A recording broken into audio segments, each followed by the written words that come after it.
a symbol or a target sign. A spell that attracts all who spit facts online all the time. Can you see it? All the ones who drag my name every single day. Can you see it? Can you see it? Can you see it? They keep saying you don't have what it takes to carve out your own name underneath the shadows of gods. And I keep waiting for the day disbelievers say I flew way too close to the sun. I wait, but it never really comes. The answer to my name is not just a symbol or a target sign. A spell that attracts all who spit facts online all the time. The answer to my name is not just a symbol or a target sign. A force that compels all to rebel from all right shackled minds. Why do they just stand there against when they fall from the battles I have overcome? You feel it, feel the cope and the seething torment they make while I stand up, man among gods. And I keep vaping with my mill, shooting ropes in my cold that faces towards the sun. They hate, but I'm sitting comfy with their mom. The answer to my name is not just a symbol or a target sign. A spell that attracts all who spit facts online all the time. The answer to my name is not just a symbol or a target sign. A force that compels all to rebel from all that shackled mind.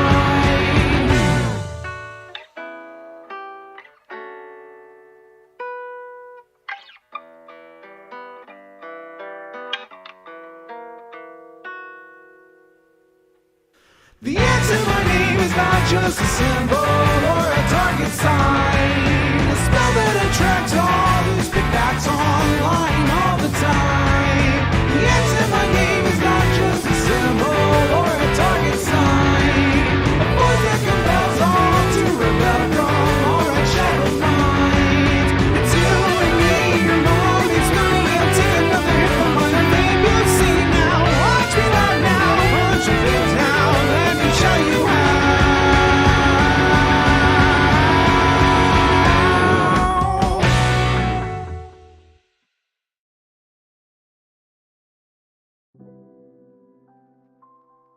Oh boy, does it feel good to be back on stream and not having any COVID symptoms as well. Well, I do have a bit of a lower back thing. My lower back is a bit sore still. I've got some muscle aches, and I do think I've got some COVID brain fog, but overall, I feel great. My nose isn't stuffy, at least not too stuffy. No more stuffy than it normally would be. I feel good.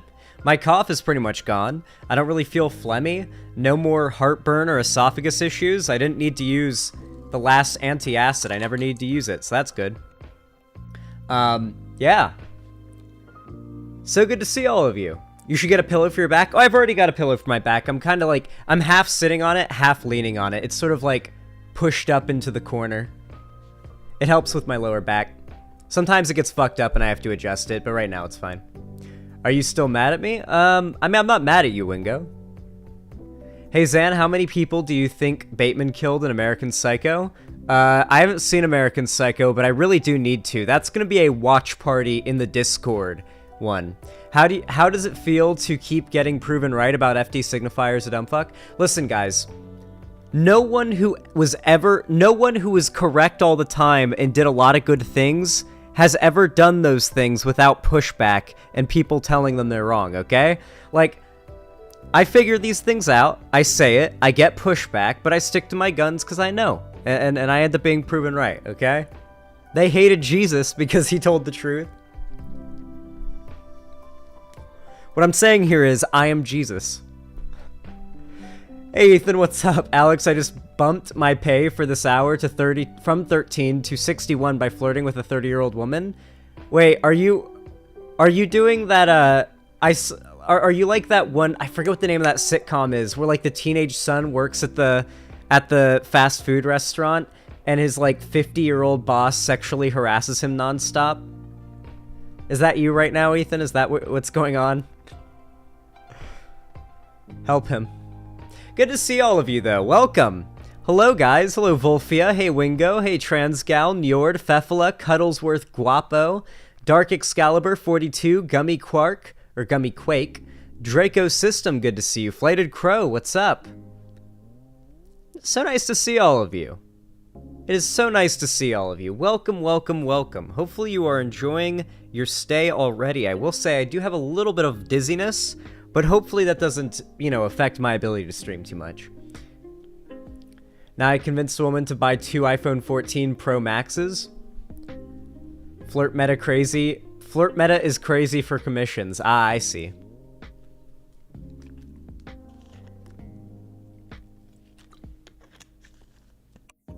Oh, you're completely right, Chi24. You got exactly the correct read off of his video. Howdy, Zan, it was real convenient of you to tag us on Twitter the same time we were about to drop new music. Yeah, I didn't know that was going to happen. I actually, unironically, didn't know that was going to happen. Could you drop your new song in chat? If it's already out? For those that don't know, I made a funny tweet about how when I play my theme song, the COVID virus in my body is hearing boss music. Yeah. Oh, chat. I gotta tell you guys something funny. I tweeted about it this morning and it's kind of gone semi-viral. Last night, my mom asked me if we could watch Harry Potter, because as many of you guys may know, I was super into Harry Potter as a kid. My grandma introduced me to it. I loved it, and I really wanted to get my mom into it. But as I got older, I naturally fell out of it, and then, I got into politics, and the J.K. Rowling thing happened, and that kind of kept me from getting into Harry Potter out of nostalgia. But we have Peacock, and so we have it on a streaming service. We don't have to, buy copies of it, which just kind of feels out of pride out of my own personal pride, it feels icky. I'm going to not pay for Hogwarts Legacy out of pride, not because I think it's a morally bad thing to do, but because I am a stubborn asshole and I hate J.K. Rowling. And so it just, the idea of clicking a button that gives her money, from my wallet, it just, I don't like it. It makes me feel icky. And that's just a personal pride thing. I'm the same way about accepting money, though. Okay? I don't judge you if you buy the Harry Potter game. It's fine. You're not a bad person. Hey, Zan, can I use your chin as a bottle opener? Is it really that strong? Do I really have that strong of a jawline? I guess it is pretty strong, yeah. I definitely do have a bit of a jawline, I think. What do you guys... Rate my jawline. What do you guys think?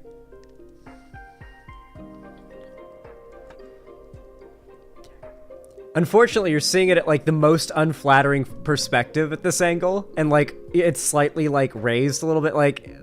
This is the worst and least flattering perspective of my face, I think. Well, one of the least flattering. Besides, straight. I guess, if I was just looking straight at the camera like this, it might be worse. But I think this is probably one of the worst. And I'm going to get a better camera in Seattle. Solid 7 out of 10. Thank you, Holic Master. Chad jawline for real, no homo. Oh, 8 out of 10? You've revised it, thank you. 7 out of 10 is what IGN rates 99% of the games they do, and then the 5 big hyped up games of the year, they rate those 10 out of 10. Looking straight is unflattering for everyone. I do realize that most of my chatters are gay, and I don't exactly fall into the archetype of their attraction, you know?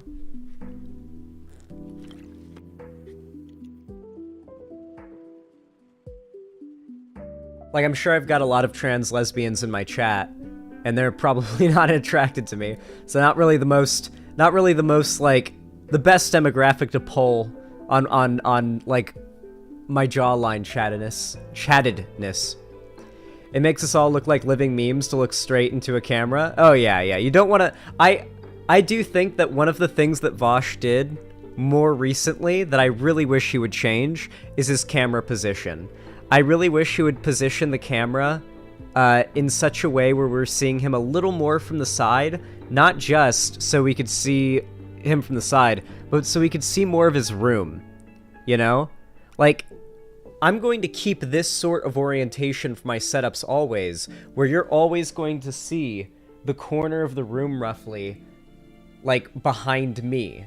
Because this gives you the most wide berth of background of my room that you can see, and that gives you a lot of stuff to see that I can decorate, and I can make a whole set, and really put a lot of work into the background, so you have something... It doesn't necessarily improve the content itself, I guess, but it adds to it in some way. Oh yeah, the mirror definitely helps just really light up the room with the lighting. There's a whole closet that's a mirror there. People in chat are saying Vouch bad. True. The Dark Canuck, thank you for the $2.79 Canadian, says Jawline for days. I really appreciate that. Remember, guys, if you want to support the stream, remember, there's some really easy ways you can do so. For completely free, you can hit the thumbs up button over on YouTube, and that will drop a like, which basically forces YouTube to push my content out to more people. Not all of my subscribers get notified when I go live or upload a new video, but if the ones that do get notified click on it and engage with it by hitting the like button, more of my subscribers get notified. And then, of course, more new people end up seeing it. And it really does help me out. It's totally free, so please consider it. And of course, you can always donate, subscribe, gift a sub, or support me through YouTube, Twitch, Streamlabs, Stream Elements, or Patreon if you want to financially support me more directly. I am, of course, saving up for the move, which will be happening literally at the end of this month. I think we'll be leaving on March 1st, but, like, essentially the move will be happening at the end of the month. I plan to, within, like, the first 3 or 4 days, be set up in Washington State, and honestly, by the 5th of March, I plan to do my first stream in Washington State. For those that aren't aware, though, of what the plan is, I'm going to be moving into an Airbnb up in Washington State temporarily for, like, 3 months, while I save up and find a, like, actual rentable house there, because house hunting for places to, like, houses to rent long-term from across the country really sucks, because you don't know if you're getting punked. You can't really see tiny flaws and details that you really want to make sure aren't a problem.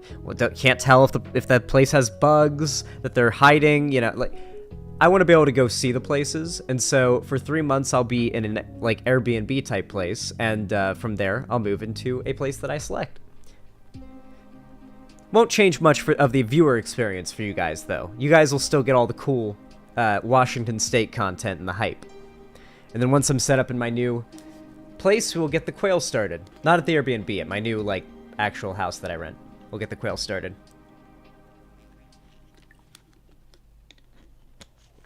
Have I seen the new South Park episode about Ye? That sounds amazing. They've always been pretty fantastic when it comes to criticizing Kanye West. So yeah, I mean, I might check that out. I haven't seen it yet. Always check behind the basement baseboards. There can be mold damage. Yup. Oh, mold damage is the thing that is, like, the most... Especially in a place like Seattle, I bet. There are a lot of places to check for mold. The best place to check for mold is behind the toilet. Like, the baseboards behind the toilet will usually grow mold if people are not on top of cleaning it. If you guys at home don't clean behind your toilet, those baseboards that, like, on the wall, the baseboards are, like, on where the floor meets the wall, that's like a little trim that they put along to make there be a little design, that shit will grow weird mold. And you gotta use bleach.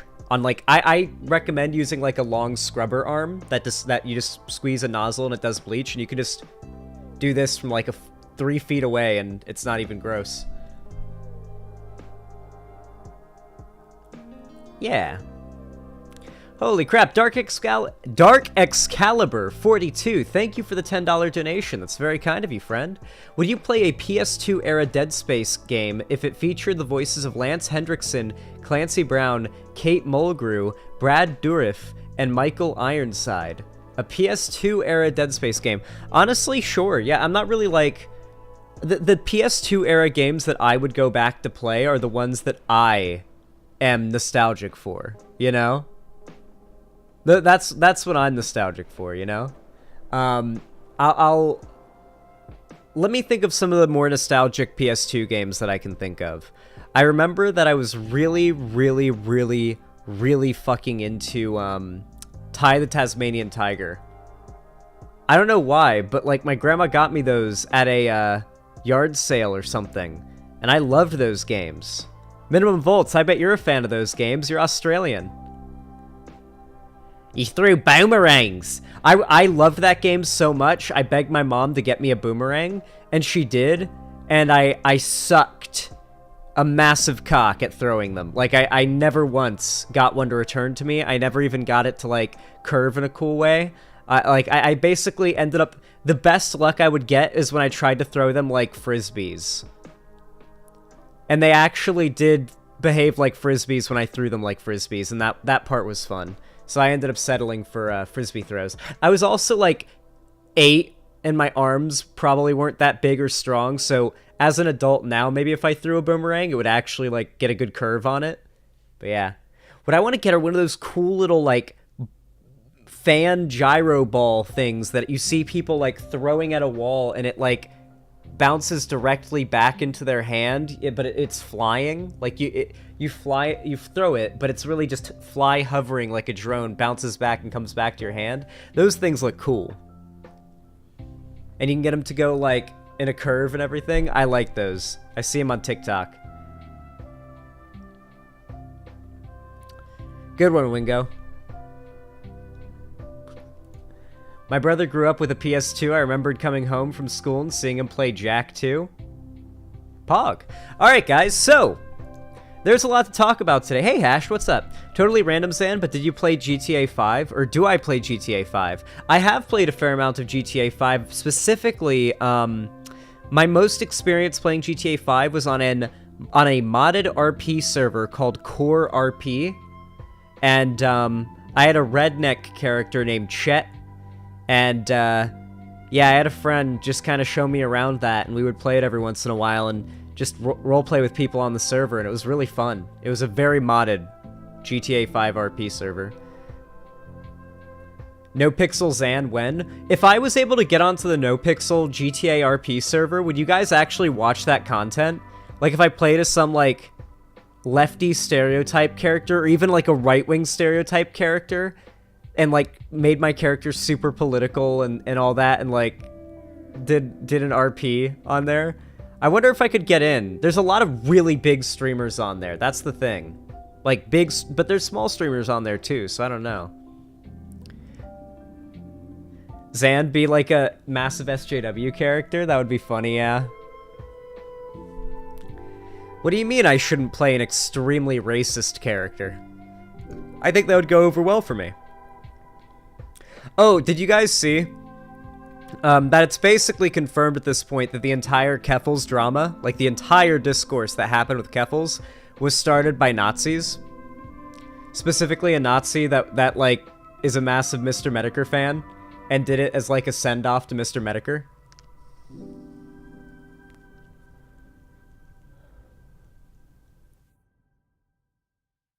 Yep. Listen, guys. The left is extremely easy to manipulate into attacking their own if you can convince them that they're, you know, somebody among them isn't as pure as they are. It's actually fucking crazy, and the right is the right knows it, and that's why so much of their content lately and so much of their joy has come from lefty infighting, and the lefty infighting will never stop. People like FD Signifier, like all the woke scolds, what have you, they're never gonna stop attacking us if we keep doing what we're doing, which is effective and we enjoy it, and it's really not bad. All you can really do at the end of the day is showcase how stupid and dishonest it is, laugh at it, and then block all of them and move on. That legitimately is the best way to deal with these people. If they engage in violent threats and death threats, which I've gotten a fair amount of, especially since the FD Signifier video, then you just report them. And many times they do get banned. Even on Twitter, the death threats typically get banned. At least the tweet gets taken down.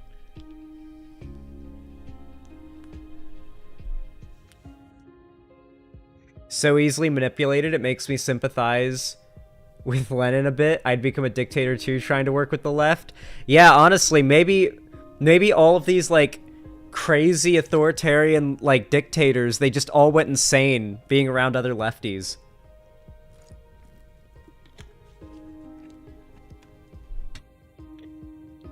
Like, it actually drove them to, like, a psychotic break.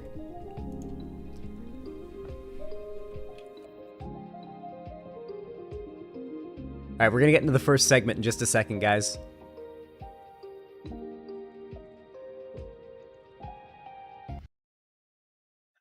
Okay, guys.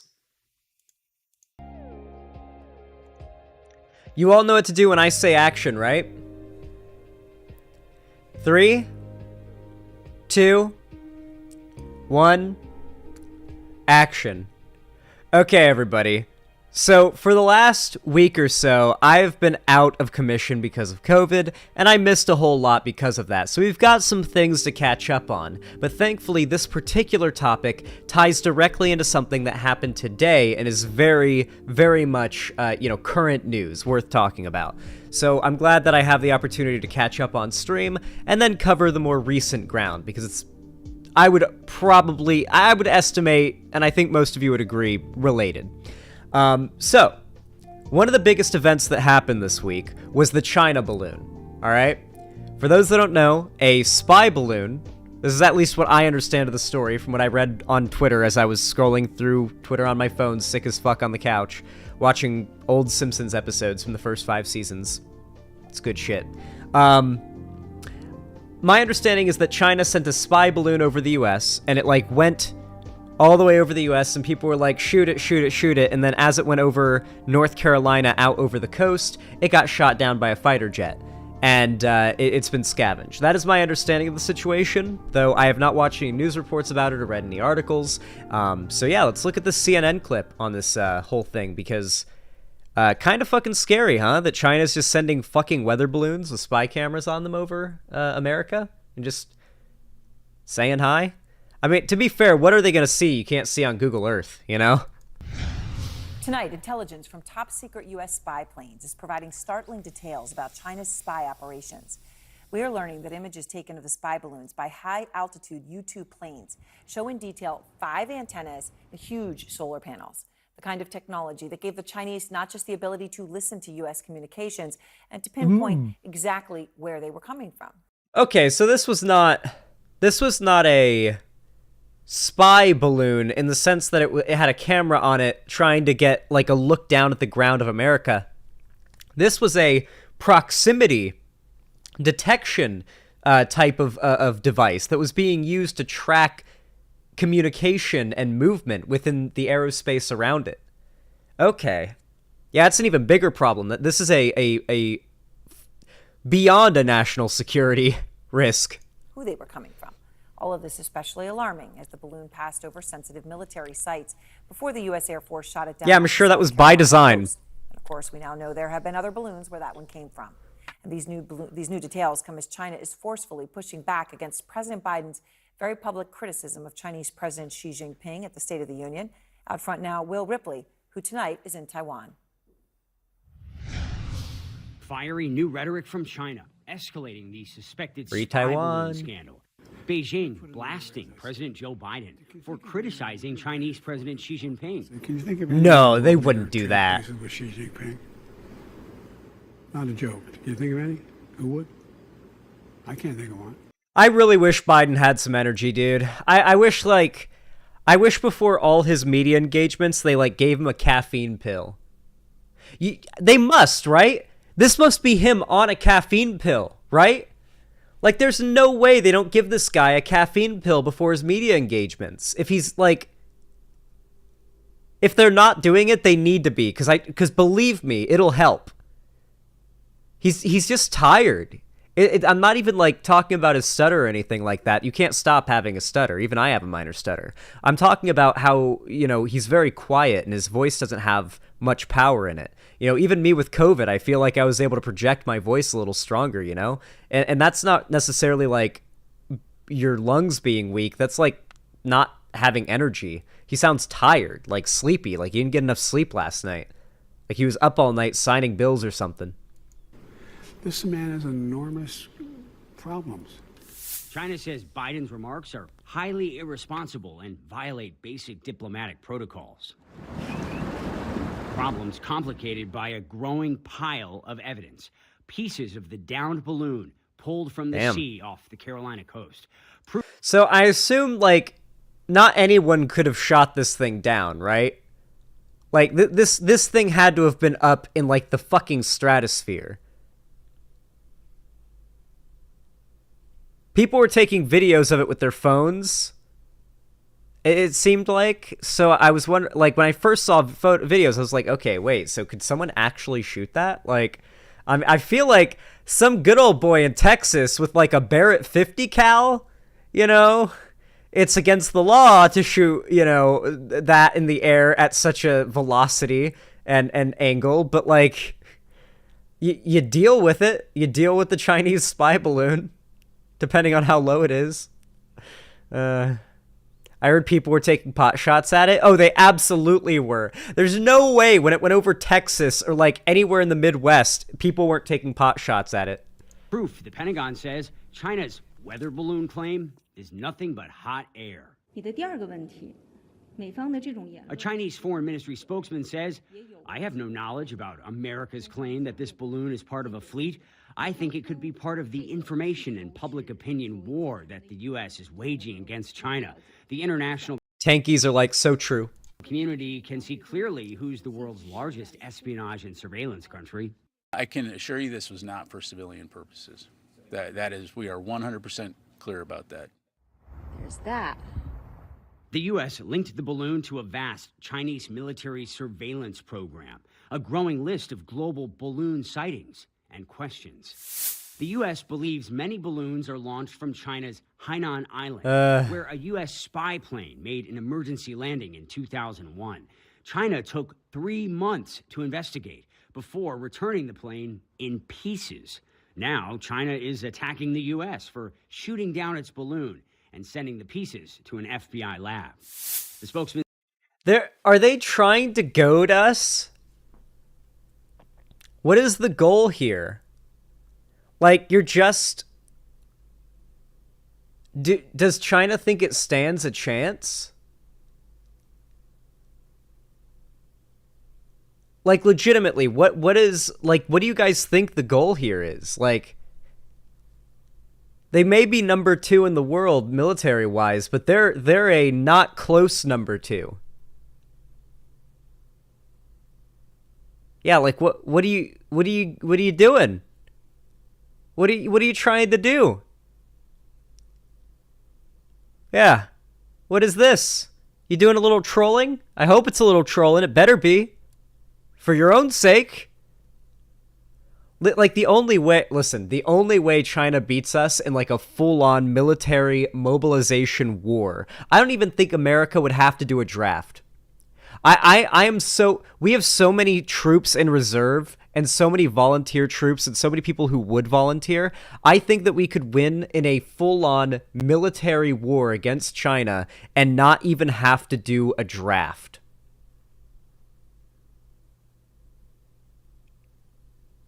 Like, if it was a real fucking war, like one that we're fighting to win, you know, not an Afghanistan, not a Vietnam, one we're fighting to win, you know?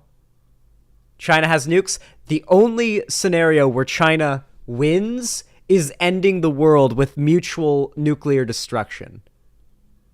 And honestly, I don't know exactly how China's nuclear, like, launch works, but I know that there has been a prevented case of nuclear annihilation by one guy in a Russian missile silo saying, no, this is a glitch in the system, let's not launch the nukes. And it was a glitch in the system, but he was lying. He was lying because he wasn't sure if the reader he was. You guys may know the story. I don't know all the details, but anyway, even then, like, I'm not even entirely sure that if the orders were called to nuke another country, if there are that many people on Earth who would be able to do it. Like, when the time came. I don't know. To end the world? And it's you doing it? Oof.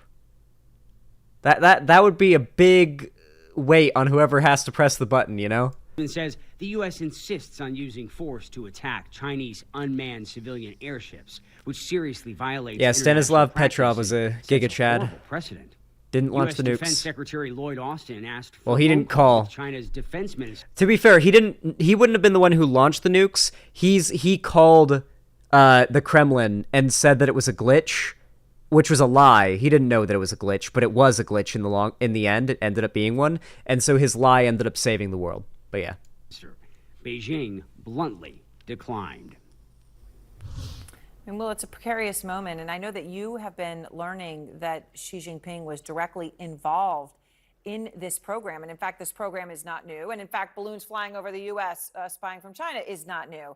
But just how much did Xi Jinping know? He's Yeah, I mean, when you're talking leader about of the more country. Than 40 countries across 5 continents, according He to a knows. senior State Department official. These It might have been his balloons have idea. Gathered intelligence. This program has been going on. Probably not his with idea. President Xi's direct knowledge. However, lawmakers briefed on this have been told that this particular balloon at this particular time. You know, I really wish that China wasn't so, like, overwhelmingly authoritarian. Like, could you imagine if China had, like, a workers' revolution? Like, with the population, like, economy, wealth, and, like, power and resources, like, everything that China has at its disposal, if, like, there was a workers' even reform, just some sort of workers' reform there, and quality of life, the level of micromanaging of every single person in society, the surveillance state, the authoritarian laws, the racist and anti-religious freedom laws that they instill on their citizens. Like, if they just had a massive flip of like quality of life for the people who live in China in that sense, it would be fantastic. Like, I would totally be on board with China being better than America. I would be screaming from the mountaintops that China's better than America. But it's just objectively not, even from a leftist perspective. There's a lot of lefties out there that'll try to convince you China is like the closest example we have to modern day socialism, because they have a planned economy by the government or whatever, but or essentially controlled economy. But like, there is no worker ownership of the means of production. There is no workplace democracy. The quality of life for workers is extremely bad. Like, it's just not what we fight for. It's not. May have been dispatched without the knowledge of Xi, and also without the knowledge of senior People's Liberation Army and Communist Party leaders, Aaron. Damn. Well, that was a good, whoa, stop that. Why China is losing the microchip war. Isn't it because, like, all of the microchips are made in Taiwan? That's a worry, right? Because couldn't China just kind of invade Taiwan and fuck it up, and then it's like, oh, there goes, like, 90% of the world's microchip production. Your 4090 now costs $100,000 per unit. Anyway, that is not the end of things, though, because, of course, you know, the China balloon got shot down. There's, of course, a fleet more, apparently, and there have been more before. However, something recently happened earlier today. Another high-altitude object, called a UFO in this case, by multiple media outlets, which is pretty funny, but to be fair, UFO just means unidentified flying object. They also use UAO, like unidentified aerial object. Anyway. Basically, we've got another CNN segment here about it. I know nothing about this. I've just seen, like, the sensationalist headlines. For all I know, it could be a fucking alien spaceship, okay? Let's watch this. So what is NORAD's responsibility, and what's the framework through which it determines a course of action? UAP, thank you. Michael, it's good to see you again. It's been quite a week for the commander of North American Air Defense Command. Essentially, their responsibility is to provide aerospace warning, ensure air sovereignty, and then protect the Canadian airspace as well as the continental United States. So they've certainly had their hands. How nice of us to do Canada that favor. In these past 2 weeks. Of what We're like the big jock that protects the little nerdy kid from all the bullies. significance in this instance is the altitude? It's a great question. And that's what the differentiator was between the Chinese spy balloon and this particular undesignated flying object so far, in that. Okay, so it was below the altitude of the so you guys can't see it beyond the chat, but here 30,000 feet is your average airliner, like just average commercial airline flight, right? 40,000 feet, so 10,000 feet above that, is where this current new object that was shot down above Alaska was floating. And then all the way up at 60,000 feet, 20,000 feet above that, 30,000 feet above your average plane, is where the Chinese spy balloon was. Yeah, you definitely can't fire any guns 60,000 feet into the air, I don't think. I don't know if there's a gun on Earth capable of that, except maybe... No, I don't even know. There's no way that even a World War I era, like, super gun that was meant to shoot positions hundreds of miles away could even get that high. Rockets could, but, like, we're talking about a gun. Like something that shoots a projectile that hits something using the momentum it got from propellant or from the basically with nothing but the momentum imparted from it that when it came out of the barrel. This object that was shot down yesterday was about 25,000 feet lower than the Chinese balloon that entered U.S. airspace about 2 weeks ago. So that puts it at about 40,000 feet, and that makes it a possible collision hazard for commercial airliners. So that was the logic for shooting it down once it was identified as being uninhabited. Are there other civilian objects, other meaning beyond aircraft, commercial aircraft, at that level? I'm trying to ask and not be so naive, but how much stuff is floating around at that height? Well, not a lot. I mean, but 40,000 feet is, particularly over Alaska, one might think, well, geez, Alaska is way out of way of everything. But when you think about it, airliners fly what are known as great circle routes. So when you have airline traffic going from the East Coast of the United States, say, over to anywhere in Asia, Japan. Fake news, the Earth is flat. And China, Australia, Thailand, India, they head over Alaska. So it is a concern that any object flying in that airspace, particularly if it's not controlled, like it appears this one wasn't. Quite frankly, the classification of this object is pretty quizzical because first, there's been no indication of its origin. Second, it was described in the short news conference that the Pentagon had as not resembling an aircraft, but then again, they didn't confirm that it was a balloon. So it will remain an unidentified flying object until we get further verification of what it might have been.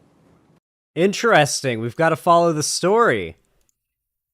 Has there been any updates on this since I brought this article up before stream? Because I brought this article up about an hour before stream. UFO Alaska has been identified an hour ago. Oh no, this is bad. UFO shot down near Alaska by US. TikTok running with theories. An unidentified flying object, literally a UFO, was shot down by the United States just outside of Alaska. Whoa, TMZ. But it isn't another balloon. Wait, I gotta read it my TMZ voice. But it isn't another balloon. And TikTok is having a tinfoil hat field day. Here's the deal.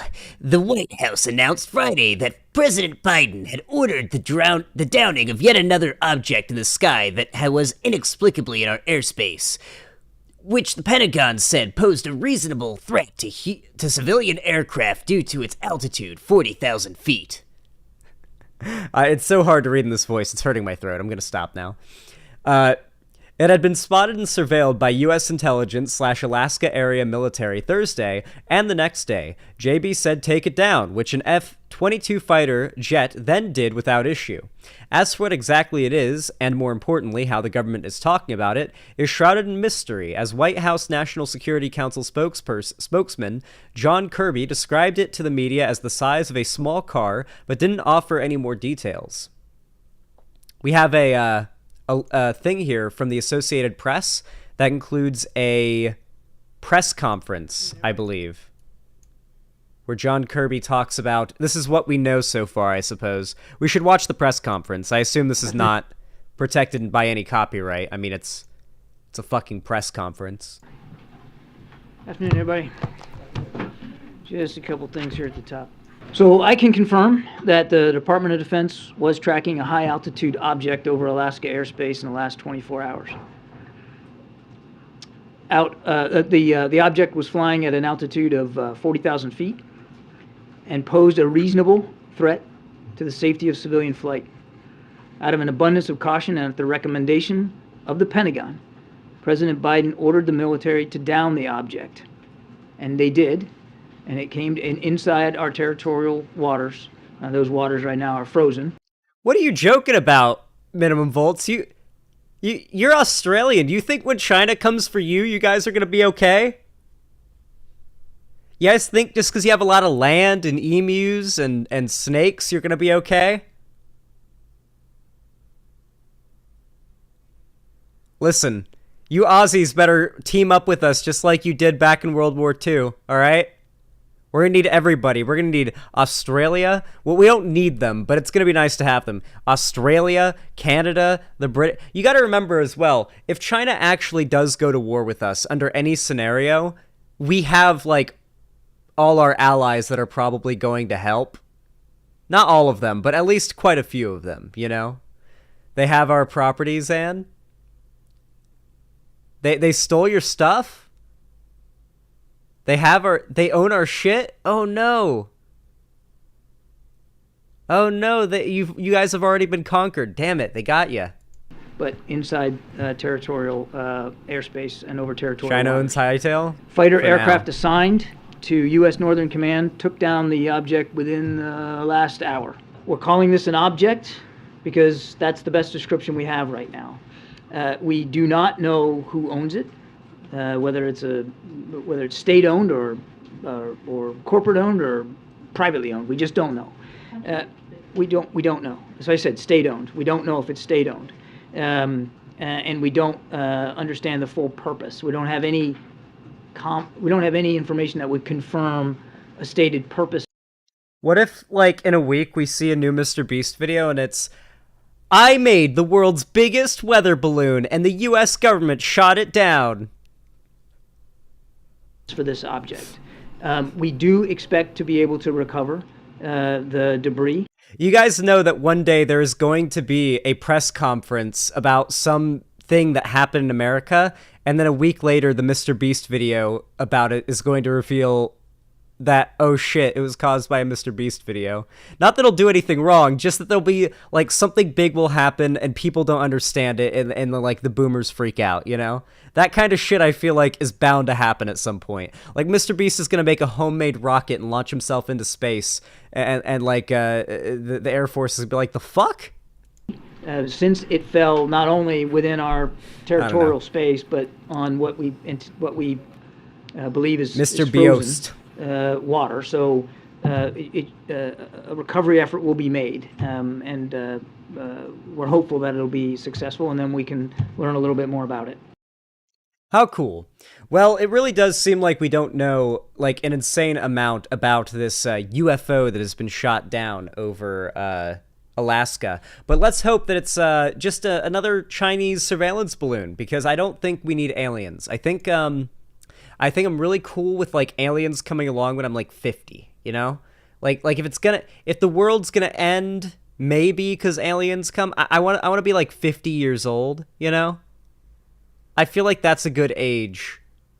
Why 50? Because if they come and they don't mean peace, then it's you know, I've lived a pretty long life, you know, at 50. most of my family members have lived to around between 50 and 60. So that seems fair. Why would aliens want to talk to us? We're kind of lame. No. I'm going to be completely honest. I think the idea that aliens would be uninterested in humans is kind of stupid. We have entertainment and jokes and knowledge about, like, our own evolution that will be interesting. Whenever we find a new type of ant, we know how all types... We know a billion types of ants, and yet we're still interested when we find a new species of ant, okay? There is no way that if aliens found us, they wouldn't be interested in us, okay? All life in the universe is very clearly anomalous, from what we can tell. Life is clearly not common, so if there is other life out there and it finds us, we're gonna be interesting.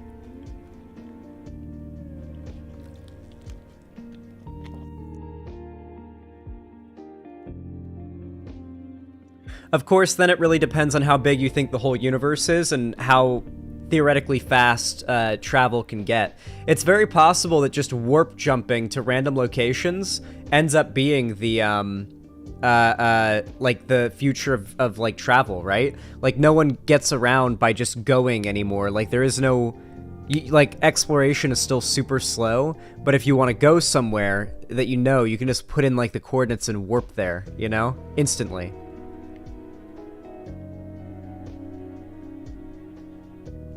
Just search the Dark Forest universe theory. I'm very aware of it. Anyway, I don't think it's aliens. It's probably just another Chinese surveillance balloon. But God, this global conflict stuff, it's a little bit of a scary proposition, isn't it, guys? Stay safe out there. What do you guys think of that segment, guys?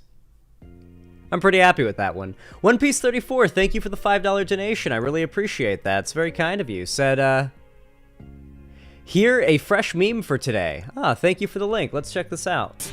Do anything cool lately? Let's check this one out. Thank you, One Piece. Cool lately? Seen it? What? Hello? Oh, short. Slice the child. No! Dice the child. Cut the child. Nuke the child. No! Yo, I didn't realize you got like the manga shading color on Goku. It's cool. Black was actually black. I didn't bring it up before, but That's yeah, he looked kind of fucking sick. These videos are funny. Yo, the Team Dark glow up, man. Look at this fucking screenshot, brother. Take all the text out of the way. Make this the thumbnail, brother. Yeah. Oh my god. Team Darkest. Team Darkness. Sorry, I couldn't help myself. Team Too Black. Too strong. Too black. Too strong. Two blacks? Too strong? Multiple blacks, as they call in the hood, a gaggle of niggas. Wait, what? No, they don't. No, it's true. You've never been to Florida. It's true. Go. That's true. In Florida, it is. Wait, that's me. No, come back to me. Where are you going? How are y'all gonna combine and make mid?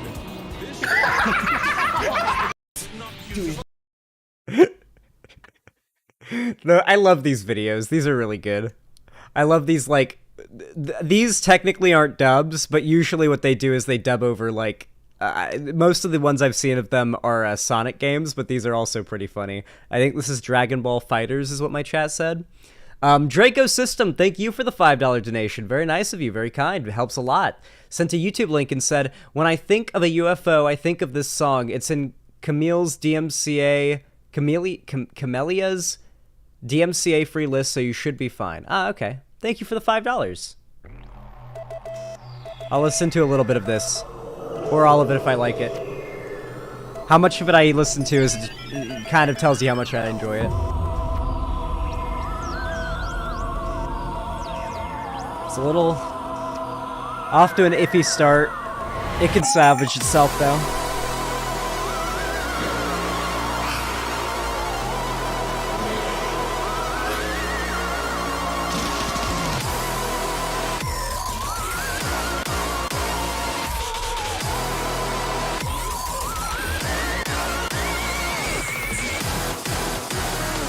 I love you, but we don't have the same music taste, okay?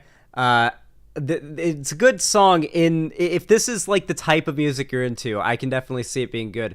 I will say, something similar that I do like is the Destroy All Humans theme.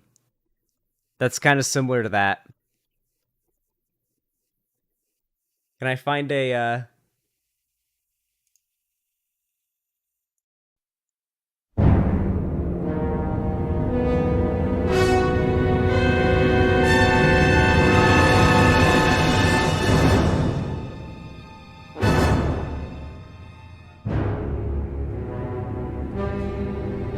Is this it?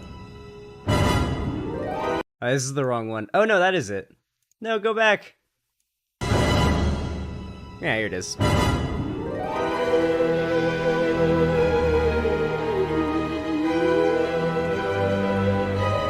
Destroy All Humans soundtrack goes hard. We're gonna finish up the Destroy All Humans 2 remake after the Destroy Dead Space remake.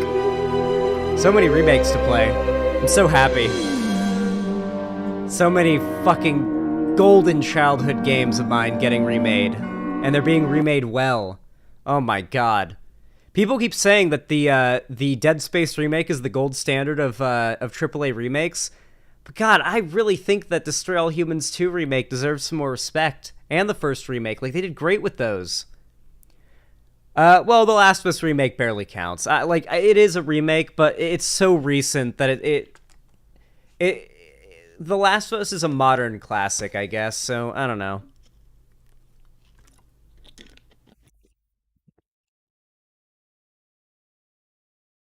Okay.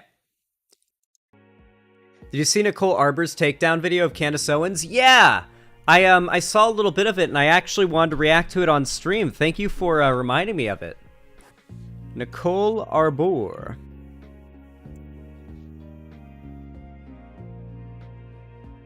Nicole. What? Okay. Remember, guys, if you want to support the stream, you can do what Third Son of Eve just did. Thank you so much for the $5 donation. You didn't even say anything. Thank you so much. You guys can say things, though. You guys don't have to do what Third Son of Eve did and not say anything. You can add a message, and it is appreciated. Thank you for the $5, though. That is so kind of you. Thank you, and thank you again. Let me update the dono goal really fast. Pog. Hell yeah, $25. Thank you, guys. All right, so y'all know what to do when I say action, right? 3, 2, 1, action. All right, everybody. We're taking a little bit of a blast to the past right now, at least it is for me, because Nicole Arbor is not a name that I have heard in years. Not since, like, Pyrocynical was making, like, videos dunking on her, I think in literal CSGO surfing style videos back in the day. It's been a while since I've heard of this lady. But from what I remember, wasn't she, like, a provocateur, like, conservative comedian? You know, there's not a lot of actually funny conservative comedians out there, but sometimes there are, but not usually.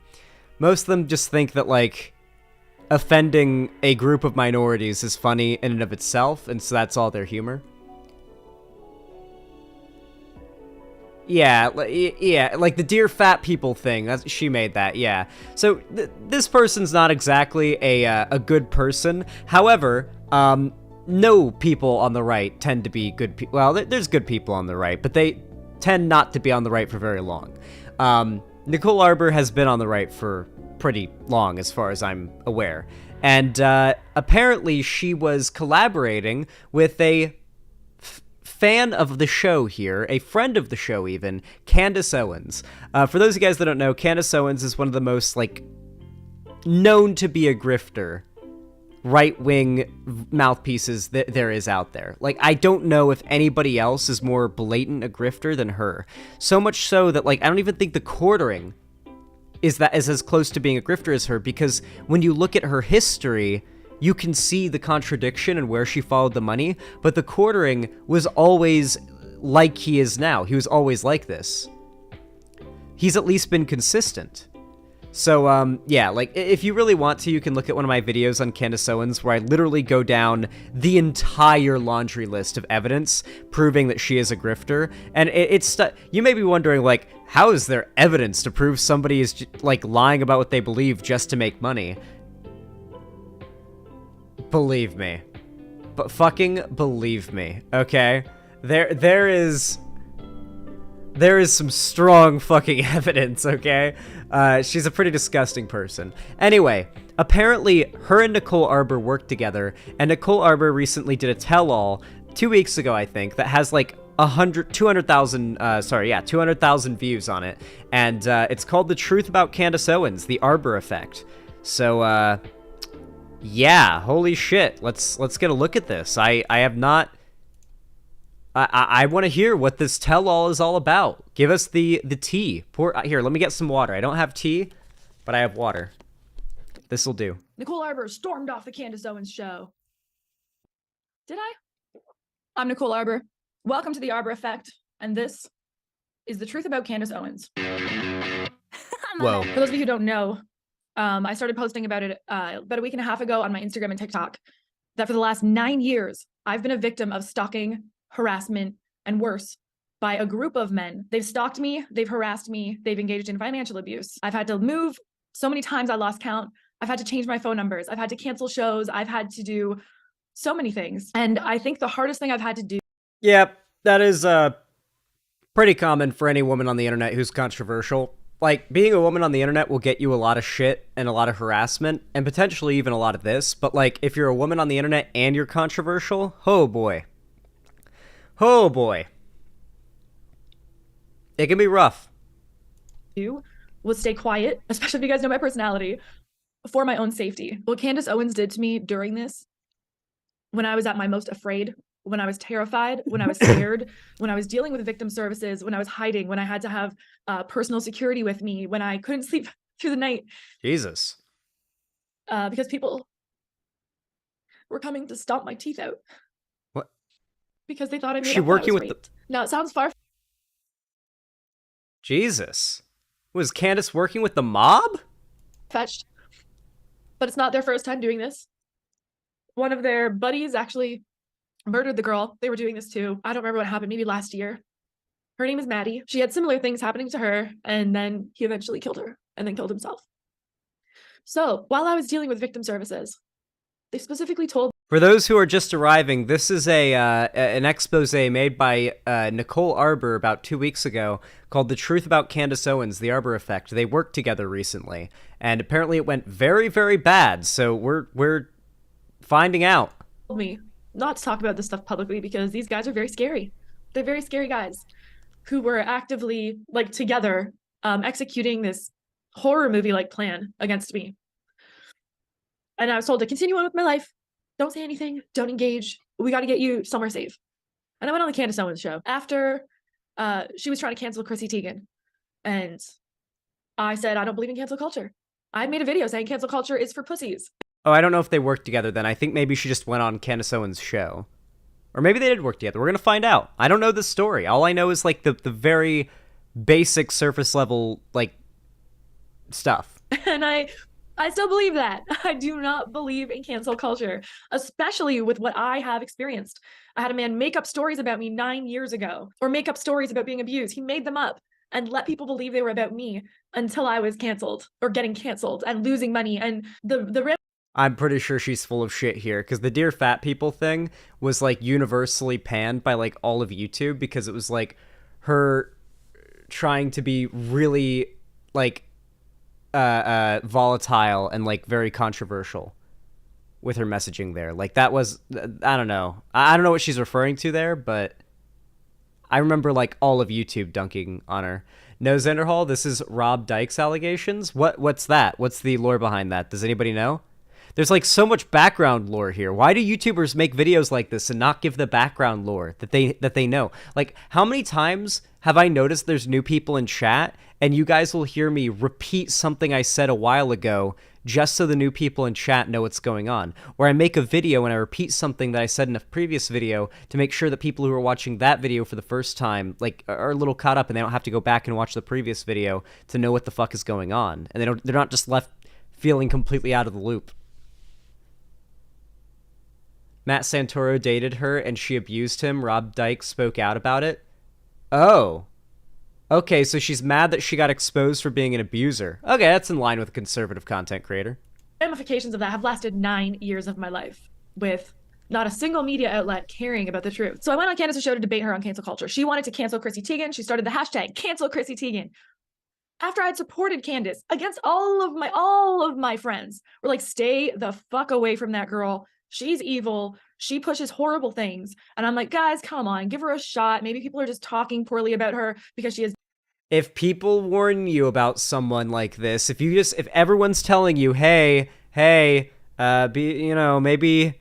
don't be friends with this person. They've done this and that, and it seems well backed up, like there's evidence for these things, then yeah, maybe you should listen. Maybe your friends are trying to look out for you.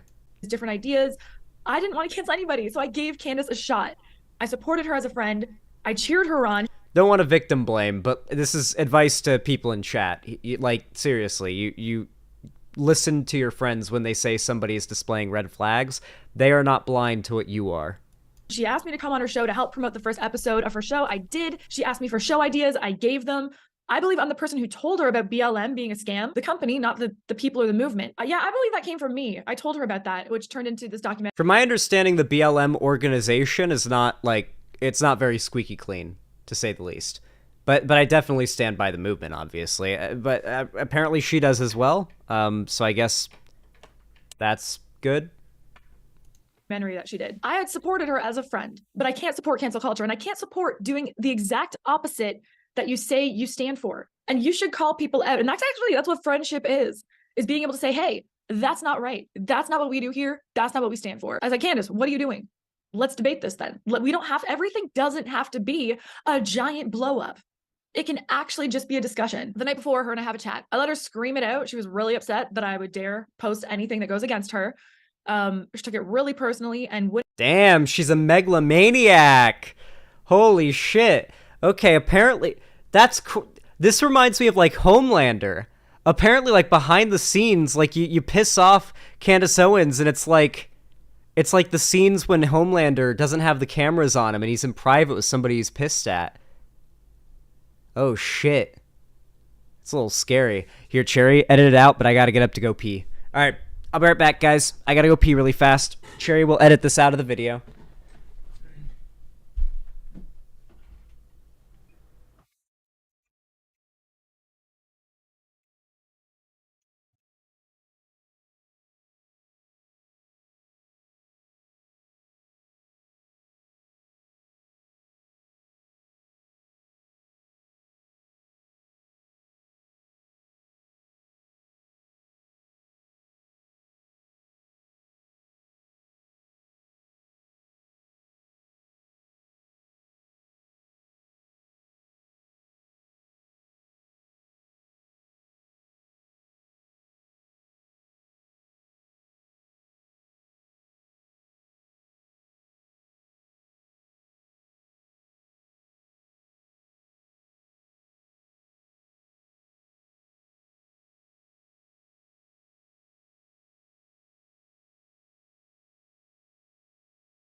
The cat demanded sustenance.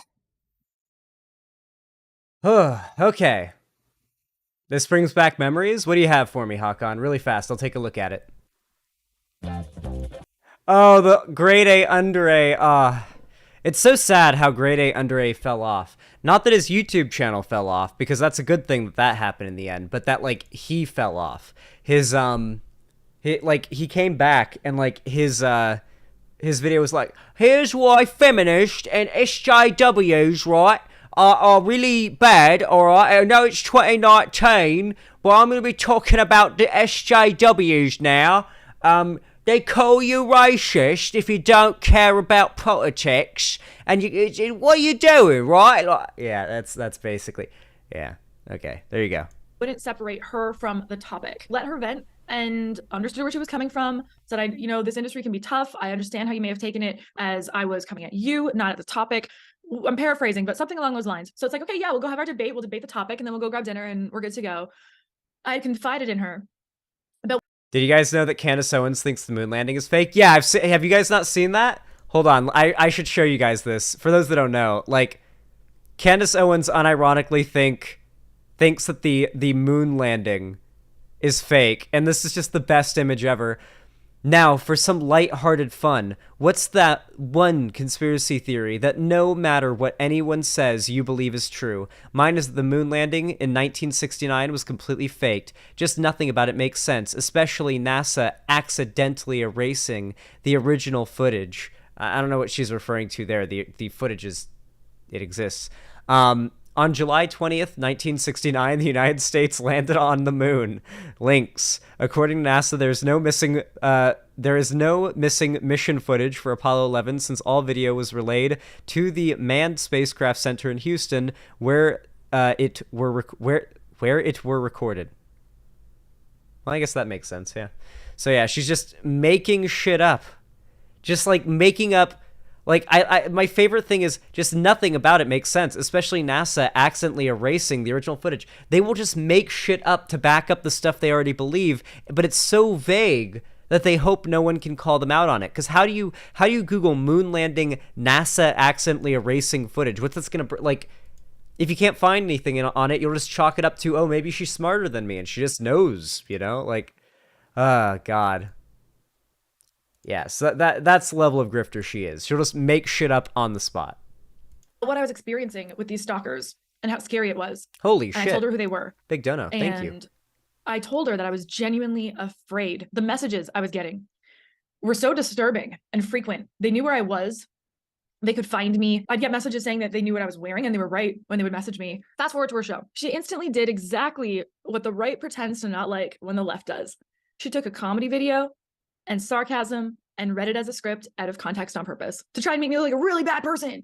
Generally, if you take somebody's jokes and you read them out of context and you read them as a fucking TED Talk, it's gonna sound really bad. But that was your intent, was to take it out of context. That is true, but why? Like, what did you expect from Candace Owens? Like, if you were going on there to argue with her and you're a comedy figure, she's going to shit on you and take jokes out of context. That's usually like how these things go with people like that. On purpose and prime your audience to think I'm some horrible person that wants bad things to happen to kids and teens and I'm on Chrissy Teigen's side when I was the one who brought up Chrissy Teigen to you, Candace. And you know that because I was on your podcast back when it was on PragerU and I did a whole segment about fuck Chrissy Teigen and you edited it out. You had never heard of Chrissy and doing all these things. I'm the one who brought it up to you. And then you tried to make it seem like I was on Chrissy Teigen's side. I support this bully. I support her trying to make girls kill themselves. She engaged the right and conservatives to act in the identical way to the left and everything they say that they are against. She was engaging them to do the exact same thing to somebody else. Candace Owens. Yeah, that's funny because it's exactly what the right has been doing to the left, getting them to attack fellow lefties in the same way the right does to those same lefties. Like death threats, spreading lies, most of those lies made by Nazis. Like, yeah. These people are pieces of shit, and they exist on both sides of the political spectrum. Hey, Evergretel. This is the kind of person who thinks that whoever yells the loudest wins the argument. So I debated her, and frankly, I crushed her. What happened next was the most evil thing I've ever even heard of. And it has disturbed me so much that I just had to I had to tell myself that this couldn't have possibly been happening. There's no way this happened, but it did. I hadn't spoken publicly about this. I'd only posted one court document under the direction of the legal process. I was told, just post that one thing so people kind of know what's going on. I hadn't publicly spoken about this on purpose. This is hard for me to get through. When Candace Owens should have been a friend and helped protect me as a woman, as a friend, as anybody, as anything, as a coworker. She tried to out me on her show as a victim. She said the names of these men on her show, and she started backing them up and victim shaming me. And she wasn't just victim shaming me, she was mocking me on her show and said all of their names. And she knew specifically that I was told by victim services not to say these guys' names out loud. This is all they wanted. This is really fucked up that Candace Owens did this. Like, regardless of how you feel about Nicole Arbor, this is an extremely dangerous and disrespectful thing to do to somebody. To know they have an active, dangerous stalking situation, and then to, in a public conversation with them, acknowledge that stalker against the wishes of the victim, or stalkers. Like, yeah, that's very fucked. Wanted more fuel. They want more people to come at me. They want more people to come after me. Candace Owens isn't just a bad person because of her politics or because she's a grifter. She's just, like, fundamentally a bad person. Like, interpersonally speaking, in her relationships with other people, business, like, acquaintances and whatnot, she's just a piece of shit and a bad person. She's a narcissistic, selfish, cutthroat bitch. That is what everybody who's worked with her has pretty much come to the conclusion of. She's a massive grifter. She's in it for himself. Or in it for himself, in it for herself. Knew I was fucking terrified. I out-debated her so she was going to wreck my life. And she did everything she could from that moment to wreck my life. I was there for the purpose of her smearing me, to help these men. The footage of me on that show was given in real time to the 4 men that at that moment I had a restraining order against. Allegedly, it was Gina, Candace Owens' manager, standing backstage filming me and giving that footage to those men so they could post it online before the show even aired. And woo! Smear me. They had a premeditated plan with Candace Owens' manager and Candace, allegedly, that no matter what was going to happen on that show, she was going to punish me for daring to debate her, for daring to have an opinion and to actually stand up for the values that conservatives pretend they have. I have to say that again so that we can understand that. 4 men that I was so scared of, I had to file restraining orders because their actions were resulting in threats, credible threats to my life. Super fans, like picture horror movie super fans that won't leave me alone. Candace Owens took it as a game. Let's fucking cancel Nicole Arbor. Let's get her. Let's get these dangerous, scary men who have a history of domestic violence. I'm going to help them. It's so disturbing. You don't out a stalking victim or a domestic violence victim or any sort of victim on your show as a gotcha moment. Mentally and emotionally healthy people wouldn't do that. The only segment I was supposed to be there for was that topic. I was supposed to have a one-on-one debate with her, and then she switched it to me being on the panel because she's a coward. I thanked everybody at the show. I thanked the audience. I thanked everybody on the set.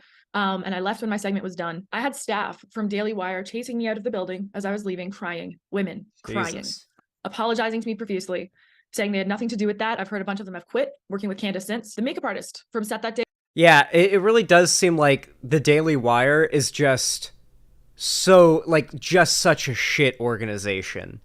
Like, not just like what they stand for, their dark money funding, their towing of fascism and all of that, but like working there and being and like doing anything with them, just it seems like they're just massive pieces of shit through and through. Which makes sense, right? An entire organization made by conservatives meant to push conservative propaganda. That's like, fairly new and online for the most part, so they feel kind of separate from mainstream media, so they feel like the rules don't necessarily apply to them. I feel like they're massive assholes to their employees. I bet they have very fucked up work policies as well. Absolutely. Their workers, they probably have mostly unpaid interns editing, like, Ben Shapiro's videos. Yeah, no, I'm pretty sure they probably have an unpaid intern editing Ben Shapiro's videos for college volunteer hours or some shit. That absolutely sounds like that's what he'd be doing. A message to apologize and let me know she had nothing to do with that. I reached out to Jeremy from Daily Wire and was basically like, why for a debate on this topic would you put me in harm's way? Why would you do that? He agreed that didn't need to be in the episode. And basically as a trade, I had to act like I stormed off the set so that they could get ratings. Roll that back in your head for a second. Here you go. Just the outing of the Daily Wire and how they manufacture this shit. Like, they'll literally be like, okay then, how about this? We'll fake a scene where you get so triggered that you leave the set so it makes Candace Owens look good. Like, that is what these people do. All of Ben Shapiro's and Matt Walsh's and all these people's perceived prowess and skill and knowledge in these topics all comes from the ability to very finely edit what ends up being displayed to the audience. It's why these people only ever debate random college students. Steven Crowder, the same. He only ever debates random college students and strangers out in public, never announcing where he's going to be so that a skilled debater can try to ambush him. Because if they did, he'd get destroyed. All you'd have to do is bring up like three of the biggest medical organizations in America that support the idea that, one, sex and gender aren't the same thing, two, that gender identity is not the same as assigned sex, and that gender identity being like affirmed by changes in both gender presentation and sexual presentation with surgeries and hormones and whatnot in trans people, especially at a young age, is shown to have an inarguable improvement on their mental health, and that there is no other solution that has been shown to have any positive impact. Not even conversion therapy or like medication. There's nothing that's been shown other than transitioning that gives trans people a good lifestyle outlook and positive like health changes to their mind. And probably good physical health changes too, I'd imagine, right? Like if you're depressed all the time about your gender identity, then your physical health probably can't be that good, right? Like you probably have to feel like shit. So transitioning, if you're trans, probably makes you feel more physically better, right? I'd especially imagine if you're a trans dude it does, because you're taking testosterone and you're probably working out and shit. I bet trans dudes feel great, except for, I don't know, they probably have like growth spurts and like muscle aches and bone aches from that. I would imagine that would be common. I'm a victim of stalking, and worse, I don't have to get into all of it. Candace Owens tried to out me, and what I've been through on her show put me in danger. And to preserve my safety, I had to pretend and let them get this soundbite and let them roll with this big story so that Candace can get ratings off of it. And in exchange, they wouldn't put me in direct harm's way by posting that segment. I had to make that trade. I was a girl, alone, in a brand new city, in America. I'm from Canada. I didn't have my family and friends with me. I had to make that trade. I made some vague comment along the lines of, if I try and make anything of this, then they're going to come for me. The full force of Daily Wire smearing a stalking victim because she didn't want to be outed for her own safety. Literally just like, let this stuff sink in. There were comments made that they're going to like, isn't it crazy that within the right lately, there's been now 2 cases within like a month of the Daily Wire getting outed by large popular conservative figures is like just a massively shit organization. Like Steven Crowder outs them and their $50 million contract thing and how they were real assholes to him. And then they also they get outed by this lady. Daily Wire is a shitty fucking company. It is disgraceful that YouTube still supports them. Runs their ads, like pushes their videos, hosts and monetizes them. Despite their constant breaking of TOS, they have special privileges, I guess. delete different parts of it too because it didn't make Candace look good. They don't think a female audience would like what she did to me. She said out loud that she was going to cancel me. And that kind of goes against everything that Daily Wire says they stand for. And it's hard to believe that those people, I'm going to say those people over at Daily Wire. Daily Wire, if you would like to exclude yourself from this, feel free to let me know. Mentally unwell people get obsessed with people. And it's scary. Dolly Parton currently holds the record for the most restraining orders. And I'm not going to pretend it only happens to people with followings or celebrities. There are so many stories of women or men being stalked, harassed, and then something bad, really bad happens to them. And I was right in that cusp, in that timeline of something might happen to me. And I was forced to negotiate my integrity, reality, and the truth with Daily Wire in exchange for my safety. If that doesn't sit well with you, good. I don't expect you to blindly believe me. And the good thing about consistently being a good person, regardless of smear campaigns and people who joined them over the last 9 years, is that there are good people who've been looking out for me. And one of those really good people gave me the footage. I don't like that you have used your audience to engage in cancel culture. Can we call people out? Yes. Can we say that the behavior was disgusting? Yes. But I did not put on a MAGA hat, lose friends and family and brand deals and business and everything to stand for free speech and against cancel culture to have the same people do it. It does not work. You're not realistic. I'm calling you out. It's like, I don't believe in cancel culture. I think it's a bad thing. You did 3 videos, you mentioned my name. So now you're saying, well, I mentioned your name after, and I said I think she's amazing and she's very intelligent and she's great, and I'm not against Candace. Those were my words in the video, and you know this. I will not let you make this Nicole versus Candace issue. I directed your audience to be as nasty as Chrissy. I think the reason that you were quite frankly triggered is because there's an entire series on YouTube called Surviving Nicole Arbor where 4 men talk about how you have abused them. And the entire reason you were triggered is because I used the hashtag Surviving Chrissy Teigen and you called yourself in it. Okay. You called men being Let me have fun. This is why I'm here. And you're calling my followers vitriolic. If this is what it was, it's not. You know that those stories are not. You started the whole argument with me before this, and now you're trying to be a bitch. I have to break up these segments of the show in 30-second clips, so I'm not flagged for copyright by the Daily Wire. Even though this footage wasn't aired, they still might hit me with that. So I want to go really quick over some common stalking behaviors that Stalking Prevention Awareness has posted on their website. Okay. They include unwanted contact, spreading rumors, following and spying, showing up places, leaving gifts, and waiting for the victim. During this episode, Candace Owens helped. Fuck, I wish my stalkers gave me gifts. These dangerous behaviors. Back to the clips. These are people that I have restraining orders against that are weird fans. I actually can't talk about it because there's a legal battle. There's always a legal battle. Hey, if any of my stalkers just want to give me like weed, all right, that's fine. Yeah, like I do think I spend too much money on weed. If you want to pay for all my weed and just yeah, that'd be fine. 1 weed incoming, thank you. When somebody's calling you out on your own BS, you're sitting here pretending like they're vitriolic. They're not vitriolic. I think that's not true. You're lying. You can't just go toe-to-toe with me right now. What am I lying about specifically? Okay, specifically, there are 4 men. Well, actually, I can't. You know that. You know for a damn fact. You guys are gonna have to edit that. We can't have this online. So at this Would hate watchers giving donations count? Sure, yeah.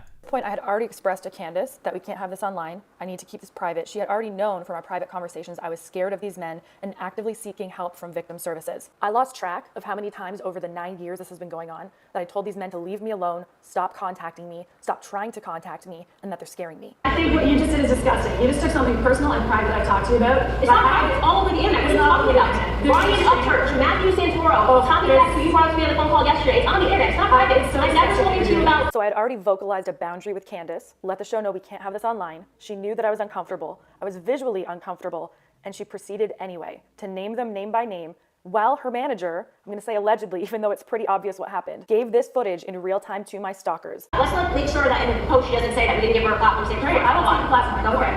Unfortunately, being a person in the spotlight, I've had some stalkers. Did the people get named there? Wait, was one of them Tommy in it? Because somebody in chat said Tommy in it. I didn't hear the names. And right now, some of those stalkers, you just named them. You doing this right now has nothing to do with the point, but everything to do with you. And you're being mad at me because I disagree with you. You're supposed to by this. I'm supposed to be. Well, with friends like those who go up and make videos of people on the internet calling you a pussy, who needs leftist enemies? Just breaking up the clips again, and want to point out to anyone listening on the pod that Candace is smiling while she's doing this. Good. I know that you guys want the clip with me. Well, yeah, she's a narcissist. And, I appreciate you having me on. I would love for a real conversation sometime, because I just think what just happened here is really gross, and it did need to happen. I think that we have the opportunity to be better human beings, better women, and set a better example, and I hope that we can do that. And I think that you're saying that now, but you should have started thinking about that before you posted 3 videos about me. None of them is, but, you know, none of them is. Goodbye. So after the show, Jeremy apparently told her we're going to chop out that little segment, but they didn't just chop out that little segment. They chopped out a lot. They chopped out where I was clearly out debating Candace on the topic. All of us women could be friends, but you refuse. Where she was getting frustrated, where she was yelling on top of me constantly, where she said that she was going to cancel me. Allegedly, Candace Owens had been taping all of our phone conversations that we had privately as friends forever. Is that legal? Are two-party consent state? Well, no, to be fair, they're in Republican states, and most Republican states don't have two-party consent laws. Two-party consent recording laws tend to be a thing in more blue states, from my understanding. She alluded to airing one of our private conversations on her show. So just imagine that. Imagine you call someone that you think is a buddy, and they're taping the phone call, and then they're mad at you on their TV show, and they're going to air your private conversation where you talked about being scared of these guys that you have a restraining order against. Conversations that we had privately. I'm saying no, absolutely not. Why not? You can't post our private convo. Okay, why not? Who does that? Because you're saying I'm lying. So it just sort of seems like, you know, first you're saying that I'm lying, and now you're saying that. Which phone call? The one yesterday. Nicole, we have permission to pause this clip in post, yes or no, and to insert things that you actually said. Did you tape our private phone call? We can move on to the next topic. We don't have permission to air it. Now this irony is bananas. A day ago, I saw Candace Owens losing her shit at Steven Crowder taping a conversation between him and Jeremy from Daily Wire. Watch what Candace says about this topic. Why the hell did you record him? What were you doing that for? Do you think you were going to go to court? Fair point. Or do you think you're going to go to court? Because that's the only reason you record someone. You'd be like, I don't trust my ex-fucking wife. Pardon my language, okay? I don't trust my ex-wife, so I'm going to record this phone call for safety, right? You record it because you're nervous that there's going to be a court hearing or the police are going to find out and you got to back up what you said, okay? Why are you recording your friend? If not because you think it's going to go to court. Oh, because you think it's going to go to public and you're doing it intentionally because you know you're about to start a war. People, please use your common sense. Okay, I'm so Oh, God. You just know that everything is a business transaction to her. She's got it all figured out. She's a ruthless businesswoman. An unironic, ruthless businesswoman. And of course a hypocrite, yes. But, you know, that's sort of... Oh, wow. Candace Owens is a hypocrite? No. I'm hearing this for the first time. I'm disappointed in you, and you claim to be versus who you are. Oh, if you get bullied by Candace Owens, you can get through it, everybody. Candace, knowing that I was not allowed to comment or swing back, knowing that, went on a tirade for days, live streams and tweets and posts, just smearing my name. Everything from I'm not a conservative. Okay, so that's trying to get me away from my community within the conservative community. She's clearly not a conservative. She said that I falsely accused men. I'm a big believer that if a woman falsely accuses you, you should file a report against them. Don't just let it be like, oh, well, I survived that one. Like, she is now. Oh, for the record, by the way, conservatives are now, like, if you go on Twitter or whatever and you look at, like, Andrew Tate, like, manosphere conservative Twitter where they talk about, like, false allegations, they're full on, like, advocating for the death penalty for false allegations. And to be clear, they consider Andrew Tate's allegations to be false. They want the death penalty for women who dare to come forward about being sexually abused. That is what they are advocating for. Now drop the charges against Ryan Upchurch. I'm going to take a second to clarify this because she just said charges. Now, I have no idea what Candace Owens is talking about. There have never been, that I know of, any charges filed against Ryan Upchurch, not by me. I have no idea what she's talking about. So there were no charges, therefore no charges were dropped. Do I wish there were charges against Ryan Upchurch? Do I think there may be in the future? Maybe, but there have never been any charges related to me and Ryan Upchurch ever. Because she should drop the charges against Ryan Upchurch because she lied, right? Now I want everyone to imagine this hypothetical with me. Imagine you're the victim of stalking, harassment, violence, domestic violence, or worse, and a celebrity goes onto their platform and tells millions of people that you filed fake charges. Those charges were dropped and you lied. How would you feel? This is very typical of narcissistic abuse. They form teams and they target their victim and they just pummel them. That is true. Like freaking bears until there's nothing left of that person or that person kills themselves. It was told to me that that was the goal. That is true. That is essentially what like happened with the with my like abusive ex drama, right? Where it was like all the narcissistic vulture YouTubers that dislike me, left and right, tried to take it as an opportunity to dunk on me. They didn't anticipate like the evidence to be as strong as I ended up having. That's what I typically do is I'll hold on to the evidence for a little bit, let all of the people who hate me look stupid, and then I drop the nuke and then they look really bad. It's happened time and time again. Or time just ends up dropping the evidence. Like it just happens to happen over time and I end up being vindicated. It's happened many times. We do have to remember who we're watching. Yeah, we're not exactly getting our info from the most reliable of narrators here, but to be clear, I believe most of what she said here. It seems pretty well backed up. And it fits. Was to make me kill myself. That I would have nobody to go back to. I would be a pariah in my industry. I was talking with the Daily Wire, Babylon Bee, and The Blaze. All three about doing a show with them, doing comedy stuff with them. All three suddenly were gone. In fact, Seth from Babylon Bee was such a coward, he deleted a photo of us together. He didn't bother to ask me what happened. He just deleted the photo. And this is how smear campaigns work. They take a lie and then they spread it. People are trying to give us wallet for days, trying to give us wallet from her, and she wouldn't give it back. All right, we're going to clarify this lie once and for all. So Ryan Upchurch was staying in my guest room, and he left a lot of shit in there. Like, I mean, a lot. Here's some of the stuff that he left in there. And it was everywhere. Like, it was pornito. For those of you listening on the podcast, I'm showing a photo of some of the stuff that he left. Pot. I found in the guest room his wallet. It was just sitting there. I never go in the guest bathroom. And the second I found it, I messaged both him and his mom. Why his mom? Because he lived with her. So I was like, whoever's going to see this first, they must be worried. They don't have the wallet. There, I'm going to message, now they know. Now, thieves don't usually reach out to the people they stole from to tell them that they stole their stuff, do they? Probably not. They also probably don't reach out and ask for an address to put it in an Uber and send it to them, do they? I did that too. but his mom didn't give me an address. A couple hours later, a guy that worked on Ryan's team that I didn't really know, we had kind of said hi to each other a few times while traveling or working, but I didn't know the dude, asked to come meet up with me and pick up Ryan's wallet. I This seems like Nicole Ryan told me he was Arbor, firing that guy, and I like, still hadn't heard from Ryan to say channel that it's drama okay. she's So dealt I wanted with. Ryan to either text me. Like, it turns out it was totally just a PR move for him. Every time he's releasing a song or an album, this Ryan Upchurch guy notoriously causes a massive controversy with people who have large followings. Last year alone, he did the same thing to Morgan Wallen. He had done it to Luke Holmes. This was unfortunately my turn. Surprise, surprise, I got a Google alert on my name when this article came out. And the article details how Ryan Upchurch makes millions of dollars using clickbait as his marketing tool. So for those of you who don't know, clickbait is when you make up or sensationalize stories. This is his marketing plan. That's not what clickbait is. And he proudly promotes it. Feel free to read this article. It details other people he's done this to. By the way, he lost his wallet every few days. People are trying to get this wallet for days, trying to get this wallet from her, and she wouldn't give it back. There was one time where I just couldn't take it anymore, and I jumped into her live stream, and I'm like, put me on. Put me on. Yeah, well, there you go. Like, I hope that this gives you guys, if you're like a conservative, if you're like a Candace Owens fan, and you stumble across this video, and you're watching this, I hope that these instances of how she lies, manipulates, and acts like a complete piece of shit to gaslight people in interpersonal scenarios, I hope you can see how this is transitioning to her, or translating to her political commentary. She's no better a person and no more honest a person when it comes to her political takes and what she says on her platform. Put me on your live, and she looked scared. Like, scared. Like, wait a minute, why is she on here? I thought she's not allowed to talk about this. What? She lied and said that I blocked her. She was never blocked. I had lawyers and victim services people messaging me frantically, being like, Nicole, don't do it, don't do it, don't do it. We have to keep you safe. Here's a post she made lying to her audience saying that I blocked her, and right after that, I was in her freaking live stream. Yeah, anyways, Cole said, let her join, and this was a publicity stunt. What was a publicity stunt? My discount is Chrissy. That's the code, Chrissy, for tonight. How could you possibly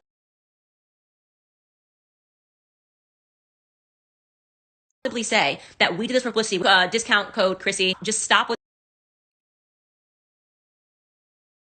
The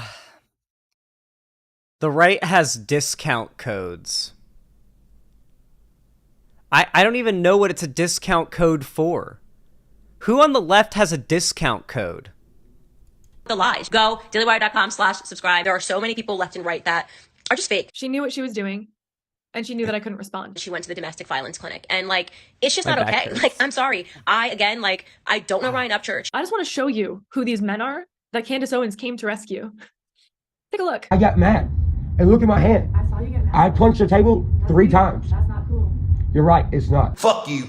And if you see me somewhere, motherfucker, you better stay far as fuck away. And I'm not fucking playing. And you know that I ain't fucking playing. Telling everybody about God's motherfucking plan, wouldn't you? The idea that you were scared for your life is like... Jesus. That guy's, a Trump voter. Come on, man. Pulled out this knife and I stabbed the fuck out of the chair that I'm sitting in. This is my chair. It died last night. I'm still sitting in.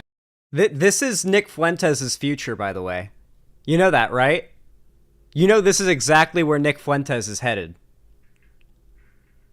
I don't just mean because they look identical, but like, this is like where, this is his future. Unless he stops now and becomes a leftist, femboy, catgirl, and accepts that he's gay. I'm gonna pull up and I'm gonna smack the fuck out of you. And me and you both know I'll pull up and smack the fuck out of you. Come over here so I can wipe your goddamn face on this motherfucking godfrey. Shut the fuck up. Tommy Vexed. This is Tommy Vexed. Allegedly, Candace and her manager are now friends with this guy. I made the mistake of associating with him for a few weeks. He told me he was being canceled because he's a Trump supporter.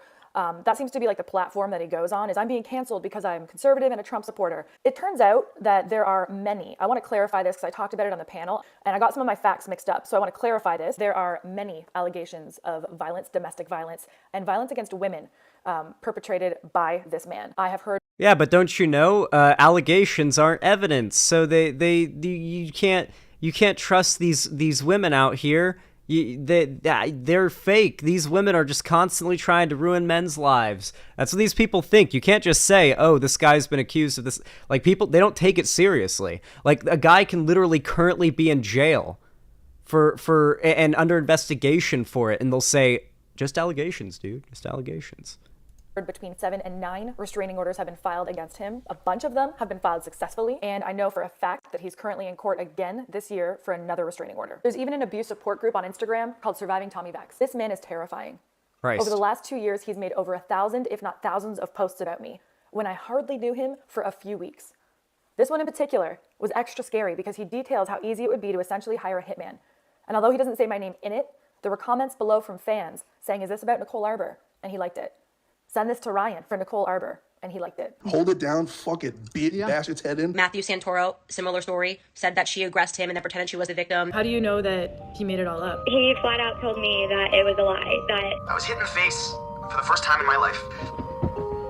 people do things. Apparently his ex claimed that he was lying, that he told her that he lied about this. Interesting. Usually to for a promotion. Basically, he called it clickbait. I know the truth. Watching the live streams back is so hard because it takes me right back to where I was when it happened. And I had friends calling, I had family calling, and all these people being like, "What's happening? Why is she doing this to you?" And I'm like, "Because she's a really bad person." Because there was no other answer. She knew what she was saying wasn't true, and it didn't matter. It's too many people that don't know each other that are telling you the same thing. It's too many people that don't know each other that are telling you the same thing. It's too many people that don't know each other that are telling you the same thing. Meanwhile, other victims of these men were hitting me up and being like, "What is Candace doing? Why is she doing this to us?" Because it's not just me. It's not just me. You know, she'll go on about Epstein and Weinstein and how did this all happen? Because of fucking people like you, Candace. Because of people like you. Because you had no idea what you were talking about, but you kept talking. There's multiple victims just like, okay, we're finally going to get these guys. And then Candace Owens backs them up. First and foremost, I have never spoken to Ryan Upchurch in my life. So trust the science is the code Daily Wire. When I needed my community the most, you separated me from everybody. It's wild because like Candace Owens will lose it. If a teenager tweets like, "Don't mess with, I don't know, the Arabs or something," she'll be like, "I'm getting threatened." For those of you who might have missed it, one of my stalkers is Jared Taylor from Black Rifle Coffee Company. After Candace did this to me. Oh, dude, that Black Rifle Coffee Company shit, I've known about it for a while, and its whole thing is like conservative coffee company, okay? It's their whole thing. The guy went on a podcast that I watched once, and he just came off as a massive douchebag. I think he might have just been a guy that worked, like, represented them, maybe not, like, the guy who runs it, but some guy who was associated with Black Rifle Coffee went on a podcast that I watched and just was just the biggest douche. No one liked him. She got a sponsorship from Black Rifle Coffee Company. Coincidence? I think not. She's not just a mean girl. She's not just the ultimate pick-me, which she is. She's the opposite of everything that she pretends to be. And Daily Wire, how? How Hey, she said it, not me. can you have Jordan Peterson talking to everybody about being a good person, living a good life, while also having Candace try and destroy them? You're full of shit. I fully expect that after this, she's going to go on another smear campaign about me, that she's going to try and spread more lies, that she's going to try and use court documents to twist it and make it seem like something it's not, or that I've been defeated, or I was called a liar and whatever. The judge said I'm not credible and threw it all out. In actuality, the judge hadn't talked to me. I'm not going to get into all the details of the legal stuff right now, but what I can tell you is that at no point have I been beat in court. At no point has a judge said I owe any of these people money. For the record, by the way, like, getting, like, justice for being stalked is borderline impossible. Particularly here in America. It is borderline impossible. It's just lies that they make up.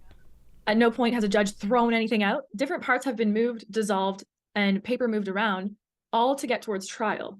And this is just legal games. Even if a judge called me a liar, which, by the way, this may come as a shock, but there are victims every day who don't get justice. The justice system is not even anywhere close to perfect. Candace Owens is exactly what conservatives say that they're not. And the truth is, without middle-aged white guys feeding her talking points, she crumbled. She doesn't. Well, no, Candace Owens is exactly what most conservatives are.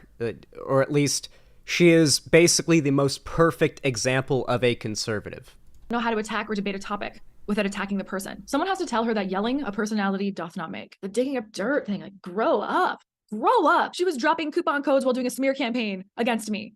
In the middle of the smear, she would drop coupon codes. If that doesn't tell you what her intent was, I don't know what will. Let's talk about anti-slap suits really quick. Generally used against people who've been victims of smear campaigns. So imagine this. Your abuser spreads everywhere that you beat up your kids. You hate your kids. Maybe they're trying to win the kids in the divorce. They spread that you hate your kids, you're a horrible person, you're making porn on the side. Did you not know you're making porn? You're making porn now. They said it on the internet. They're doing it. So to combat this form of narcissistic abuse, which is what smear campaigns are, your lawyer files a court injunction and a defamation suit. The purpose of doing that is to try and slow down the abusers. Because if those rumors get out about you, there's no telling how much it's going to damage your business, your reputation, your children, your family, your mental health, and whatever else it might damage. As we know, when things get online, it's really difficult to get them down. Now, what I've observed is bad guys go in and file what's known as an anti-slap suit. They claim it is their First Amendment right to say whatever the heck they want, even if it's lies, even if it's damaging you, even if it's putting you in harm's way. See, and I don't really think the founding fathers fought to make America free so that you could destroy the lives of people who challenge you. You psycho. Candace Owens, the racist man's MLK. Remember, the bad guy at any point could stop harassing you, leave you alone, stop spreading that you're beating up your kids. Shit. But they don't want to. They want to hurt you. An anti-slap suit is meant to defend your First Amendment right to free speech. However, in the last few years, it has been weaponized by abusive people to not only silence, but financially abuse their victims.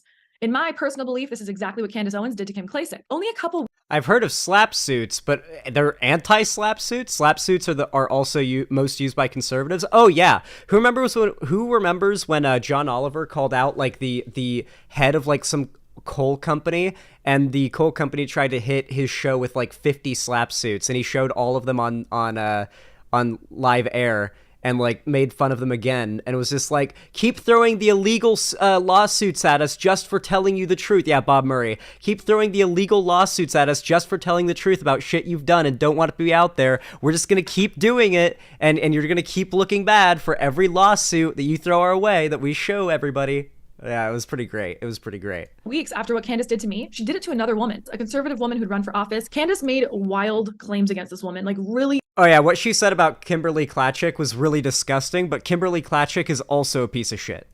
Damaging. There was claims in there that revolved around escorts and sex work and her being a madame and all sorts of really hurtful things. And Kim did exactly what we're told to do. You file that defamation suit. And Candace did the bad guy move. Now, this is really important. A lot of really big conservatives knew what Candace did to me, and they begged me. When I say beg, I mean begged me not to tell the truth, not to make a video about Candace, not to talk about it publicly, She's not powerful. to go on Megyn Kelly and talk about it. They begged me. They're like, we Remember, guys, these are the people who hate me too. These are the people who hate me too. Who need it the most, okay?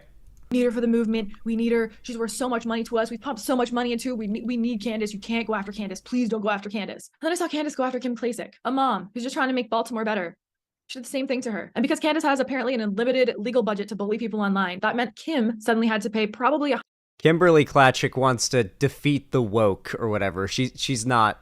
She's cringe. $100,000 or $200,000 in legal fees to fight that. It's a frivolous lawsuit usually used to drain the bank account of your victim. It literally gives gasoline to the bullies.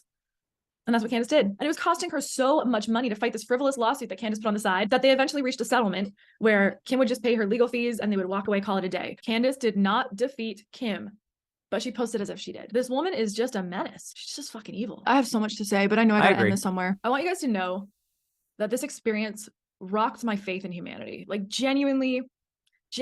I can't ignore that there's a common denominator in all of these people that have done horrible things to me. They're all conservatives, and they're, as much as I don't want to Interesting. Admit it, there seems to be a running theme of being disgusting to women, of not caring about the truth. When you come with the same venom for child exploitation and human trafficking. Being disgusting to women and not caring about the truth? Conservatives? No.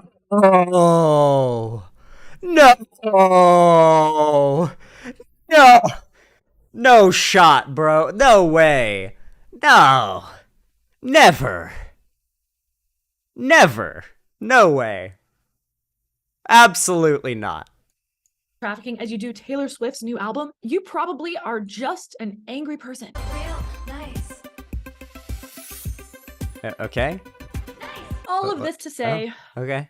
I would like to formally announce my retirement from all of this bullshit. I don't want to live a life that's dictated on me hating people based on who they vote for or who they love or what they look like. The truth is, I have no idea what conservatives stand for anymore. We're Christians, but we don't act Christ-like. Cardi B twerking is wrong and disgusting. But Andrew Tate running a digital brothel is okay because he says our talking points. And you know what? I love Michelle Obama. I think she's awesome. I think Michelle Obama is the shit. And I like Oprah. Okay, this woman is going to be a wine-drinking, like, Nancy Pelosi liberal in 5 years. The new Shuan head, she's either going to go full Shuan head or she's going to go full, like, Nancy Pelosi wine-drinking, like, Yas Queen liberal. And I like people. I genuinely like people. And I had to really do some soul searching and be like, wow, where have I been at Candace Owens? Have I made mistakes along the way? Yeah, I have. In fact, I didn't even know that some people are fat. Get this. Throw back to the first big video. I didn't know that some people gain weight after severe emotional trauma to almost build padding. I didn't know that. So, to be clear, by the way, the vast majority of these online figures, like the ones that aren't actively lying and maliciously trying to push a narrative for profit, most of them have literally been lied to. They exist in they literally don't have the puzzle pieces put together to form the full picture of reality. So they've been told the full picture is something else, and they don't go looking for the puzzle pieces. They just believe the people who've told them what the full picture is. That's what these people... She just found out. Like, she probably doesn't even know that there are genetic disorders that can make it nearly impossible to lose weight in the same way that anybody else can. Like, she probably doesn't know that for some people, it is literally 3 to 5 to 10 times harder to lose weight than it could be for somebody else. She probably hasn't even thought about the fact that people with physical disabilities, like, probably have a higher chance of gaining weight and having pretty much no outlet to lose it. These are not things that they even have probably even had brought up to them. Conservative demagoguery and the conservative worldview as a whole does not hold up well to scrutiny. And I get why some people were especially upset at that video now. I only learned that in the last year, but you can't get mad at me for not knowing what I didn't know. Please teach me. But if I would have known that, I definitely would have angled that a bit differently. So I don't want to be part of this team that is full of venom and hate, and it has fun smearing people every day, and every day is another fight, and who can we me? Like, the word grifter is thrown around, but I don't even think you guys know the definition of it. By definition, grifter is these people like this that are daily picking fights with people just for the sake of fighting, just to get one up, just to feed their ego a little hit of dopamine so they can get through to the next day and go narcissistic abuse on somebody else. These fucking conservative content creators, these like how many times have you seen, like, I'm just, like, covering something that's going on, like, covering some issue that some marginalized group in America is facing, and then all of a sudden I'm getting, like, canceled by lefties on Twitter, or attacked by conservatives on Twitter. That's what these people do. The best way to tell who's, like, you know, the not the asshole is who's minding their business generally. I'm not interested. Candace tried to insult me by saying, "You're not one of us." And this experience She's waking up from the Matrix. In the words of Blink 182, I don't ever want to be you. And for those of you who instantly knew that's not Blink 182, you are my people. So instead, in the words of my... I'm a Zoomer. I don't even know what that was supposed to be. That was a good video. I'm excited to see what Nicole Arbour's going to do. If she's going to, like, actually go full left wing or whatever. Let's see what's going on on the channel since this happened. What's she done since then? How to spot a narcissist? Red flags? Interesting. Her music does really well. Holy shit. Well, that was very interesting. We pretty much had confirmed what we already knew. Candace Owens is a narcissistic grifter who's willing to lie and manipulate whatever she has to do in order to get on top. Ruthless businesswoman.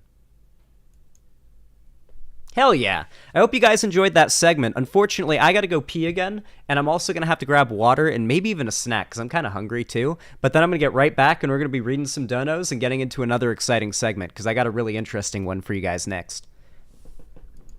Here, I'll play the music for you guys. My legs are trapped in my blanket. No! I have been captured.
Yay! What the fuck is going on? I got some bananas. Not the ideal snack, but you know, they'll do. Oh my god, I said an ableist word, nanners. Okay, so we had a massive dono earlier, right when I'd started the segment, that didn't appear on the feed for some reason. So we gotta hunt that down and find it. Oh, I'm so sorry I said nanners, guys. Are you guys gonna be okay? Many people have been discriminated against with that word. Holy shit, come on. The website. Do what you're supposed to do here. Come on. What are you doing here? Do what you're supposed to do here. I said the N-word, nanners. True. Okay, well, I seem to have crashed my Opera GX, so I'll go ahead and I'll grab a nanner while I wait for it to uncrash, because it does uncrash eventually. It just has to stabilize. I've got a good computer, I just haven't turned it off in like weeks. It really needs to be turned off and back on again. I really meant to do it before stream, but I forgot, and so now it's super slow.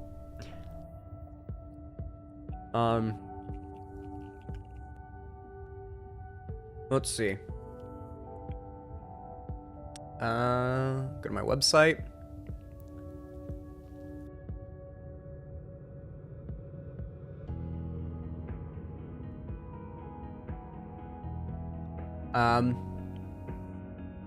Let's see. Feed.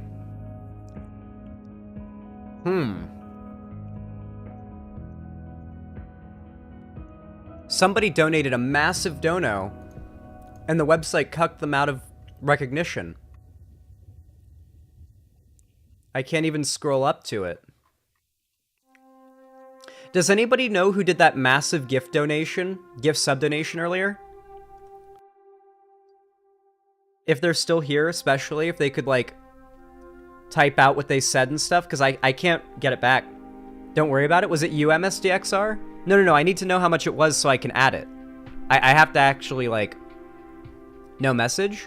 What did you donate? I want to say thank you, and I also have to add it to the calculator manually.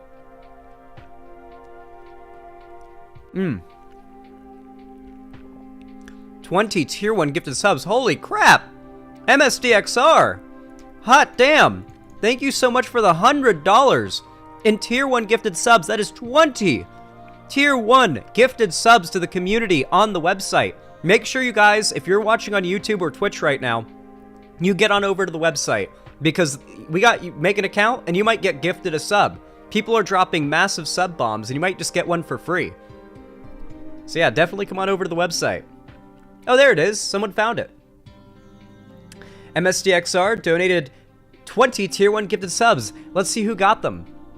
Gummy Quake, Journey Mage, Undarth, Thorax123, Emrasa, Supreme Peasant, Jack Barrett, Trimmer Shake, Squirrels in a Kinsuit, Monarch MK Ultra, Jonathan Joestar03, Horse Scary, Teal Josh, Megamania, Volfia, Griffin the Atheist, Epifloid, What, Rayman Bell, and Lucky Otter. Hell yeah, I'm sure you all really appreciate those tier 1 gifted subs, and I certainly appreciate them as well. Thank you so much, MSDXR. That went hard as hell.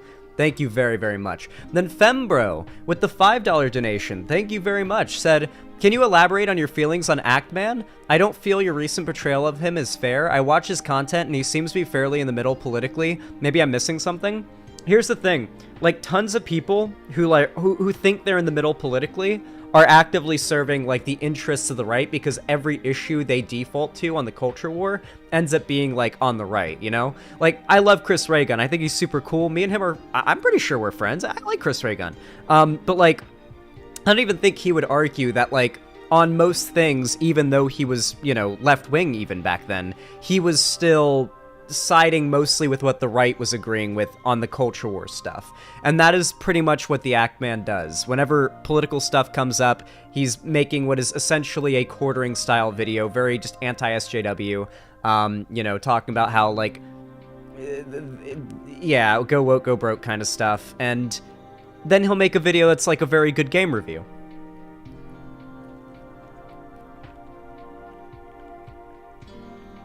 But yeah, that's my take on Ackman Fembro. But he's made some good videos. I like this Fallout New Vegas video. I feel like Ackman might be somebody who I would like to talk to. Like, we could probably have a pretty chill conversation. Maybe even come out of it agreeing with each other. IMO, thank you for the tier 1 sub. I really appreciate that. Thank you for the $5. It's very kind of you. Said, I missed most of the previous segment, but the way this person's face lit up when they mentioned they liked Oprah was really cute. Also, hope you get well soon. I don't know what you're referring to, but yeah, well, thank you for the tier 1 sub. It's very kind of you. Thank you for the $5. Fake Alec Kyle Parker, thank you for the $25. Wow, thank you. Said, speaking of nanners, I made this in case you destroying FD Signifier's FD's video results in a debate with, and then a broken link. I think that link is broken, Fake Alec Kyle Parker, so you'll have to retype it into the chat. But thank you for the $25. That's very kind of you. I'll take a look at it if you can retype it. Heavy Gretel, thank you for the tier 1 gifted sub to Punk Corpse. That's very kind of you. Thank you for the $5. I really appreciate that. Thank you. Didn't even say anything. The Salty Internet Pirate, thank you for the tier 1 gifted sub to Anonymous. It's very kind of you. Thank you for the $5. I really do appreciate it. It helps a lot, especially with raising money for the move. The move is getting really close now, so the donos are really appreciated, because moving is stressful, and having a little extra money when moving helps keep my heart rate lower, you know? Thank you for the $5, though. I really appreciate it. Said, this lefty infighting meme is real in spirit. Let me take a look. Oh. Minecraft music started playing. Sorry, it auto-played. I forgot to put loop on. I forgot to turn on the loop. So what did it want to autoplay? I know. You should get Slamma in here one day, Hakan. Does Slamma know that I use their music for my stream background? I hope they're okay with that. I imagine they are, because their music's used in, like, Quebec Corner videos and stuff. Yeah. You know, I feel like we should do, do I tank my viewership with a Hightail segment? Nah. Here's what I will say, though. One of the Hightail devs wished me well. DM'd me to wish me well because of COVID.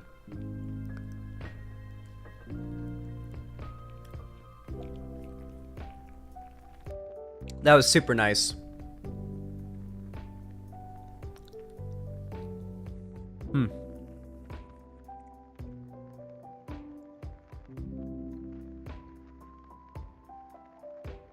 It's a really, really good team that's working on that game.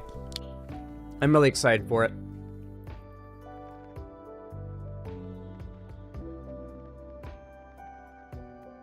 Now I'm not like, I'm like excited for it and then rooting for it on like several different levels and for multiple different reasons now. I'm excited for it because it looks like a great game and I'm excited to play it. I'm also hyped for it and excited for it because like the people who are making it are like good people. And not only that, but I'm friends with some of those people now. And, you know, I want people that I'm friends with to do well. I want their stuff to succeed. Is Hightail made by a Chinese dev team? No. I mean, they have, like, multiple positions, like, located all around the world, but for the most part, like, their studio is in Derry, Northern Ireland. And, they have mostly, like, besides that, I think mostly American and Canadian employees, but they've got many in, like, the UK and Germany and, like, around, like, Europe and all that area, and, yeah. Yeah, Derry spelled D-E-R-R-Y, yeah. Very Catholic of you, Zan. I don't remember what I did that was Catholic, but okay. Leftist dating site splits due to positions on 1936 Spanish Civil War. A popular dating site for socialists, communists, and anarchists is now splitting into at least 4 factions due to ideological disagreements stemming from the Spanish Civil War in 1936. That's amazing. That's true leftism right there. I definitely still have the COVID burps. That is definitely still a symptom I have from COVID. Whew, okay.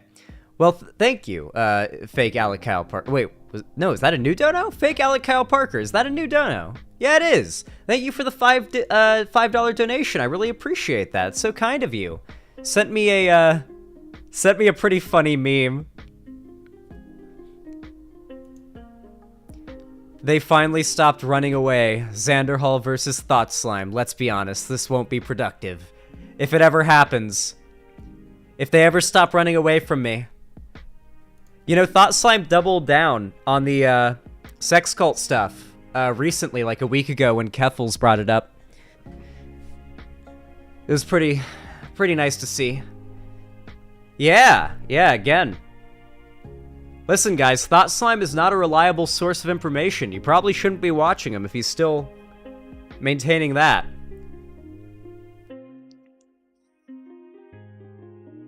Is the FD bit still coming up? Oh yeah, you better believe it.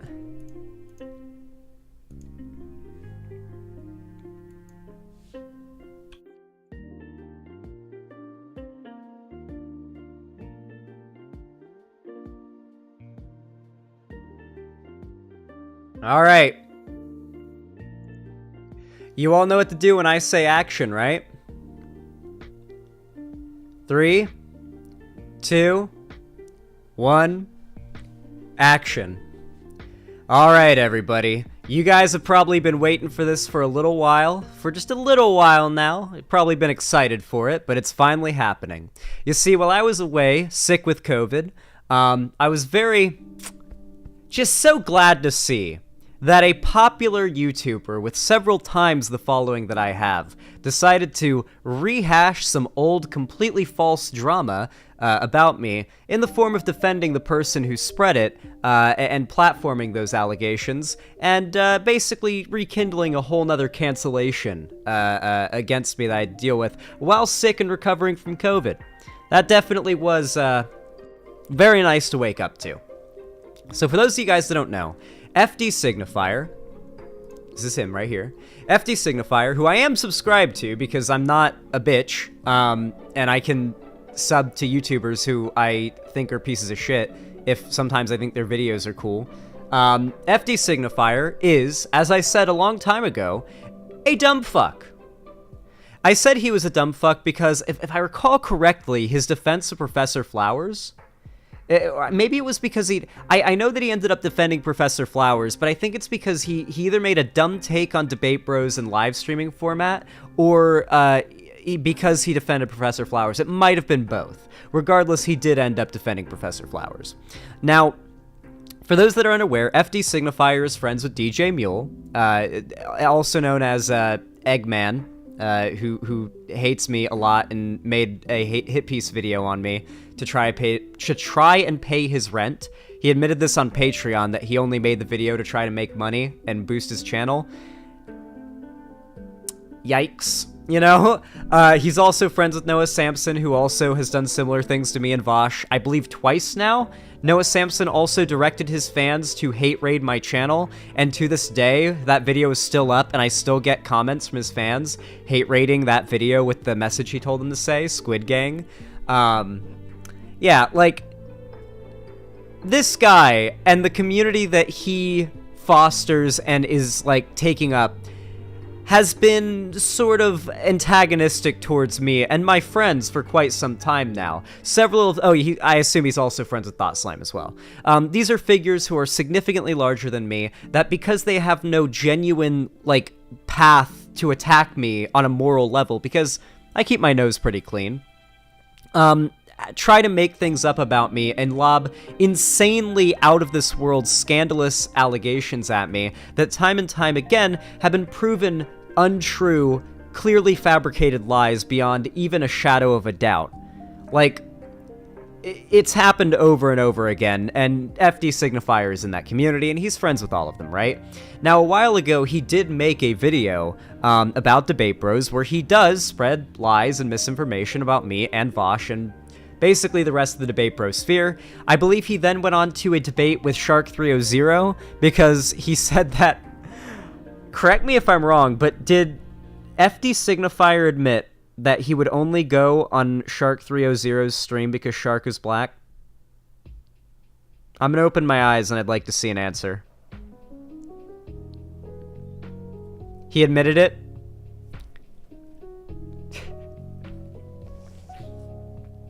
Yeah.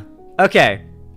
He went on Shark 300's stream, and Shark 300 just basically... Shark 300 did the most basic, like, just, you know, just asked him, like, okay, do you think this makes sense if this is true? Do you believe this? Okay, then how does this make sense? Like, come on, tell me how this makes sense. Like, FD Signifier walked back everything.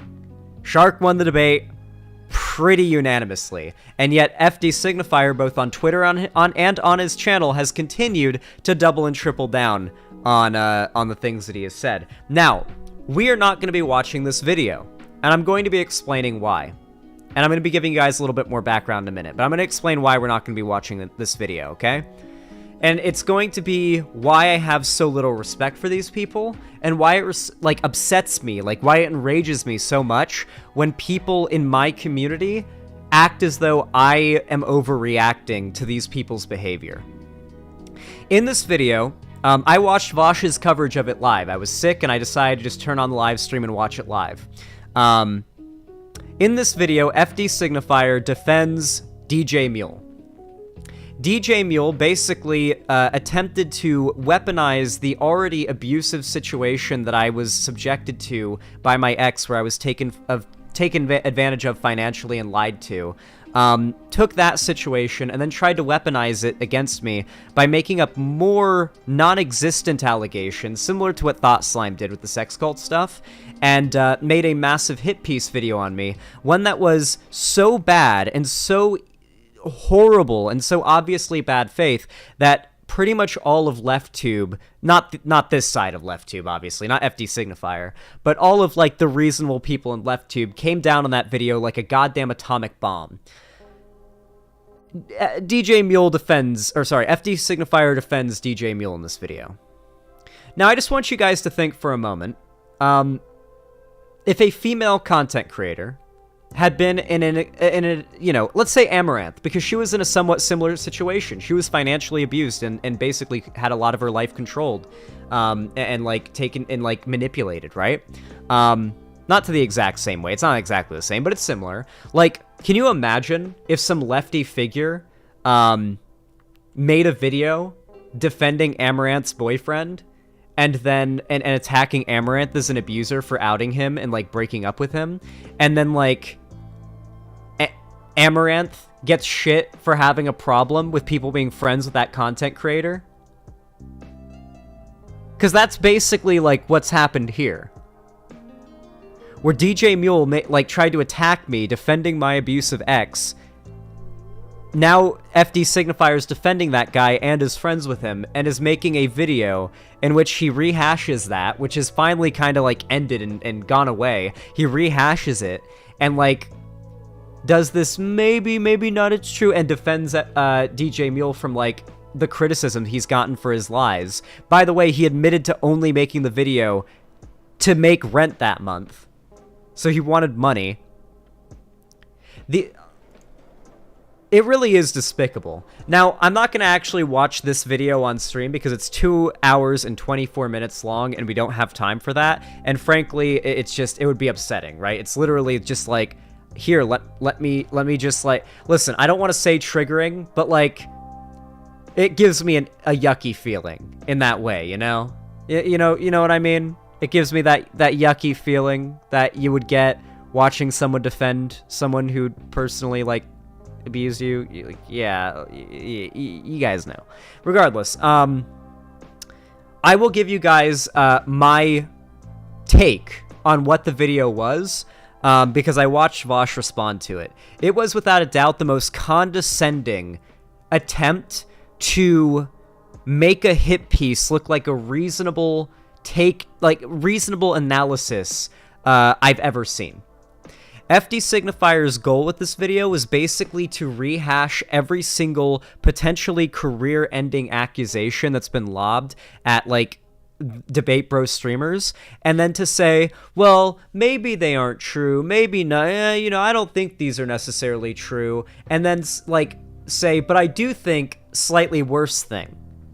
There's literally a point in the video where FD Signifier says, yes, I don't think Vosh is a pedophile, but I do think that he's very racist. Like, it's like, okay, you know, like, and you have tons of lefties acting like he's been super reasonable here because they heard him act like he changed his mind, and so he must be taking a reasonable position here. He must not be acting in bad faith trying to destroy the livelihoods and reputations of content creators a fraction of his size, at least in my case.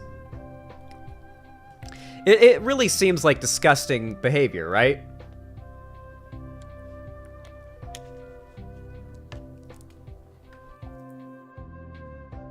I still can't believe Merrick fell for his mask of civility. I guess I should give you guys the reason for the Merrick Bridge burning. Okay. I'm going to try to be... I do not hate Merrick, okay? And I don't want to like, be mean. So I'm just going to say what happened, okay? Basically, Merrick... I guess was offered by FD Signifier to talk for like a recorded interview where they would like discuss cancel culture and like the canceling of creators in the left. My understanding is that she went on there to like argue in favor of like debate bros and all that stuff. However, the video ended up coming out and it just ended up being a segment of the video in passing that she essentially collaborated on, I guess you could say, and, you know, in a video that just ends up spreading lies about me, in relation to you know, the abuse that I went through, right? And it is very disconcerting, I would say, to be friends with someone and for them to, because they want to see the best in somebody who is friends and like has spread lies about your abusive situation, like it just feels so weird, right? And so basically, I just commented on her post talking about it because I'd woken up and I'd checked my phone. She'd said something along the lines of, I know some people are upset about my taking part in FD Signifier's new video, but I think his perspective on this is valid and should be allowed to have a platform, and I don't regret going on there, and I just replied, so he ended up collaborating with FD Signifier in a video that spread lies about me? And it was just, I didn't like get upset, I just asked her the question mark at the end. And then she replies upset, like getting very defensive, like, what do you mean? I've always been at your side. What do you mean? Why are you turning against me right now? Why are you getting pissed off at me? What do you mean? I was just like, I think it makes sense why I'd feel a little like upset that you want to see the best in somebody like that who's done that kind of stuff to me. And then she ended up calling me a dickhead, and so I blocked her.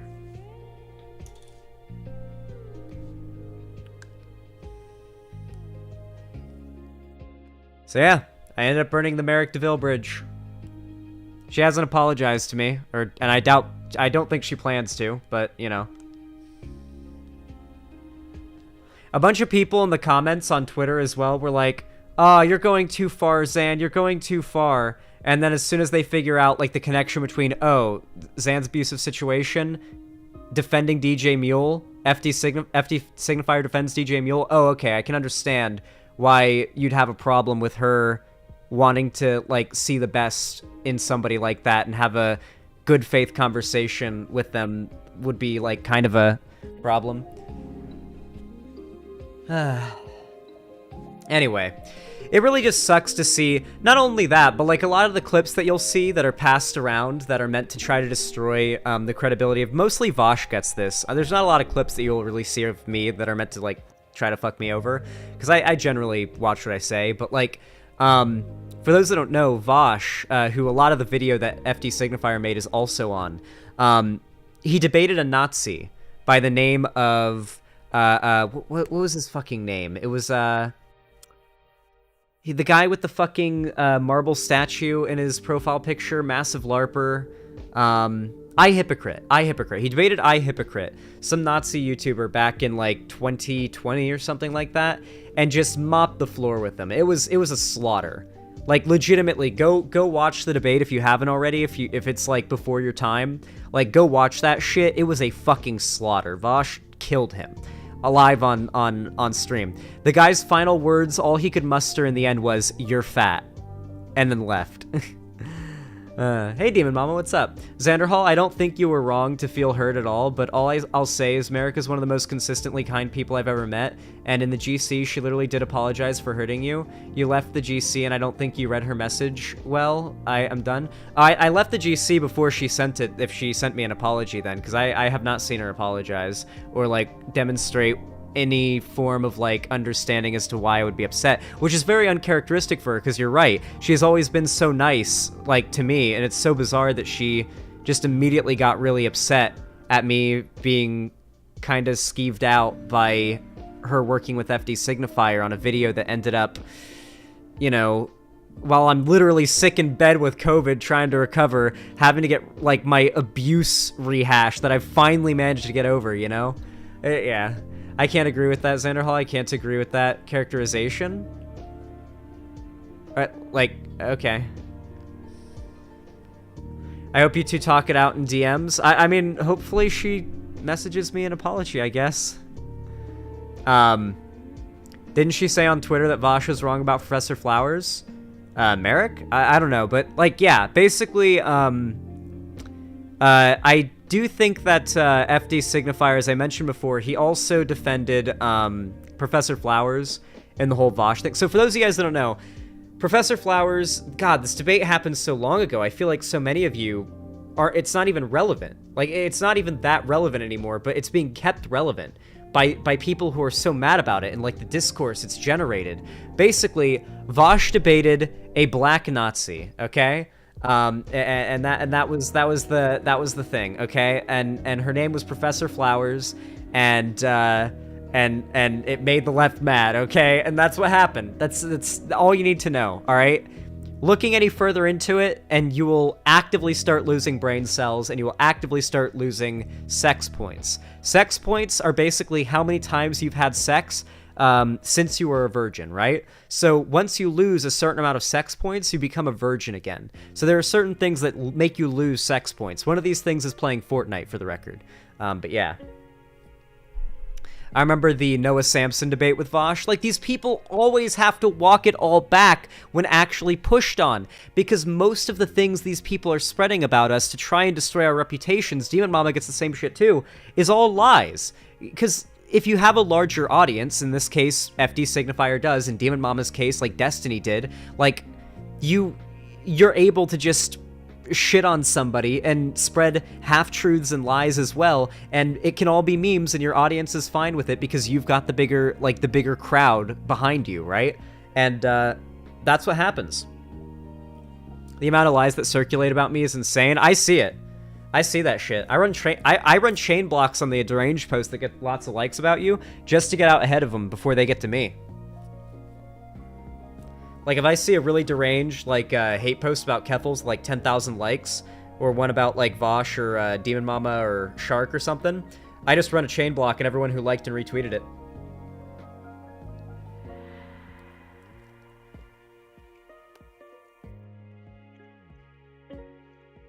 I'm not gonna argue with the dumb fucks on Twitter, so there's no point in not having them blocked. It just makes your, like, scrolling experience and your notification experience worse.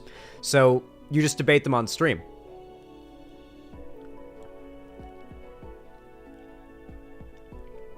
Good question.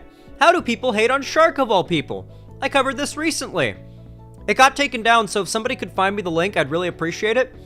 Somebody created a fake screenshot of a Shark 300 tweet and tried to use it to claim that he is a pedo. Or like a sex offender.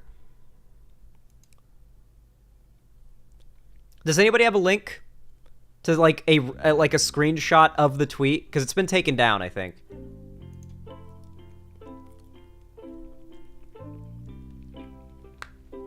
Hot damn, 472 viewers. Welcome, everybody. So nice to have you all here. Hopefully you're enjoying your stay.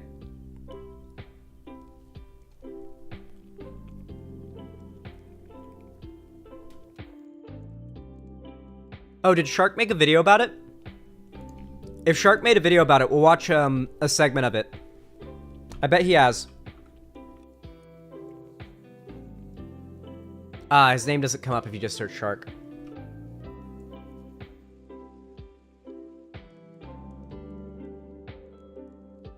There we go. Okay.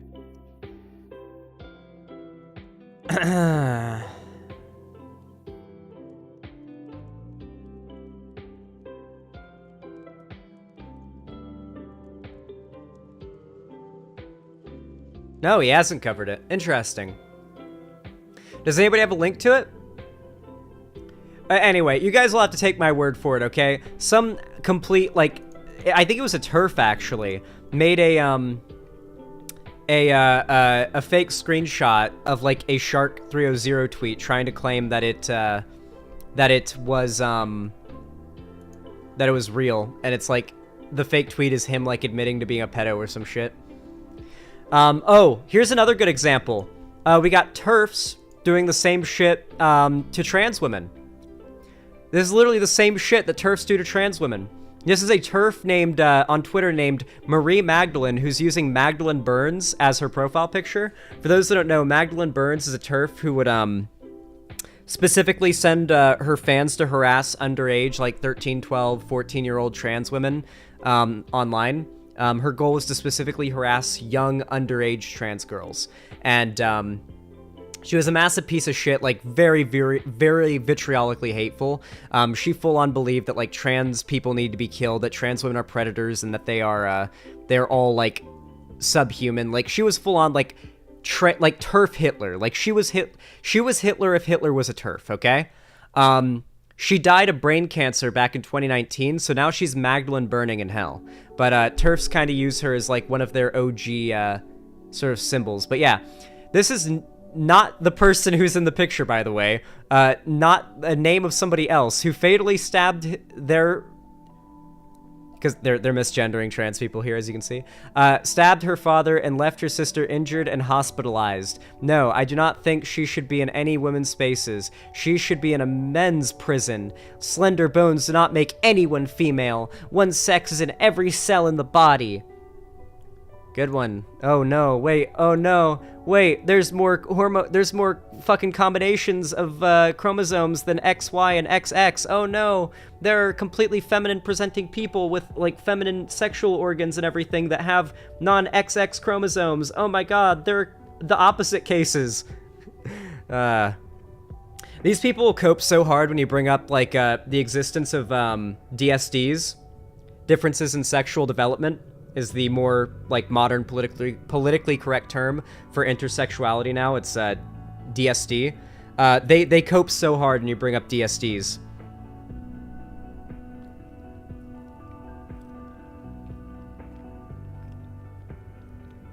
If you refrigerate your banana, they'll spoil faster. That's why I leave them out on the counter in the sun.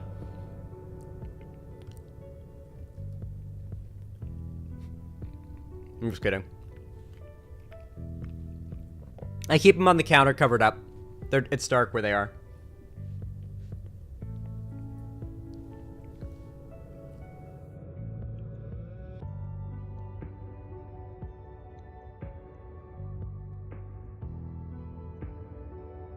Okay.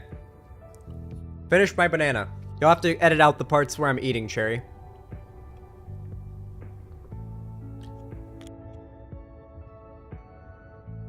But yeah.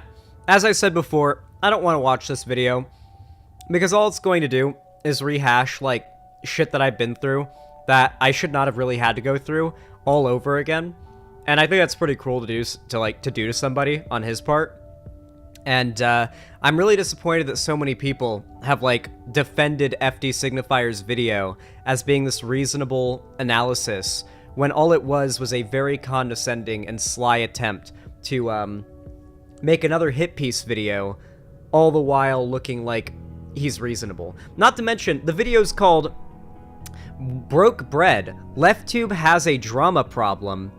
While he makes the 2.5-hour video about drama, well, about people who have, like, not talked about him in months. Like, when was the last time FD Signifier came up here or on Vosh's stream or on any... Like, We haven't talked about him for months. We've been focused on, like, the right trying to exterminate trans people and trying to basically destroy the existence of any history having to do with the white supremacy in our country, trying to uneducate our kids so they don't have the knowledge necessary for them to formulate valid political opinions. Like, we're actually fighting against real issues, and this guy's dropping, like, a fucking hit piece that comes out of nowhere, like a goddamn car T-boning you while you're going down an intersection. Like, the left has a drama problem, by the way, and it's like, we were the ones talking about politics just now. You just dragged us out of the politics discussion to talk about drama. Xanderhall, at the end, FD Signifier films himself going to the hospital due to having a panic attack over a situation he had a huge hand in creating. Are you fucking kidding? I have to see that. No, I have to see it. I have to see this. I've had panic attacks before, but I've never had to go to the hospital. It's near the end.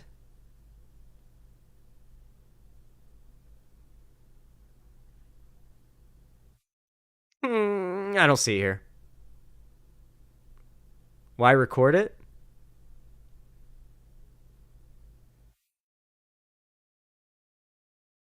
Okay, I don't see it.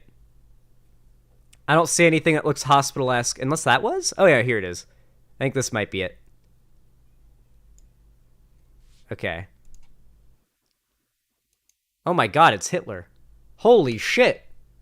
How the fuck did FD Signifier resurrect Hitler himself for a video? Jesus.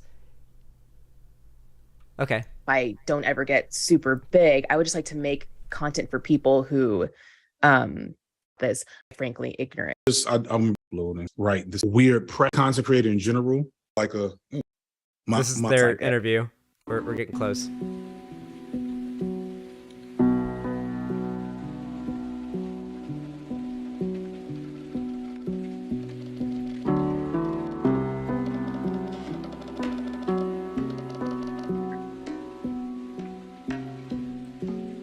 Okay, I think I should call an ambulance. Yeah, when you have a panic attack, it's really bizarre. You start to feel really cold and, like, overwhelmingly tingly, and, like, it can almost feel like how a heart attack is described if it starts in the right arm. I can totally imagine that. Yeah, it makes you feel like it gives you those ants feeling. At least it gives me that. So I could totally see Googling stroke symptoms when having a panic attack. I'm not gonna discount him saying he had a panic attack from this, like, but God, like, why'd you make this? Never Google your symptoms? No, you probably should Google your symptoms and be on top of what's wrong with you. Don't listen to, like, the insane shit saying you're dying unless it seems likely, but, you know, if you see something wrong, don't fucking ignore it. Like, do a little basic research, and if that research leads you to believe you should go to the doctor, try to get to a doctor, you know? That ignoring stuff gets people killed or gets them stuck with lifelong, very regrettable, very preventable medical issues.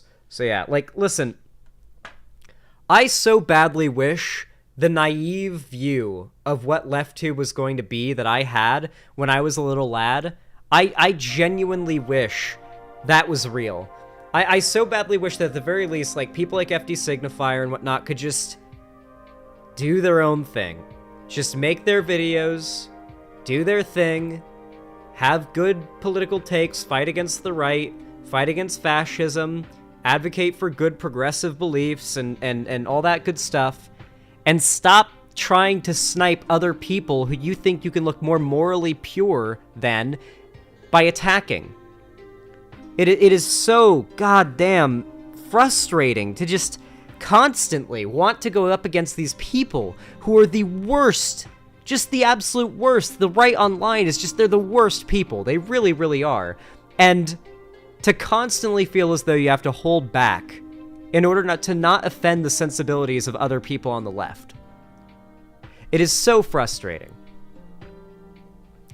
How rich is he to be able to afford a hospital visit? I mean, definitely richer than me. If I had to go to the hospital right now, I would have to delay my move to Seattle a couple months. Let me just say that. Anyway, yeah, that's my thought on all this. I think it's really despicable, And I'm sad that it just has to keep on, getting brought up, They'll literally play like, oh, we hate drama, why does drama keep happening, as they're the ones bringing up the drama. And it's always that case. It really is always that case. Anyway, guys, thank you for watching. What do you guys think of that segment? Did you enjoy it?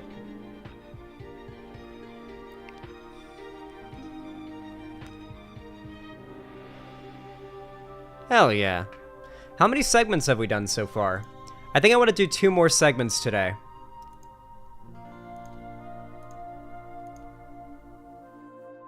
Three segments. Ah, I'm missing something. I thought we'd done 4. Interesting. What did I miss? Oh, the Hogwarts Culture Wars stuff. Ah, yes.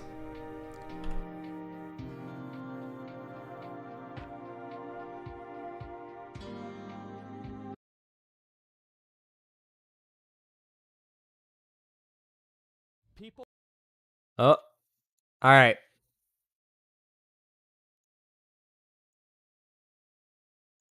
Ah, shit. I deleted the lo-fi. There we go.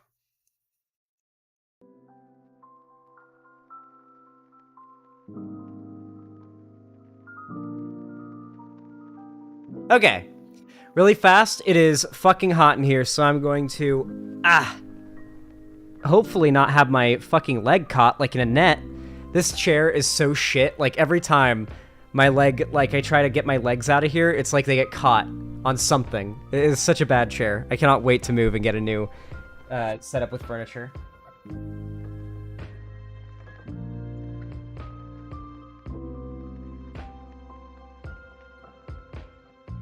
It is too fucking hot in here. Hold on. There we go. If you really want to play a Harry Potter game, play Chamber of Secrets for the PS2. If you're gonna buy a Harry Potter game, then buy Hogwarts Legacy if that's what you want to play. Don't buy, like, a objectively inferior, older, like, Harry Potter game. What? Alright. So. You all know what to do when I say action, right? Oh, you know what I also have to do first is update the dono goal. I forgot to update the dono goal, guys. I feel so bad because you guys have been so fucking awesome with the donos. Remember, guys, if you donate, I really do appreciate it. Leaving likes and donating really, really does help. If you're watching and you want to support the stream for completely free, please consider hitting the thumbs up button over on YouTube. It really does go a long way. It's completely free, and it really does help a lot. So yeah, I appreciate every one of you who helps out the channel. Alright. Y'all know what to do when I say action, right? 3, 2, 1, action. Alright. So, who here remembers Gamergate? I imagine most of you do, at least as a, maybe not as a memory, but you know what it is. I remember it. Like, I remember Gamergate, and I remember very well the time after Gamergate, the effects that it had on internet culture and the political space. And, well, it was a very complicated story and a very complicated line of events, but it all basically culminated in a culture of harassing mostly marginalized public figures in the gaming community who dared to speak out with progressive ideas. That was essentially the culmination and, like, the essential, like, pull of a lot of it. Now, the slogan of Gamergate, the thing that most Gamergaters, self-identified people, would say, was that it was about ethics and video game journalism. You see, they believed that it was prevalent for it to be easy to get favorable coverage of a video game by, say, a female game developer sleeping with the reviewer. Now, they tried to use a scenario in which they claimed this happened as, like, the bouncing point of all of this, and they successfully did so, but as it turns out, that's not what happened. Like, it was just some, like, dude who was mad that his ex wasn't with him anymore and was with someone else, and so he made up lies about his ex and and like a game reviewer in order to like make them look bad. It was really degenerate and disgusting. But as you can imagine, a vengeful incel making a you know, hit piece to try to rally an entire internet-wide harassment campaign against somebody, that's the kind of person that, you know, the internet likes to rally to, right? And so Gamergate began. And as it grew, it started to fractal, right? There started to be more factions and fractions of it, basically. Factions and fractions. And you had, like, full-on alt-right neo-Nazis, you had your tradcons, you had your, like, centrists who are just kind of barely getting into it. But for the most part, it was, like, a lot of reasonable people who were perhaps even on the left who had been convinced that something was happening, mostly coming from the left, to try and fuck up video games. Like people on the left, or some group of people on the left, were trying to fuck up video games and other types of media in that sphere with their political agenda. That was the essential pull of their argumentation. And they would argue ethics in video games journalism as sort of a shield against any criticism they would get for their harassment. The problem is, since then, ethics in video game journalism has become a poisoned word. I do think that video game journalism is a pretty, like, bankrupt field. Like, it really is shit. Like, game journalism really is shit. And it really sucks that the Gamergate, like, movement, which was so focused on harassment and hatred of minorities and like, unwokifying games, it's so sad that it got derailed and sort of co-opted, I guess you could say, by that group. The idea of fighting against that issue. One of the most recent things that has happened involving this is the release of Hogwarts Legacy. Hogwarts Legacy was released, and this was one of the most hyped up games of all time, right? Definitely one of the most hyped up games of all time. Yeah, without a doubt, it is one of the most hyped up games of all time, and it has absolutely smashed the records. It is doing very, very, very well. It is doing extraordinarily well, and less than Hytale though. Hytale will destroy it. However, though, the game is popping off like crazy. It is doing extremely well for itself. And a lot of people are loving it. Apparently the game is pretty good. Apparently it's a very solid game, especially in the Harry Potter IP, which a lot of people are a fan of and enjoy. It's a good execution of a world and of gameplay and of the magic system in that IP, from what I've heard. And I also watched some gameplay of it, and it seems like it's pretty fun. But game journalists have been rating the game 1 out of 10 simply because J.K. Rowling, the creator of Harry Potter, is a transphobe. Now, personally, this doesn't really upset me that much, but if you're somebody who really does care about, like, this kind of stuff, and it's gonna look a certain way when game journalists are now giving 1 out of 10s to games that are considered a masterpiece by everybody for political reasons. It makes the left look bad.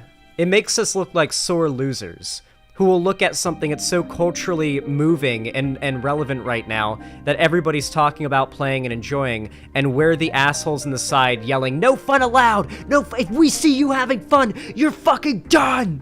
You know, like that shit. It really is sad to see. And what upsets me even more is how it is looking to people who mean well, but do not have the interest in burying themselves in politics and discourse to figure out what is going on. Notably, Asmongold. We're going to be reacting to an Asmongold clip. This video is called J.K. Rowling Haters Attack Asmongold for Playing Hogwarts Legacy. Unfortunately, this is making us look pretty bad. For those that don't know, I'm a pretty big Asmongold fan. I really like his stuff. I'm actually a big fan of Asmongold. I like him. Okay? We'll probably end up criticizing him a bit here, but that doesn't change the fact that I enjoy him. I'm a big fan of his content. I've probably watched hundreds of hours of his content. It is my go-to listen to content while playing WoW and leveling, without a doubt. Just without a shred of a doubt. People have been apparently attacking me for supporting Hogwarts Legacy. I didn't even... Oh no, see, Yellow Flash 2 So for those of you guys that don't know, Yellow Flash 2 is like literally a quartering clone. You see what happens here? Now Asmongold's gonna react to fucking Yellow Flash. This is the guy, for those that don't know, this is the guy who freaked out about Doom Eternal having female demons. This is literally the guy who freaked out and got upset about the news article talking about Doom Eternal having the series' first ever female demons. That's this guy. That's who's being platformed by one of the biggest streamers on Twitch right now, because the left had to go fucking nuclear, fucking psychotic on the Hogwarts Legacy thing. The left is literally running headline into another Gamergate. That is my point here. Let's go back to when I predicted this. Like, can we go back to when I predicted this? Xander Hall, anti-SJW wave.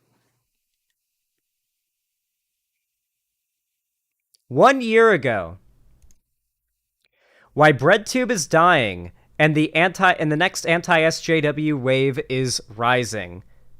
Is left-wing YouTube dying? Is BreadTube, as they say, dying?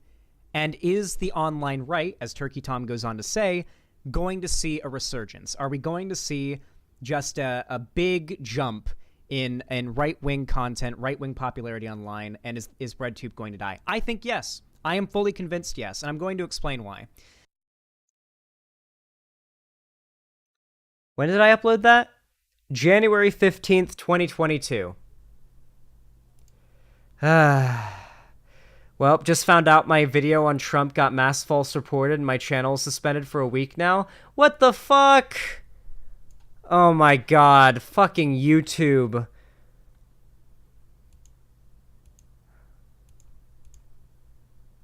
Jesus Christ, I just liked and retweeted. Everybody go like and retweet Demon Mama's post right here. Guys, it is vital that you like and retweet this tweet, okay?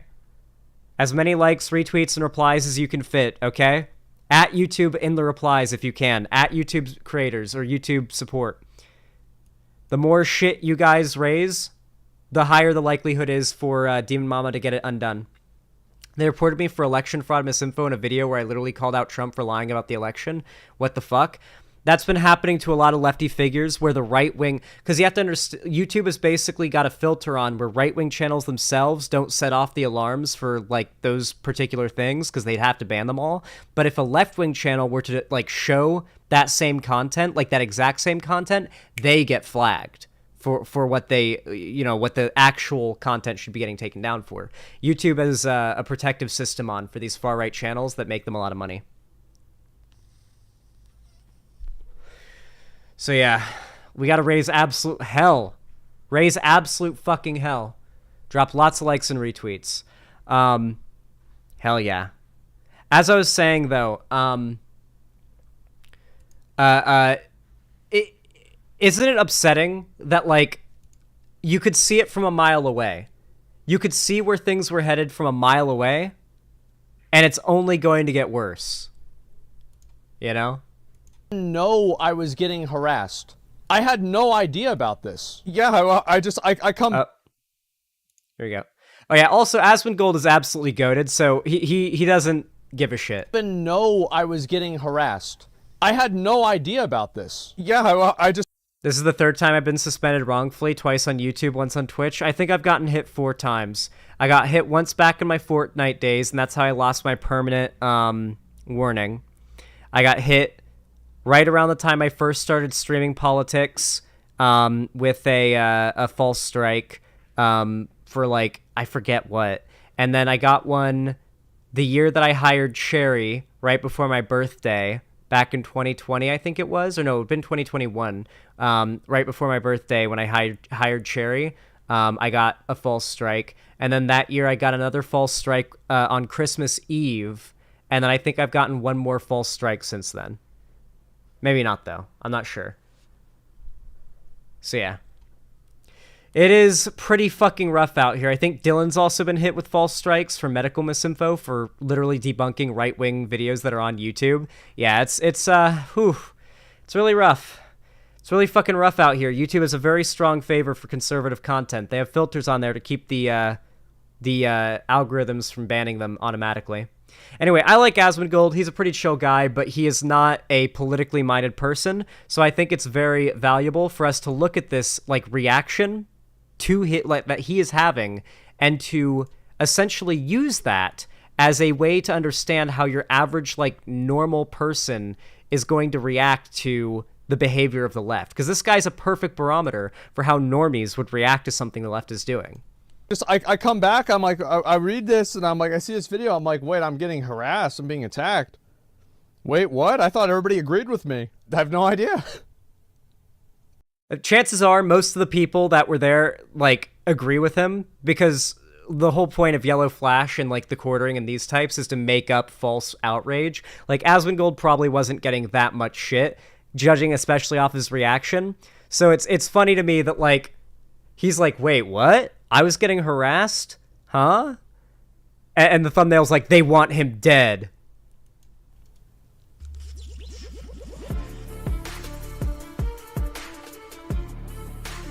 Oh my god, his intro is so cringy. A couple of updates when it comes to Hogwarts Legacy. We have the user scores now over on Metacritic. 9.1 for PlayStation. God, I would love to debate this Yellow Flash guy. He really does not have any charisma. Oh my god. Like, just his way of speaking is so cringy, and like, he just, like, it would just be an over for him the second he talked. 5. For Xbox Series X, we're at a 9.0.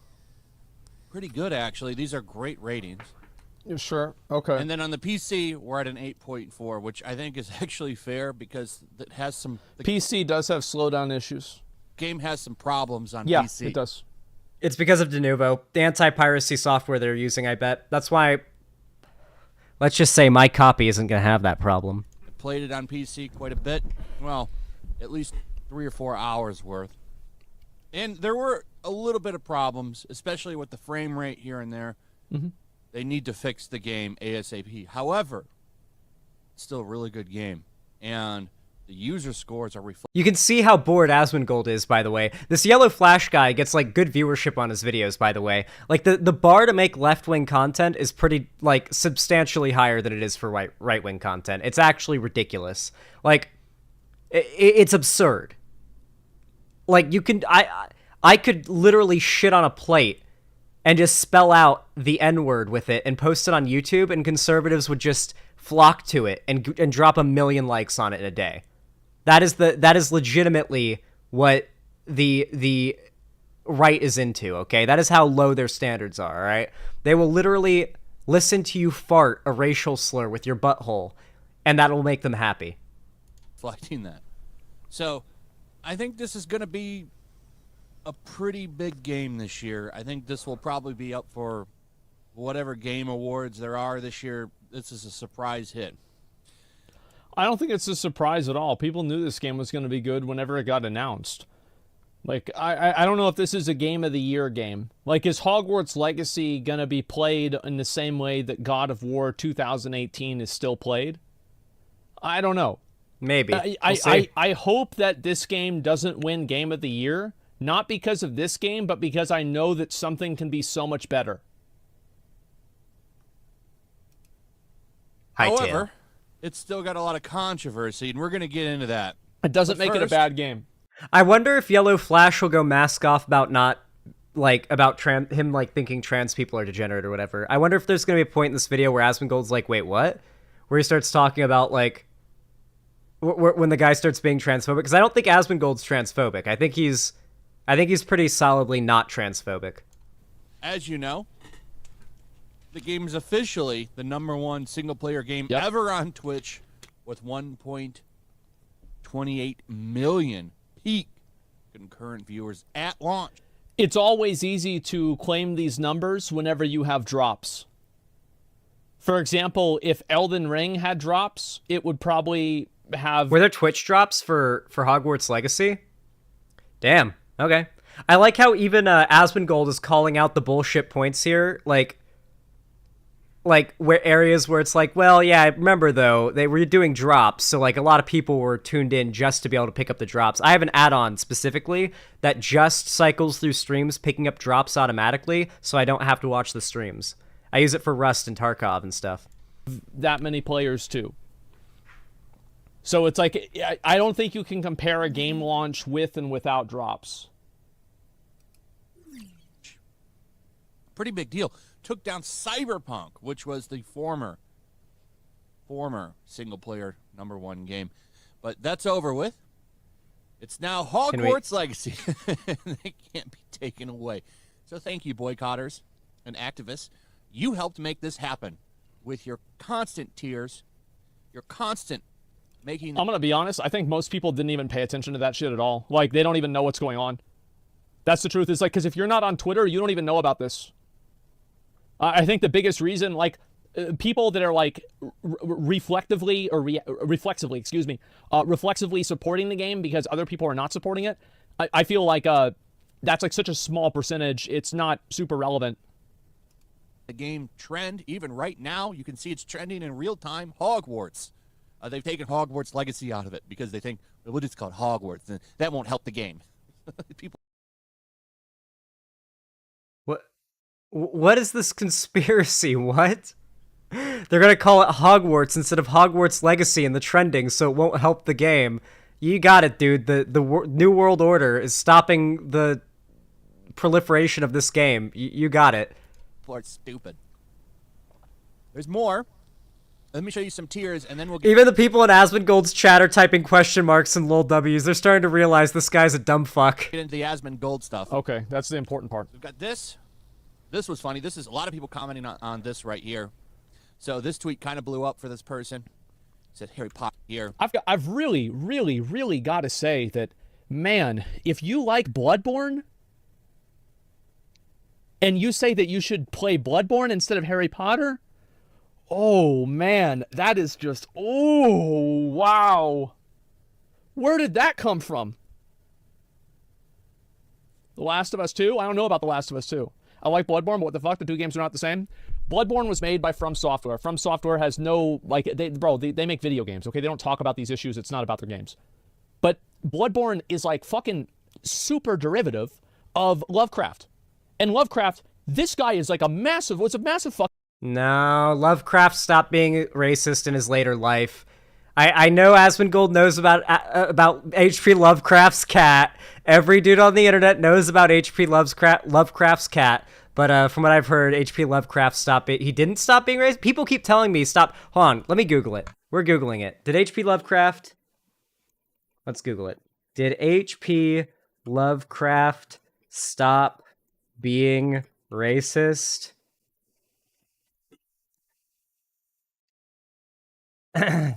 American writer, it's too late to redeem H.P. Lovecraft. I guess not. I don't see anything coming up that says he was that he went back on anything. A genuine inquiry on his racism. 10 things you should know about H.P. Lovecraft. 10? I think there's probably just that one, right? Regardless, people are not here arguing that, like, consuming... I love Asmongold. I do love Asmongold. He's a cool guy. But arguing that somebody who thinks it is bad to support J.K. Rowling's work is a hypocrite for supporting Bloodborne, when Bloodborne is derivative of H.P. Lovecraft's Lovecraftian horror, and H.P. Lovecraft was racist, and also dead. Like, that is... You have to understand, the people we're dealing with, the people we have to convince, the normies, literally operate on this level of logic, okay? Asmongold is more reasonable and well thought out than most, okay? And yet he still said that dumb shit just now. You have to remember, the right is very good at appealing to people on this very, like, down-to-earth bro level. Fucking racist. So it's like, how, like, yeah, so, like, you have a game that's completely built off of a narrative, not narrative, like a world that was created by a huge racist. It's really kind of an exact thing. No, it's not. So this tweet kind of blew up for this person. The thing that most people have a problem with when it comes to supporting Harry Potter, I really don't think Asmongold even knows this because there haven't been any lefties willing to reach out and say this, but it's because the royalties that she gets. She's using the money from the royalties in order to get in order to push her anti-trans narrative. She's even opened up like rape shelters that specifically don't allow trans women. Like they're advertised and made as a political statement to not allow trans women in the rape recovery shelters and the domestic abuse recovery shelters. They're turned away. So, like, this is just the beginning of what she plans to use her money for, particularly in the UK, to fight against trans rights. She's going to be lobbying for bills. This money is going to go to her fight against trans rights. It's really frustrating how many of these people are unwilling to, like, at least grapple with that being the thing people are talking about. Like, you can still, like, it's still, like, not a big deal if you buy the game. Just, like, acknowledge that and don't pretend it's like, oh, people are saying you're transphobic because you're consuming content made by a transphobe. There are people out there saying it, the insane woke scold types, yes, which is what I have a big problem with. They're the ones who are causing this perception. But, like, to be very clear, that is not what I believe. The problem I have is this, like, inability for people to, like, accept, okay, yes, if I do buy the game, then yes, I admit the money is going to this, but you know, it's boycotting doesn't work. Like, whatever, right? Yeah, just do the Chick-fil-A thing. Just own it. Just say yes, okay, I accept it, right? Yeah, own it like you would eating Chick-fil-A. Said Harry Potter with my childhood. I loved it so much I sleeved out my whole arm around 2012. I'm honestly embarrassed about it now. F J.K. Rowling and your turf game, and F your excuses, allies. Okay. Her whole arm is a Harry Potter tattoo. Oh, no. And then she says, go play all these games. Yeah, I only played Bloodborne. That was the only one. Well, to be fair, some good games here. Bloodborne, yep. Celeste. Great games. Oh, no. Does Yellow Flash know what Celeste is about? Let's hope not. But not enough reason for me to not play the Wizard game. Sorry. And then there's also stuff like this. Okay. I thought this was kind of telling. Wait, is this guy literally not going to say, like, anything overtly transphobic the whole video? Does he stay mask on the whole time and Asmongold never has, like, a... This guy... Someone in chat said this guy is pathetic. I like that guy. This person said... Can we please stop making videos about somebody who gets 7 likes? Can we please stop this? Fox News, CNN, MSNBC, YouTube contributors... Okay, all right, Asmongold's doing the work for me. Can we please stop this? Like, this is a person that has 7 likes. What are we doing here? And they have more quote retweets. And you know why? It's because people are all quote retweeting them, calling them stupid. Who cares? Like, who, really? And you know it's probably 6 likes because they like their own tweet. No, you do deserve your threats. Your ending yourself threats. You do deserve your suffering. You do deserve your abuse for playing this game. I recognize that account. I have this person blocked. Wow, not really hiding anything there. Not really putting anything under the covers, under the rug there, trying to hide or mask it. No, just straight out saying KYS. That's quite the statement there. To be fair, they're not explicitly saying to kill yourself. They're saying that you deserve for other people to tell you to kill yourself, which is probably why they didn't get suspended for this. This is a difference, and anybody could see this. However, it doesn't make it any better, but it is slightly different. See how that works out? Oh, it got violated. It violated. Oh, well, never mind. Oh. Well, too bad. Damn, that's such an unfortunate thing. I didn't read the bottom text. I like how they are complaining, by the way, about a tweet that ended up getting taken down. Now, a huge streamer, Asmongold, gigantic streamer, huge following. He's chimed in. By the way, he reacted to one of my videos. That was pretty cool. Thank you. I got a ton of subscribers out of that. Thanks for making it. Awesome. So thank you. Oh, God. We're doing it again. He's been commenting on the Hogwarts Legacy thing. And oh, Jesus. Oh, God. Oh, Jesus. See? We're getting into Gamergate too, boys. They're gonna dick ride the popular streamers to react to their content. Because Asmongold spends like half of his stream reacting to YouTube videos. So you better believe these guys are gonna be dick riding on him hard to get him to watch their right-wing propaganda stuff. That is like Oh, man. Oh, fuck, dude. No, I like Asmongold. And pretty balanced guy, pretty chill guy, I think. I agree. I wonder if Asmongold knows this is the guy that was screaming about the female demons in Doom Eternal. Take is true. Basically, if you don't want to play the game, don't play it. If you want to play the game, play it. Oh, I'll even go a step farther. I think that I absolutely respect somebody for refraining to play the game based off of what they believe to be something that is not in line with their own personal values. Yeah. I completely support somebody in doing that. Because you should never feel like you're compelled to make an unethical choice or something that is not morally in line with the way that you want to live your life. Even if it's something I disagree with. That the boycott is stupid, which I agree with, because they never work. Boycotts never work. If anything.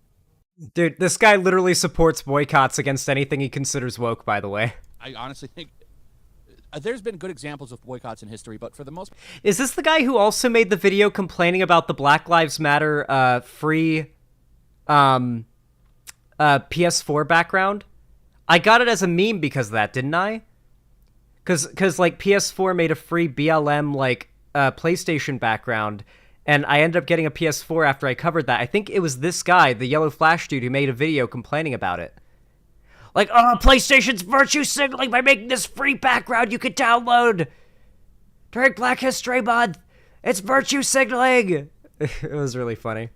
Like, for this game, this is stupid and it's not going to work. In fact, the boycott in cases like this backfire. Boycotts usually don't work whenever they're on massive products because so much of the amount of people that are consuming the products are outside of the space of people that are discussing them. So that's why, for example, the Dungeons & Dragons boycott was a lot more effective, is because the Dungeons & Dragons community is much smaller, much more insular, and much more interconnected than the Harry Potter community. Harry Potter is so much bigger that you're never going to be able to get this message out. Even if people agree with it, 90% of people are never even going to hear it. Versus the Dungeons & Dragons boycott, if you compare that with that, like, I would say like half of people hear it, like a third of people, like a massively... No, it's different. The problem is that the Harry Potter issue is a political one, while the boycott on D&D was D&D related.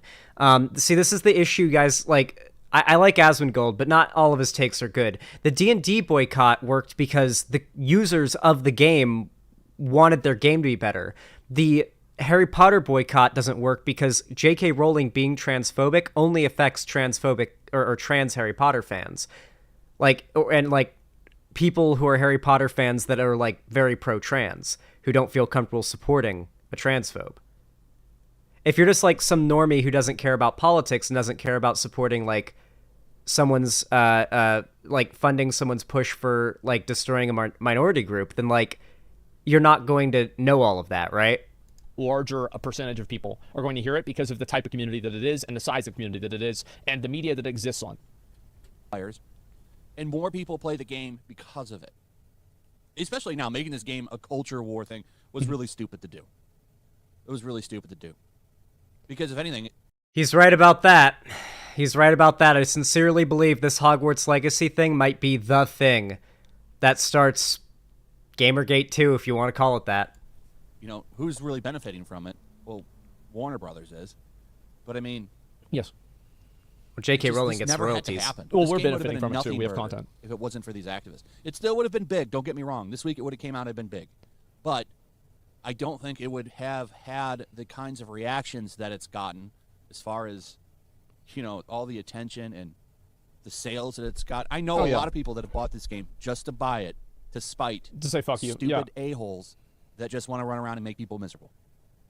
I like how he won't just like these right-wing figures. They're like, he's being so careful because he knows Asmongold was gonna watch the video. I bet he's being so careful not to say like trans, because this guy's literally made videos where he talks about how trans people are not like valid. This guy has like outright said he agrees with J.K. Rowling. He thinks trans women are predators and like not real women and all that stuff. Like he's a full-on right-wing like quartering style content creator. But here's what he put on Twitter. Shocking to me that people think the way to protest Hogwarts Legacy is to bully and harass those who are playing streaming it. No one likes this. You're not helping anyone. You're just being a piece of shit. Pretty true statement there that he's saying. Very true. There's no lies detected here. It's true. No one likes this. You're bullying and harassing people over a game like this. No one disagrees. Literally, someone saying to end your life, end yourself because you're playing a game, because you bought with 7 likes and banned from this Twitter. Is an unhinged look. And to be honest, this whole video is going to be about that, isn't it? That you're trying to the whole video. Stand up for look bad. Oh God. So yeah, do you guys understand what I've been talking about now this whole time? About how like the left is basically like dedicated itself to just self-destruction. Just fucking self-destruction. It's so upsetting to me that I remember how this happened originally. I remember how the right dominated the online culture war originally, and I'm watching it happen all over again. But there's nothing I can do to stop it, because other lefties who have bigger platforms, people like Jesse Gender, are making videos getting on board with this goddamn culture war shit. That's just a losing battle. That's a definitively losing battle if the left takes the anti-Hogwarts Legacy side. You're not going to win against the cultural impact of Harry Potter. The best you can do is educate people about what, like, J.K. Rowling believes. Most people don't even know what TERF means. You can't judge people for playing a game and call them TERFs when they don't even know what the word means. They don't even know about all this shit. The left should be trying to educate people, but instead they morally judge, and a bunch of people are, like, confused as to, like, why the fuck am I getting harassed for playing Hogwarts Legacy? Do you think that the girlfriend reviews couple like knew anything about J.K. Rowling or that drama when they booted up that? They probably didn't. They don't seem very terminally online. They probably just suddenly were getting tons of shit and didn't understand why. It really is just frustrating. Jesse's Gender's recent video is so fucking bad, it literally feels like if you're trans and want to play the dumb wizard game, you're a bad trans person and should be talked down to. That's what her vid felt like it was like I was being talked down to. Yeah, Arlex, that's what I've heard from pretty much everybody who's watched it. This is a losing issue for the left in the culture war, and the left has made it that way. This is why so much of the left frustrates me. Stop handing W's to the right. How do you guys like that segment? How do you think it came out?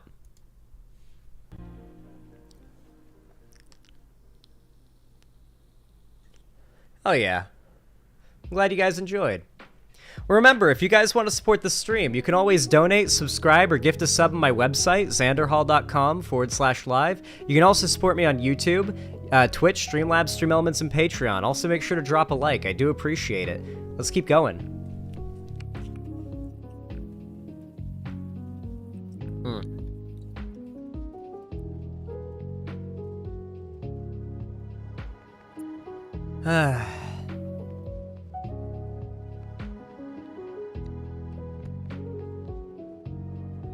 Should we watch the Jesse Gender video?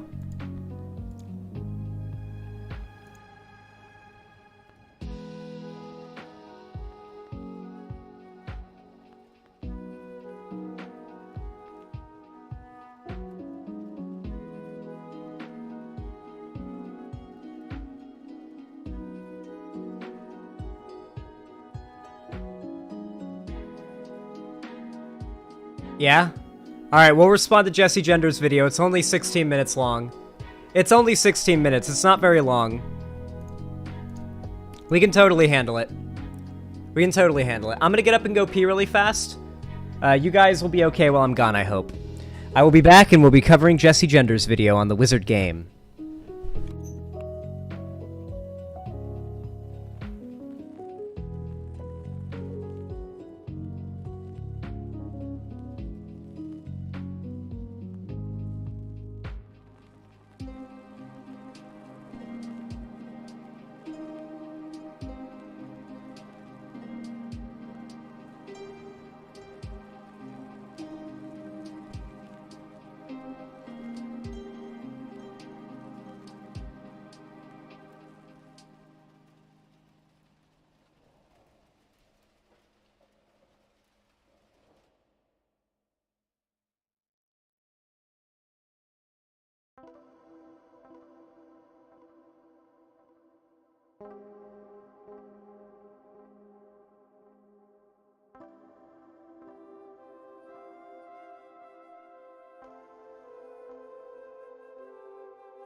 Share stream, hypers.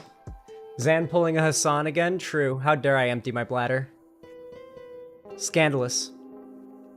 At Ajith Thomas, I believe is how it's pronounced. Thank you for the $5. I really appreciate that. That's so kind of you. Says, this is honestly the most based and truthful take on the Hogwarts Legacy boycott.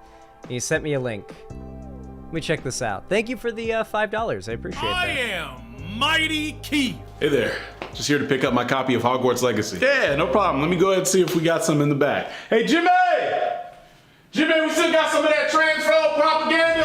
Hey, what you talking about, that wizard game? Yeah, the franchise where, if you like it, you're harboring hatred and you're calling for the extermination of trans people. Do you actually believe that? Shit, nigga, I got a 5th grade reading level. Of course I do. Here's your game, buddy. And it looks like you already paid with your blood money online, so you're good to go. Thanks. Have a great day. You have a great day as well, evil person who hates marginalized people. What? What? Sir, I'm black. Why are you supporting hatred with the LGBT?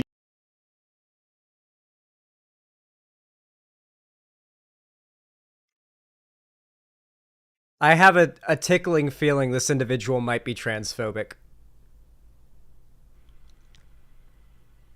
Wait, I can't be transphobic. I can't be a bigot. I'm black. I don't know if you guys know, but in a lot of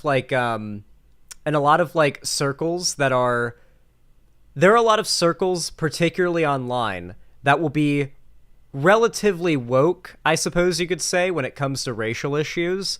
But when it comes to pretty much every other social issue, not so much, particularly LGBT issues.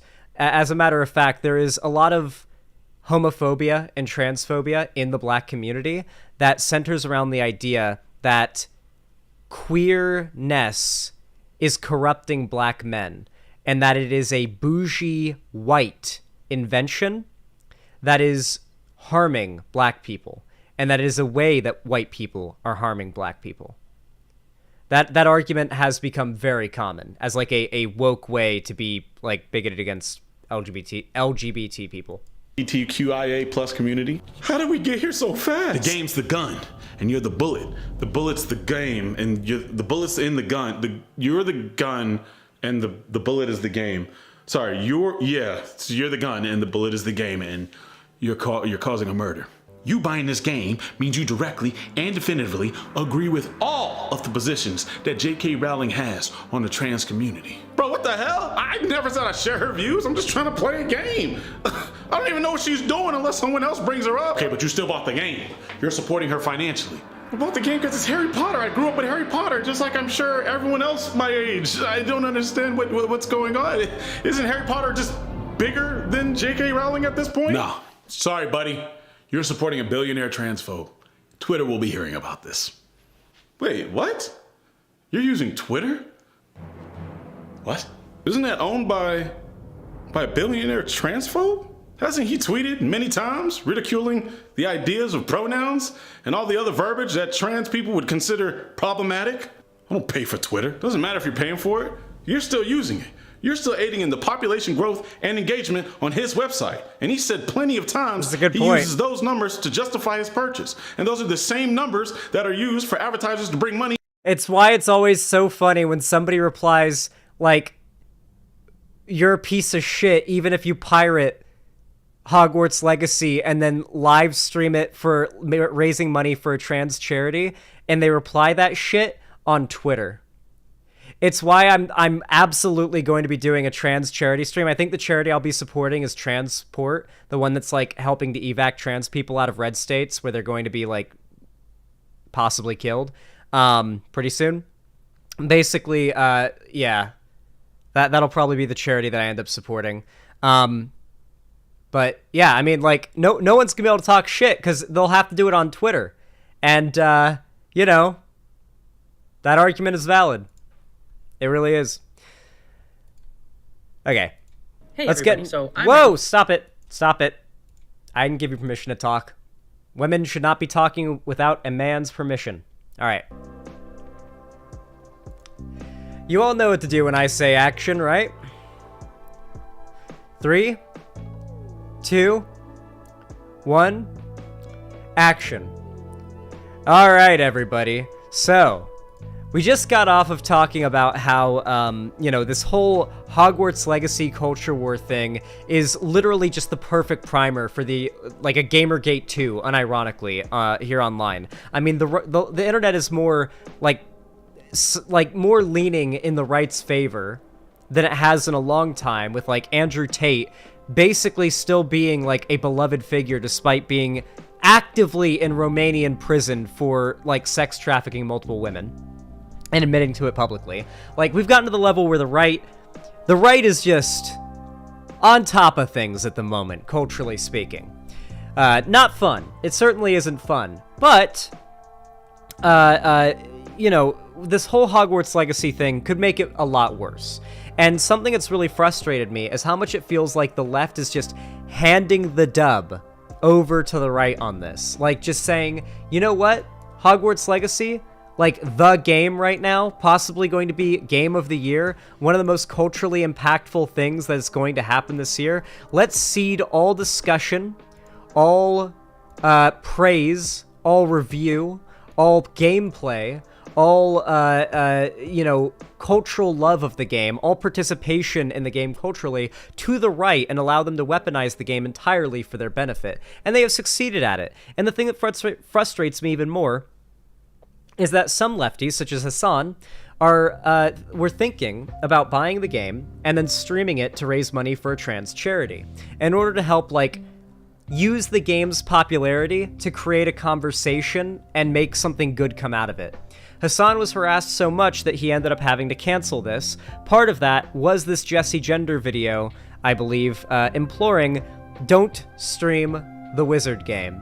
We're going to be watching and reacting to this video. I have heard it is god-awful and very bad. I've heard many trans people in my chat who are Harry Potter fans say it made them feel as if them being trans, if they bought the game, they would be a lesser trans person. They would be a bad trans if they bought the game. It really is. That's what I've gotten off of this video so far. So let's go ahead and watch it. It seems that she is at an airport. Hey everybody, so I'm at an airport and the lighting Whoa! is poor. We'll talk about that later, but more importantly, I wanted to talk about the fact that I'm a fan of leftist streamer Hassan.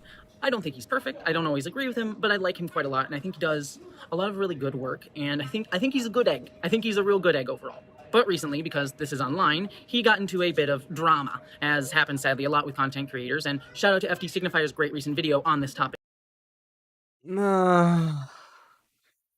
For those that weren't here earlier, that's the video in which FD Signifier rehashes the thing and then defends DJ Mule.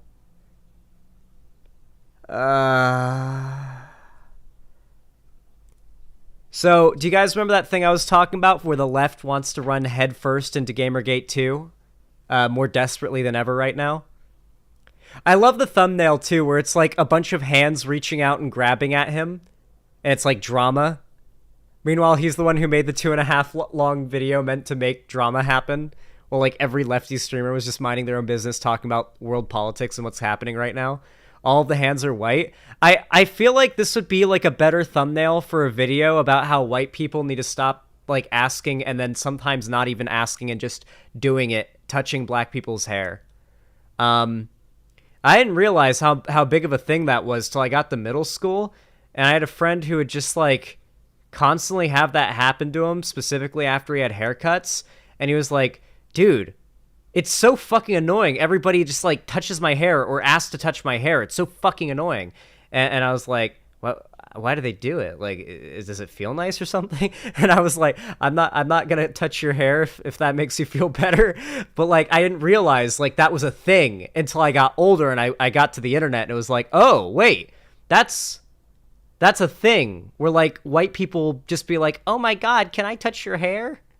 And grab at it. Hyper's in chat if you've heard of that. By the way.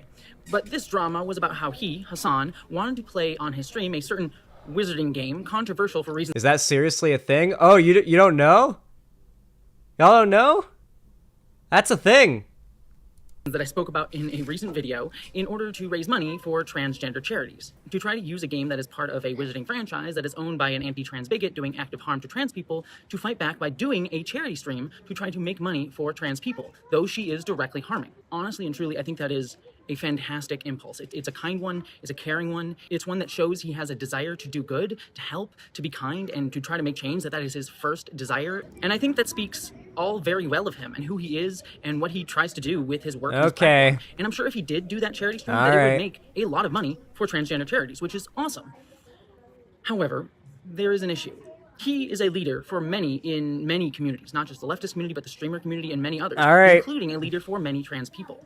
And I see a lot of folks, including other streamers or even transgender streamers, say, oh, well, if he can play the game, then I can. And then I see other people who look up to those streamers and leaders and say, oh, if they can play it, then... The game is the number one most streamed single-player game on Twitch. It's like the number one most played single-player game in the world right now. It's like, boycotting is not going to stop anything. Like, it's already making billions. The lefties who are boycotting the game do not make up a large enough percentage for this to matter. I'm sorry, but this is not a worthwhile thing to fight. The outcome, the actual physical outcome of arguing against people purchasing the game is worse than just letting this go and letting J.K. Rowling have this. I can donate to trans charities and play it myself. But here's the thing. Now that everyone here has bought and played the transphobes game and gave it more money and attention and validity, that's what you've used your platforms to do. To give validity to this game, to say it is... Like, would I still get views if I just got bored and busted out my phone and recorded a video like this, like on my porch or in bed or something? Can I just, like, not feel like streaming one day and just drop a video like this? It's just recorded on my phone, no editing, just 10 minutes of me talking. Like, would you guys watch that? Bro, yes? Should I just, like, maybe I'll do that. Maybe I'll go on a walk tomorrow and, like, do a vlog or something. That could be fun. Should we all just purchase shit tons of Nestle water bottles because doing a Nestle boycott is futile? What? No? What? She is trying to shame Hassan for potentially buying the game to do a live stream charity fundraiser for it because maybe his fans end up thinking it would be good, it's morally okay to buy the game, and their purchases would be going to J.K. Rowling, and that's bad. It's come on. This boycott is not... I'm saying the efficacy of boycotts doesn't mean you shouldn't participate in them. You can participate in it if you want. But trying to say that other people are bad for not participating, and particularly this boycott, it's just a losing battle. I don't care if you think it's like morally the right thing to do. It is a losing battle, and the left should give it up. It is a losing battle, and the left should give it up on this game. I don't care. Personally, don't buy the game if you don't want to. I'm not buying the game. I'm obtaining it through other ways because of pride. Don't shame people who do.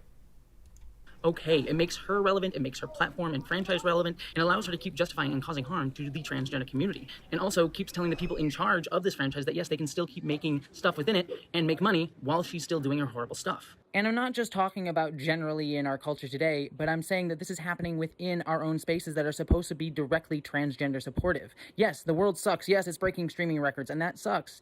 But it doesn't mean that we have to replicate that economy within our own spaces that are... This is basically the core of the left-wing, like, idea, or the online lefties' idea of how to engage the right. We can't go as low as them. We can't use their, like, ammo against them. We can't fight fire with fire. We can't stoop to their level. We must always take the high road, no matter what, even if it means we lose. No matter what positive outcomes can come, or could happen, we always have to take the high road. It's so fucking frustrating. Are supposed to be safe for trans people. It supports her economy, not ours, not the marginalized, not transgender people's, and it normalizes in everyday discussions and discourses, keeping her and her platform in our attention, in our mind, in our culture, and we need to not do that. We don't use the tools of the oppressor to take down the oppressor. I'm not saying we're... There it is. Oh my god, I was completely right. This is a perfect demonstration of, like, the problem with the left. It's all, like, we have to be squeaky clean perfect. We have to take the high road. you realize these people want to kill you, right? Like you know that, right? That they want to kill you. Like they don't want to say mean words to you. That's just what they can do now. This is what they can do for now until they can kill you. And they're getting closer to being able to kill you every day. The right gets stronger at this rate every day in the online culture and among voters. I don't know how 2024 election's going to go, guys. I really can't say. Could go either way at this point. We're going to be able to take down the presser today, but playing that game is playing on her and transphobic terms. This is what I and others talk about when we say don't play the wizarding game. It's not that you are a bad person or a bigot if you do, but what it's doing is not actually supporting trans people, and it's not being an active ally or accomplice to the transgender community. Even if you... Well, yeah, so she's just straight up saying, like, yeah, if you do this, then you are not being an ally, you are not being, like, a supporter of the trans community. To be clear, by the way, as I've said probably a trillion times, I hate the word ally, and I do not care about being an ally. If you think something that I've done is not very ally-like of me, deal with it. That's not my goal, okay? You've heard my takes, you know my opinions on trans issues. People call me an ally because of my takes on trans issues and what they are, but, like, that's just what I believe. I know it to be true. I know that trans people are valid. I know that sex and gender aren't the same thing. I've done the research. I know these to be factually true. What the right believes about trans people is factually incorrect. I don't care about ally points, okay? I don't care if she approves of me being a good ally. do use it to try to do good things. We fight on our terms, not theirs. And a lot of people said this to Hassan, and good on him, he decided not to do the stream, which I think is a correct thing, but a few things have happened in the discourse after that fact. First, people have said Hassan was bullied into not playing the game by transgender people. Yep. I'm sure many people were assholes to Hassan during this. Some of them quite possibly. For those that don't know, the cancellation thing happening to Keffels right now, as it turns out, it's been fully confirmed, was a psyop started by a Nazi account. It's been fully confirmed that the entire Keffels cancellation was a Nazi psyop. And it all started from a Nazi account. They did it as like a send-off to Mr. Medicare. Yeah. The left is very good at the right is very good at weaponizing people like this in the left to attack the left's strongest advocators. Or advocators? I guess that's the right word. Possibly being trans. And wanted to react vitriolically at him for his initial impulse to play the transphobic game to help trans people. And that really sucks, because his intention was good. Don't harass streamers for playing the game. His intent was a good one, his hope was an earnest one, and his desire was a good one. We don't use the tools of the oppressor to fight oppression. No, Medicare's not dead, he's dying. Oppressors harass. Oppressors view things in binary and essentialist terms and want to create antagonism. And they want us to do the exact same thing to each other. You're retired. While we fight oppressors, while not harassing them, we don't do that to each other. We create dialogues. We work with our community and between communities in kindness. And don't essentialize one's actions, but create meaningful conversations with each other based on the understanding that we are in. Like, that can happen while playing the game. Hassan is literally one of the biggest streamers on Twitch, and he's the biggest lefty streamer on Twitch. If on release day he was streaming Hogwarts Legacy when it was getting 1.7 million views and was raising money for a trans charity and talking about, like, the whole time using every opportunity to bring up the transphobic shit J.K. Rowling had said and done, there is no way in hell that would not be an objective positive. Perfect people in perfectly fighting a horrid system that hurts us all. Also, by framing the discussion as if trans people bullied him by saying that that was the overriding thing, which may even be completely true, it's ignoring the valid critiques that were being made, like the ones that I hopefully articulated earlier. And it frames the discussion in terms of building a resentment against the marginalized, against trans people. It frames trans people as the aggressors in this entire situation, as if we're the hateful, hurtful ones, when in actuality, we're the ones being harmed in all of this. In fact, it's also very important to point out that one of the biggest right-wing disinformation campaigns about transgender people is that we're all bullies trying to control what you say or do. That is true. The problem is it doesn't come from nowhere. Like the trans community at this point almost owns it. How many trans people have you seen on Twitter that are all woke scoldy that basically own the like being a vitriolic, like, flaming asshole? And then just, like, own it and then end up unironically becoming what the right calls them. It's always so fucking infuriating. But yeah, that exists. That exists. It does. They get it. They get it from somewhere. And they canceled her because she said in an interview, and this is not exactly what she said, but effectually, she said gender was a fact. And then the trans community got mad as they started calling her a TERF. I didn't even know what that was. But I know that trans people make up words to win arguments. The way that you can tell who holds all... I can't believe, like, the internet tried to argue this guy wasn't transphobic. It's just jokes, guys. He's just, like, Dave Chappelle's never done, like, a comedy show where the point wasn't for him to do, like, commentary on something and give his opinion. His thing is talking at you in a funny way. If you agree with him, then you think it's funny. All the power in a society is by who you can't make fun of, right? That's right. So his speech is violence, their violence is speech. See how that works? What's interesting is that the number of people who really care about this issue enough to assault someone over it is tiny. And yet they have disproportionate power. 350 million people in the country, maybe 1,100 feel that way, but they're running everything. Why is that?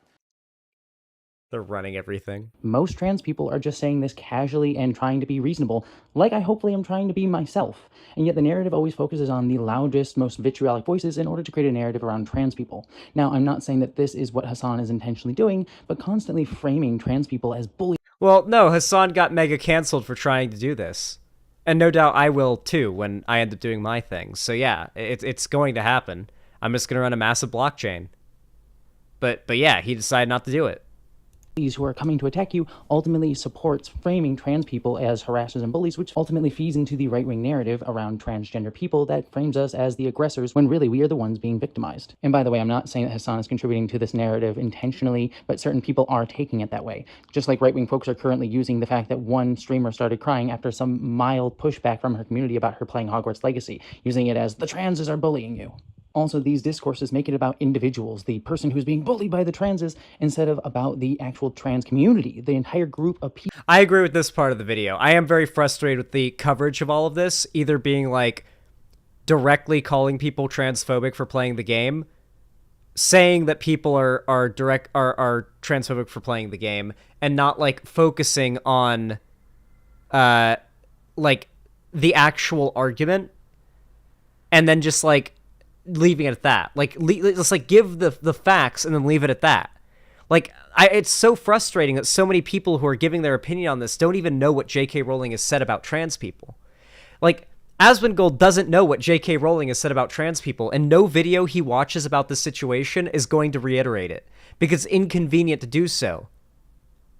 The right lies about the things they've said, because the things they've said make them look bad. If you're a right-wing content consumer, you can only be focused on the here and the now.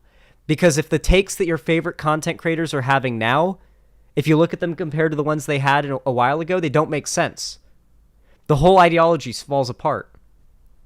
People that is being harmed. It also forgets that trans people are harassed like this on the daily, just for being trans online. And I'm not saying That's all true. trans people are acting perfectly in all this. Some trans people may be angry and vitriolic towards Hassan and others, and that sucks. It is awful, and we shouldn't be doing it. No one should be doing it. But a lot of trans people are hurting right now. We're imperfect people fighting a horrid system imperfectly. That's not to forgive them. It's not to say it's okay. But it's the understanding. It's just so frustrating that, like, you have to be policed by the rest of the left if you want to have any type of a platform on it. Everybody's trying to one-up you in moral purity. Like, you can never just chill and do your own thing. There's always someone out there trying to call you out and make you look worse than them, because they benefit from them looking better. Understand that we have to have when you have a marginalized group being attacked. And I know the criticism to this video will be, well, if he plays Hogwarts Legacy, then maybe people who might be watching an anti-trans streamer might watch him instead. But my argument back to that would be, instead of worrying about continual endless growth in a very capitalistic sort of mindset, why not worry about modeling how to fight for trans people and platform trans people to your audience? Be a champion to the audience you already have. And hey, who knows, maybe by taking a stand, doing something different than the already tons of other people playing Hogwarts Legacy on the platform.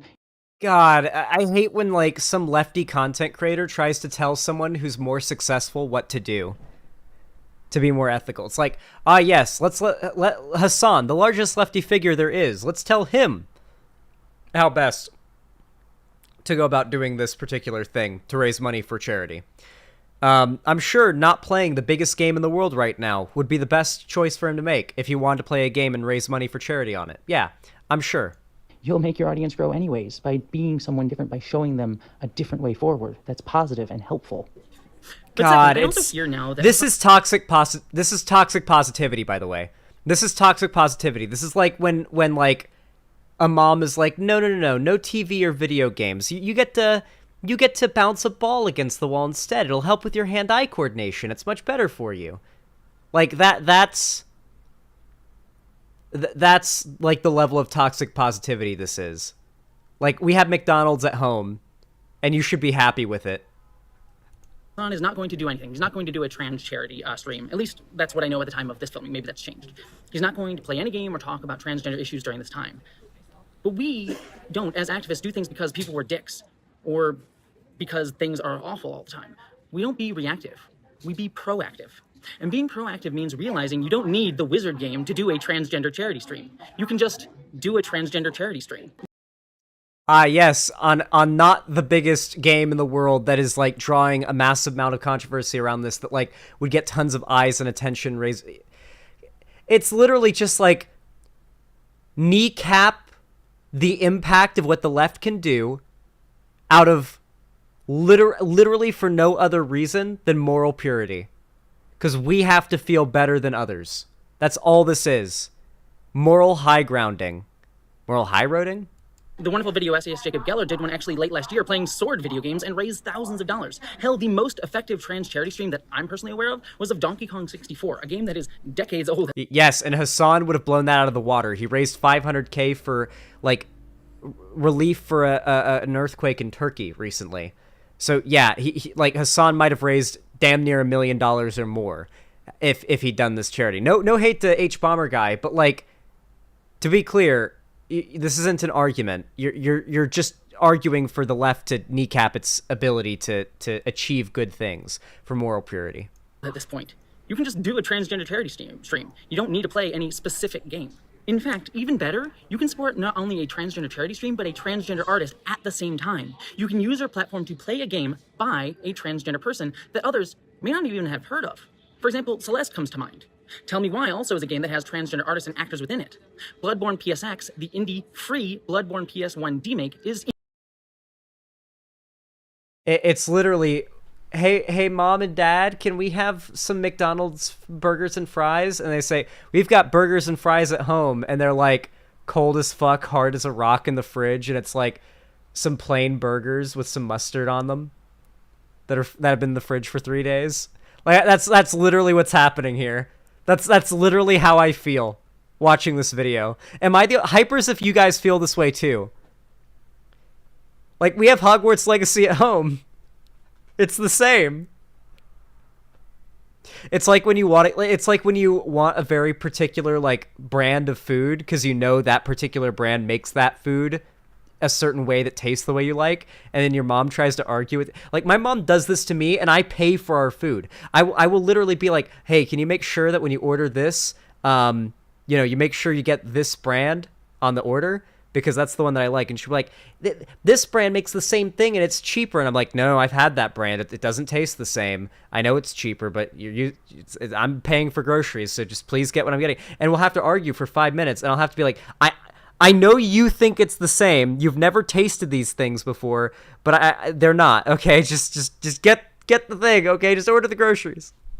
My mom is like that. Yeah. I think it's probably pretty common. I doubt that's a rare mom trait.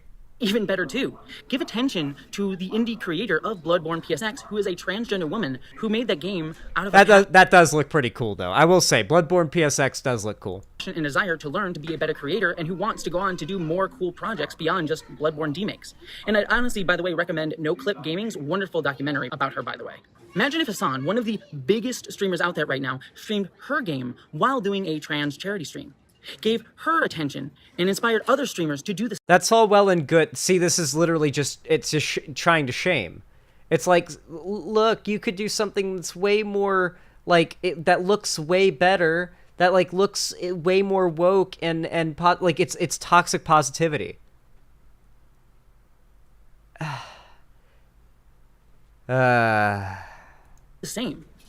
Would it be better numbers than the Wizard game numbers? Maybe, maybe not. Probably not. But it would be doing things on our terms. Imagine Hassan streaming that. The creator of Bloodborne PSX is actually kind of a piece of shit, to be honest. Really, Balth? Really? Oh no. Oh no. Game. It might help change the course of her career completely in a positive way. It would enable her and help a transgender creator be able to make more wonderful, beautiful things and put those beautiful things out in the world for other trans people to resonate with and other people who aren't trans to find and discover and see what trans people can do. And I want to see those things that she can make, what she has to say. And all of that would be done while doing a charity stream for trans people. But maybe some of you out there are like, look, those games are awesome, but they're too small. The Wizard game is trending right now and relevant. Twitch will eat that up. We need to play a trending game. And okay, if that's your argument, I got you there too. Play Last of Us Part 2. That's a That came out 2 years ago. Last of Us Part 2 came out in 2019. I was living in Florida when that game came out. What do you mean? What? I know the Last of Us show is out right now. Honestly, the game would be more culturally relevant. The first game would be more culturally relevant than the second. The second one came out in 2019, like 3 years ago. video game that is relevant right now because of the, I think, record-breaking HBO TV show. It's a video game that stars numerous queer actors and characters, including a transgender one played by Star Trek's own Ian Alexander, who is boss, by the way, especially in that game. And the game was also made with several trans developers behind the scenes. I'm excited to play this game. I am hyped for playing through The Last of Us games on PC. Including at least one that I know of in a lead developer role. And there might be more. And that's not even to mention that the TV show that is relevant right now stars Bella Ramsey. Okay, we get it, but like, the Wizard game's like the big video game that's dominating Twitch. Like, I understand, but like, this is all about shaming. The left isn't gonna win until content creators that aren't like this start gaining more traction. I don't know if they exist yet or if they'll come along in the future, but like, I don't know if we're them or something, but like, fuck. As long as this is what the left is, as long as this is what people look in and see the left as, we're fucked. At least on a cultural level online. Ramsey, who is non-binary, and Pedro Pascal, who is one of the most adorable human beings of all freaking time, and also a vocal ally to the trans community, who himself has a transgender family member. Play that. Those of you guys that don't know, Pedro Pascal dunked on the quartering on Twitter one time. Called him a dumb fuck on Twitter, if I recall correctly. So, that's pretty fucking awesome. That game, it's just as trending and relevant as the, Wizarding one. Right now, as I said, I'm in an airport, and sorry for the terrible noise and weird cuts because the speakers have been coming on. But the reason I'm here is because I'm traveling to Los Angeles to visit the Star Trek Picard premiere that I... The Last of Us 2 on Twitch has 556 viewers right now. Hogwarts Legacy has 264,000 viewers on Twitch. Yeah. Yeah, but, it's a very prescient game, though. It's very popular right now. It would get as many views, if not more, than streaming Hogwarts Legacy for charity would. I was very kindly asked to attend by the creators behind the show with my fellow queer creator and Trekkie, Sean Farrick, and others. Shout out to Trek Culture, by the way, for being amazing.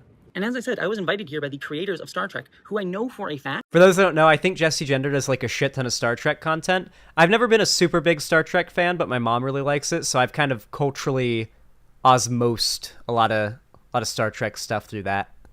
Donated to transgender charities and didn't play the Wizard game. I saw online one of the producers of Star Trek Lower Decks, my favorite Star Trek show right now, tweeted out about it because he fucking rocks. And it showcases to me that there are big franchises and creators working within them, and creators big and small, both within franchises, within big multimedia corporations and without, run by people who want to care and fight with the vulnerable. Support those people. And if you want to say, oh, support the devs of the Wizarding game, I talked about that in my big video. You see, the trick of our capitalistic attention economy is making you think you have to use where the attention already is to get anything done. That's what the right does, and succeeds doing into the future. Like, when was the last time the left popularized something culturally in a way that didn't end up backfiring or end up being, like, an embarrassing thing? The last thing I can think of is, okay, boomer, girl, and that was literally just overwhelmingly made fun of.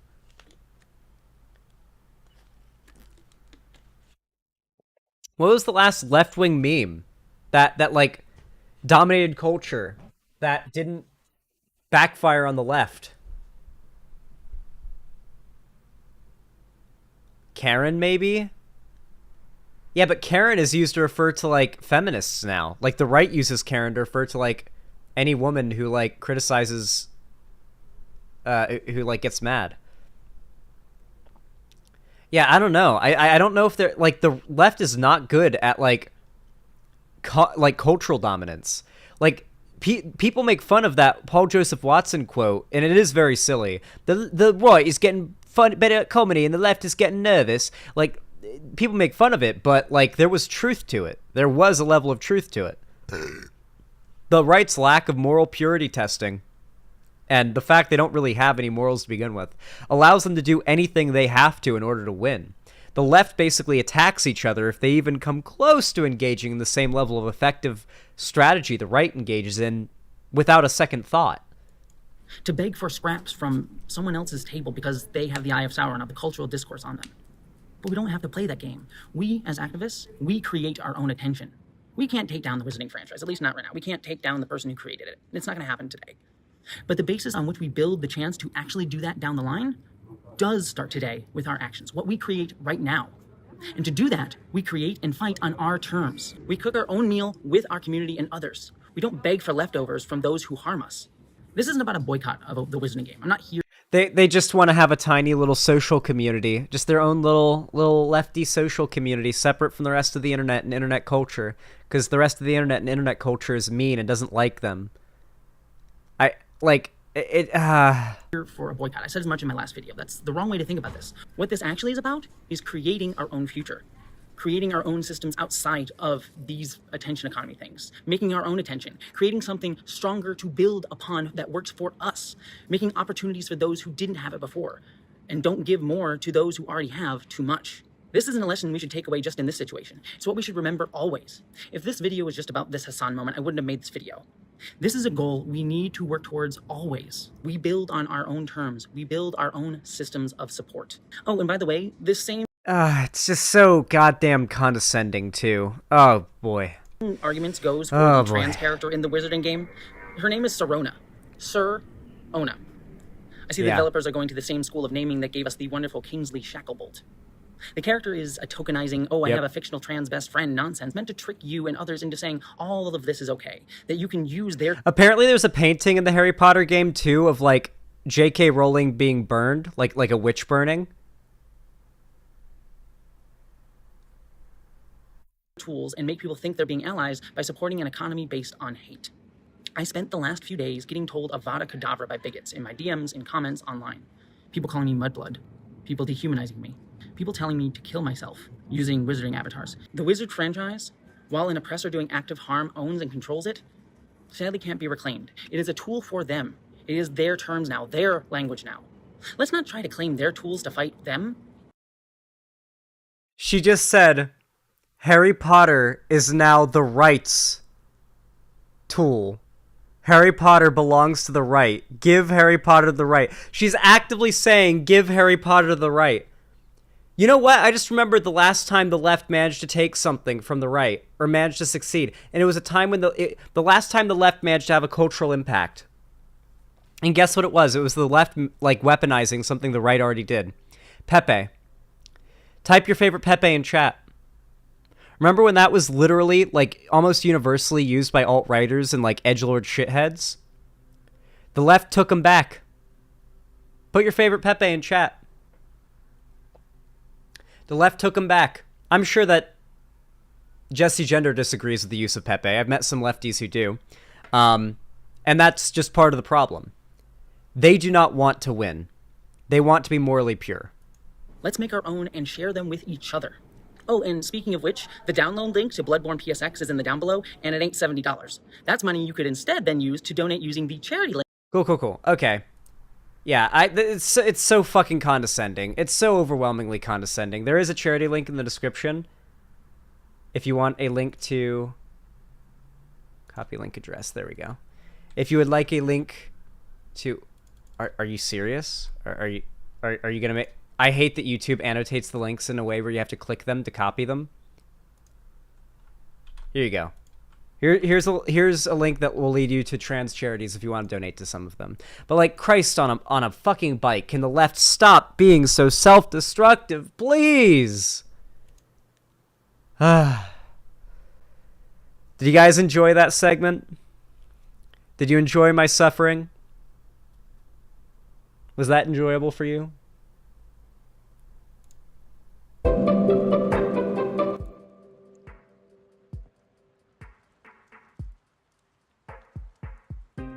Alright.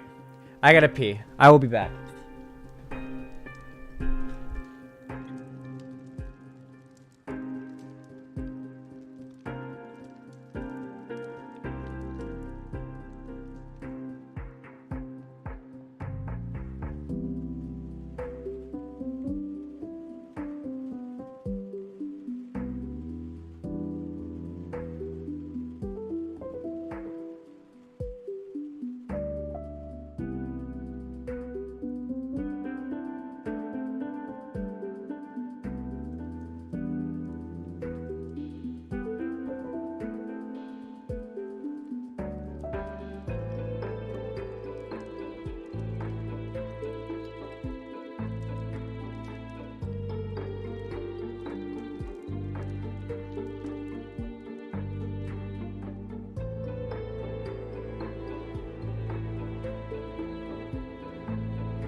Ugh, I sneezed and it caused a nosebleed.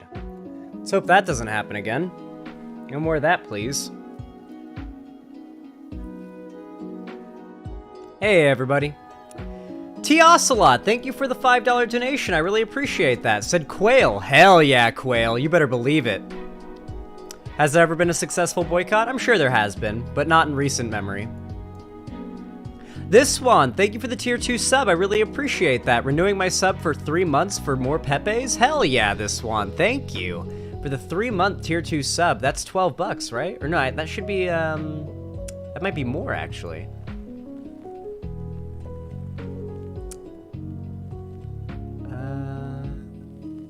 What about fish? Maybe, yeah, I'd be down to have an aquarium. 3-month tier 2. Come on. Come on. Come on. Okay, there it goes, loaded. $24. Thank you, this one. That is very, very kind of you. That is very generous. Thank you. Holy crap.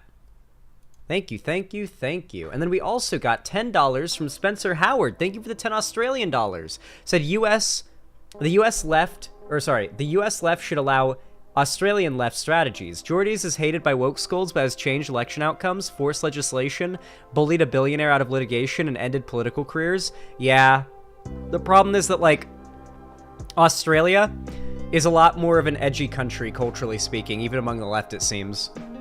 Like, everything that I've been able to pick up from it is, like, you don't have to, like, Australians being kind of an asshole is, like, it's a cultural thing.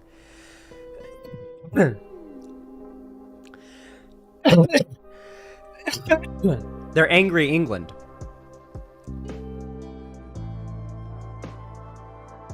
Bro is making CP jokes in public? Yeah. The left acts like it's some sort of moral superiority when we act like this. I think it's just cowardice. Yeah. Liz Truss made her political comeback? Cringe. We hate Liz Truss, right? I don't know shit about Australia.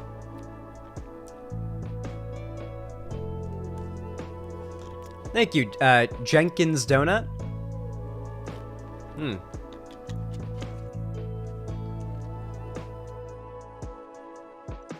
Oh, Josh Kiss, thank you for the tier 1 sub. Oh, Liz Truss is British, you're right. Thank you for the tier 1 sub, Josh Kiss. I really appreciate that. Thanks for the $5. Says, hi, Zan. Watching while cooking Hungarian stuffed cabbage. Totot kaputsa, I assume is how it's pronounced. Thank you for the $5. I appreciate that. Hopefully you enjoy your Hungarian stuffed cabbage. All right. You guys want to watch something about quail before we move on to the next segment? I feel like we could fit a little quail. Cute quail. Oh, baby quail. Oh, shit. This guy's quail setup looks like what I want to do. Check this out. Bunny.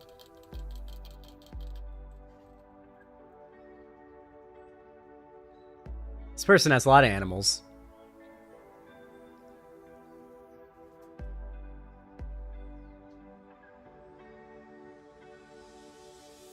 Hello and welcome to Broomwood Farm. Oh, let me rewind or winter, of course, turn up the volume. 1st of December, and we are almost there. And here on the urban homestead, there's not a vast amount to do at this time of year, other than clearing away leaves, surviving the vast amounts of rain and mud we have, and of course spending time with the animals. So that's what I thought we would do today. Just spend 10 minutes. Cute little quail with the coops. quail, keeping up to date on their little daily lives. They're so cute. Let me move my camera.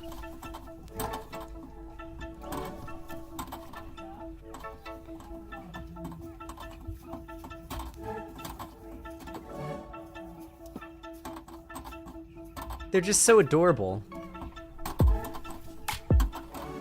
They're little burbs.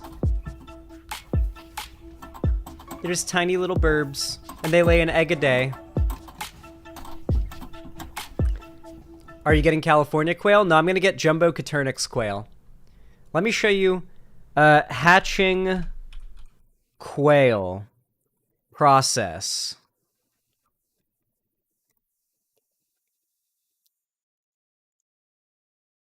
G'day, I'm Mark. Okay, this one's not as well. Here we go. Hatching quail.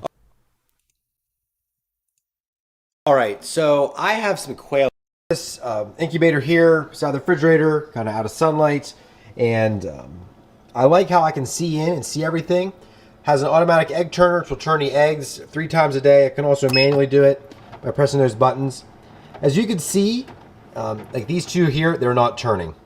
So this is made for chickens, and you put 1 egg per slot. Well, I have 2, and you can see these are turning just fine. But every now and then they get stuck and they have to turn. So every few hours I come and just turn it manually, and just to check to see what hasn't turned, and I'll turn those eggs individually so they don't get stuck. Like the yolk sac wouldn't get stuck. So I kind of forgot about that for the first couple of days. So hopefully it's not too many. I got stuck and then didn't develop. But I think it should be all right. But here we have our humidity. I'm gonna have a table with like this thing and the quail eggs in it, like right next to me on stream, and you guys will be able to see when they hatch. I want to try to make sure I capture them hatching live. Maybe if not live, then recorded. Humidity control, water spouts where you can put the water in, And then up You gotta here, humidify there's a it. button for like the candling. I haven't used that because candling quail eggs is not easy. And then it shows me how many days left. I have 3 days left. So today's lockdown day. So I should be getting birds, you know. Could get some tomorrow. That'd be actually kind of early, but most likely Monday or Tuesday we'll have birds. And then I can actually take this lid off and take away this turner. And that way the eggs can just sit in there. And so this is my first time incubating, so I just incubated all naturally. I didn't spray them off with Listerine or anything to try to kill bacteria. Really, they weren't very dirty at all. And ones that were really soiled, I didn't put them in here. So, but if they had like a little sand or dust on them, I just dusted them off and put them in here. I didn't rinse any of them off with any water. Yeah, you can use Listerine mouthwash, like in a spritz bottle, to disinfect the eggs without using soap and other chemicals that could harm them. So trying to do this all natural, not sprayed with Listerine or anything. And yeah, we're going to see how it goes. So we will follow back up whenever we first see birds hatching. Oh. Push. You can see it moving just a little bit. All right, so oh, we missed some. have a couple quail hatched out. Some are counted about 14. And there's like, I can't remember how many eggs I put in there. It was like 30 some. They're so cute. But we have 14 or 15 that are hatched out. Some of them have been in there for probably, I don't know, close to maybe 18, 20 hours. So probably should get them out. You're not supposed to open it too much because you might shrink wrap some eggs. But the humidity is pretty high in there right now, higher than it should be. So it should be all right if we open it quick and get some out. But they're really crowding up and knocking other eggs around. And so they're getting anxious to get out of there. So we're going to see if we can do this somewhat successfully. So it is now the next day. So this is what, Wednesday? And they started hatching not last night, which would be Tuesday night, but they started hatching. Got some more hatchlings. Monday night. I think I have all my time. Or did they start hatching? I don't know. I think they started hatching Monday night. But I have moved some out to the brooder. So we have 1, 2, 3, 4, and then there's one that's in the middle of hatching right now. 5. Oh. And then I know that there's these two right here. These two are pipping and zipping. And this one here, I was afraid maybe he was getting shrink wrapped, but I don't think he is. So I just peeled some of his shell off to help him out a little bit. But there was a little blood around where he was picking, so there he just came out. That one there, look at him. Life. Oh, he's so horrible, horrible life. But so far, pretty good hatch rate. I'm over 50%. So he's dragging his egg around, still stuck to him. But they're so funny. So let's head out to the brooder real quick and we'll see what we got going out there. All right, so we're out here in the shed where I'm brooding all the quail. You can kind of see their brooder with the light set up. I have the light at different screws. That way I can move it easily throughout the day. And that also prevents it from making sure it doesn't fall on top of the quail. But as you can hear them, I have them all in this box because I just cleaned out their brooder. And there's a lot of baby quail in here, you guys. 27 to be completely accurate. So 27 baby quail. They're all pretty healthy. I don't think there's really, I don't see any splay legs in really any of them. And so now we're going to put them back into the brooder box. And we'll talk a little bit more about my first hatching experience and how it went. I just can't get over how small these guys are. Like, they're so small and tiny. Like, it's just crazy that they come out of that little egg. I did have one that hatched, and it did not make it because it looks like he might have had like a herniated. Drop them. Oh, I'm bringing you. They're pretty sturdy. Part of his insides looked like they were kind of still out. Herniated umbilical cord is what I think it's called. So there's some fucked up things that can happen when they hatch and as they grow up, and being a farmer isn't all fun games. Sometimes you got to put your animals down when things are rough, and sometimes they just got born, and that's when it's saddest. He did not make it. I had to humanely. Not every egg is viable. I really wasn't thrilled about, but that's part of having animals, especially like livestock animals. You have to be ready to make that call. Yep. If you need to. I put you in there, and the first thing you do is poop. Absolutely ridiculous. That's all these guys do is poop. Poop and eat. Eat and poop. You have to be ready to make that call if you want to have. Oh, they're making their little noises already. Especially, if you're raising for meat birds, you definitely have to be ready for that. But I'll be raising for eggs, not meat. Finished but still. incubating. I mean, I am pretty much finished. I think I'm going to call the hatch this morning. I think I have like 6 or 7 eggs in there that did not hatch. One was pipped. I don't think he got shrink wrapped. I'm not sure what happened to him. Some of them can die from exhaustion just trying to break out of the egg. It happens. I'm going to try to find out. So I have the 27 that hatched good. I had the one that hatched, then I had to euthanize. And then I had one that did not hatch. He pipped, but he was like that for a while. So I tried to open him up, and he wasn't alive. And it looks like part of his insides were also not inside of him. So I don't know if he also had herniated... oh my gosh, what's it called? I can't think and put quail at the same time. I think I'll be probably the best quail content creator that exists right now. Once I start getting quail going, just in production quality, entertainment value. Like, I love the quail content creators. I've learned a lot from them, but they don't exactly have like the oomph, the entertainment oomph that I think they need to have. You know, they could up it up a little bit there. You know, is chat from YouTube? I have a website chat and a YouTube chat. My website chat's the most popular. Okay. How many segments have we done today? Do I feel like playing some Dead Space? I feel pretty tired. Do I feel like Dead Space today?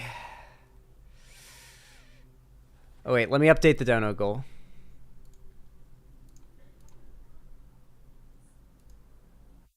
Do you guys want to do Dead Space today? Oh wait, I gotta up the dono goal date to the 13th now. What do you guys think? No, yes please, I beat Dead Space, yes. How many of you'll stick around and watch is what I'm curious about. Oh, Cherry T21, thank you for the 5 tier 1 gifted subs. That's so kind of you. Thank you for the 25 bucks. I really appreciate it. I'm sure Zoshalix, Tame Pepper, it's probably M3, Titus, and Mathophil 1718 all really appreciate it. Thank you. I definitely do. Well, thank you, Ash, Cherry T. you must have all...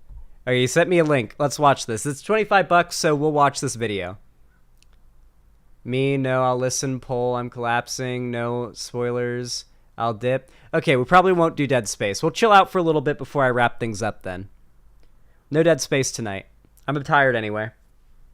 Well, Ash, you must have all 8 gym badges. You're unstoppable. Well, Brock, nothing's gonna get in my way of becoming the first Pokemon Master. Well, if it's gonna be anyone, of course it would be you, Ash. Though, you know, I've been wondering, what exactly does Pokemon Master mean to you? What do you mean? Well, when you say you're gonna be the Pokemon Master, what exactly does that entail? Well, I guess I haven't really thought about it, but I guess it would mean, you know, catching all the Pokemon and getting all the gym badges and defeating the Pokemon. Oh, okay, so you're just focused on the Kanto region. Well, yeah, I mean, where else? I guess there's the Orange Islands. Hold on, are you telling me you don't know about the other regions? I mean, I've seen... You know, I know there are other places in the world. Well, Ash, if you really meant that you wanted to catch every Pokemon, then you're gonna have to explore the other 9 regions. The other... What, no, you'll have to go to Johto, Hoenn, Sinnoh, Unova, Kalos, Alola, Galar, and Paldea, all of which have about 100 unique Pokemon. You're telling me there are other regions with their own Pokemon? Yep. And they haven't just, like, been discovered one after another. They exist right now. Uh-huh. Like, they have always actually been there. But we've just never brought them up. Yep. Well, that's convenient. Isn't it? All right, so, like, how many more Pokemon are there? Like, 300? I mean, 400? Over 1,000. 1,000? That's a lot more than 100, right? More than 100. Okay, this is gonna take a lot longer than I thought, you know, but I'm 10. I've got the time. On the bright side, you know, at least we get to see all these unique and new Pokemon. You know it. Here, why don't you check these out? Okay. Okay, that's an ice cream cone. That's a candle. Okay, you can just stop fucking with me now. That's just a flamingo. Actually, Ash, that's a flamingo. It's a flamingo amigo. It's a flamingo. It's a flamingo. Okay, the bit's over. All right, so they're not all winners, but, you know, it's... at least it's not gonna be that difficult to, like, catch them. Okay, I kinda just expected you to say the foil twin. Well, Ash, don't forget the legendary Pokemon. How many legendary Pokemon can there be? We already have the bird, and we have the literal father of every Pokemon. What the hell else can there be? God. What? Ash. Our God is a Pokemon. You have to catch God, Ash. What the fuck? And again, this is like not being presented as new information. This has been known. And you're telling me now that God is a fucking Pokemon? Like every religion is wrong? We celebrated Christmas. Who the fuck is Jesus? Are you saying this whole time Jesus has just been completely non-canon? Bingo. What the... You know what? Fuck it. I'm just gonna stick to Kanto, alright? This video it's got a while left to go. I can live with that. Yeah, 150 Pokemon, that's not a big deal. Well, of course, Ash. Well, actually, you mean 151. No, we're not doing this anymore. There's 150. I know the song. Well, you're forgetting Mewtwo. Mewtwo? What the fuck's a Mewtwo? Does Mew evolve? No, Ash. They made him in a lab. I'm not even gonna ask how you know this information. Are you telling me they're making new Pokemon? Well, of course, Ash. I mean, you didn't expect the adventure to really ever end, did you? Not when money's to be made. My God, it's unattainable. Sorry, Ash, but we live in a world that just keeps on moving. And for every new fresh generation of 10-year-olds, there has to be a new set of Pokemon. Some of them might be interesting, or some of them just might be a pair of keys. Hell, some of them not even new ones. They might just be ones you've seen before, but you better catch them all. You see, Ash, this is how the world works. There has to be a new Pokemon. Every fucking year. God forbid we just slowed down for a second and said, hey, we already have a good amount. Why don't we just stop? Nope. Gotta keep on moving, Ash. We just gotta keep on moving. Keep on moving. It's beautiful, Ash. Don't you see? The Pokemon world is never gonna stop. Oh, wait, just stop the little supervillain monologue. I quit. Like, I mean, I didn't quit. There's nothing I signed up for, but I'm done. I'm gonna go home. I'm gonna, do the card game or something. That's canon, right? Play some video games. I mean, the card game could be canon. Jesus isn't canon. I don't even... Fuck this. I'm gonna do that. Maybe I'll even play Yu-Gi-Oh! I don't know. Fuck it. I don't know how to end this video. This was I mean, at first it was just the most reused Pokemon joke, but then it kind of became commentary, so I could feel like I was smarter than I was, but... Okay, that video was funny. I liked that video a lot. That was pretty funny. Want to debate? No, I'm tired. I'm too tired to play Dead Space. I don't feel like debating today. If you want to watch more memes, let's watch Joe Rogan interviews. Oh, God, no. No, fuck that. Oh, interviews Dagoth I don't know who that is. Joe Rogan interviews Dagoth Smash or pass all the Pokemon? That might take a while. I feel like that could take a little bit, You've got to put God in a ball, Ash. Oh. I know what we could watch.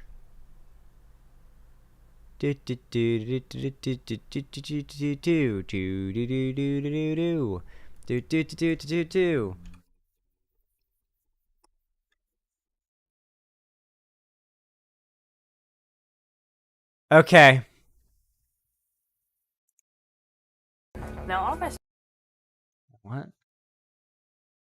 Is there like a longer...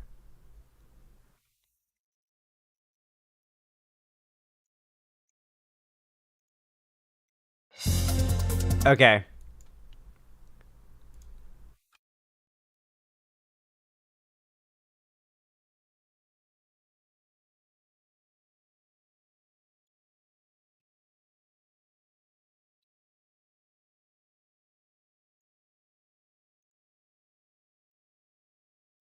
Okay.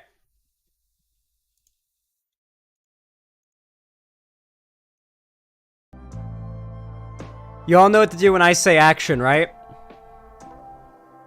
3, 2, 1, action. Okay, everybody. Who remembers this concept photo, this concept render of a high-tech Taco Bell where you'd be able to drive through and they would use pneumatic tubes to deliver your food from the kitchen up above? Who remembers that? Do y'all remember that? Well, it's not a concept anymore. It's real now. It's just full on real now. The first of its kind Taco Bell Defy opens in Brooklyn Park. A popular fast food chain has put a new twist on the traditional drive-thru experience, and Brooklyn Park is the first city to test out the new concept. Today, we got a look inside the new Taco Bell Defy. Today is really something amazing. This is an industry innovation. Taco Bell is a restaurant you see in nearly every major city or suburb, but you've never seen one quite like this. So upstairs we have the front counter lift and the drive-through lift. Brooklyn Park is now home to Taco Bell Defy. It is really an industry game-changing experience. A first-of-its-kind restaurant that completely reimagines the typical drive-thru. Born out of the pandemic by a couple guys asking a simple question, what's the biggest issue in your business? In a normal drive-thru, I'm gonna be honest, people say Taco Bell gives them diarrhea. Listen, I am not a guy who has a hard time having stomach problems, okay? I'm not the kind of dude who has a hard time finding himself having stomach problems, and I eat Taco Bell like a demon, okay? When I get Taco Bell, I get 8 soft shell tacos, and I eat them all in one sitting. Soft shell beef tacos. Just 8 soft shell beef tacos, and that's it. And I eat those fuckers. I've yet to get sick. And I'm going to continue to eat them like that until I do. Because I love those fucking... As a matter of fact, hold on.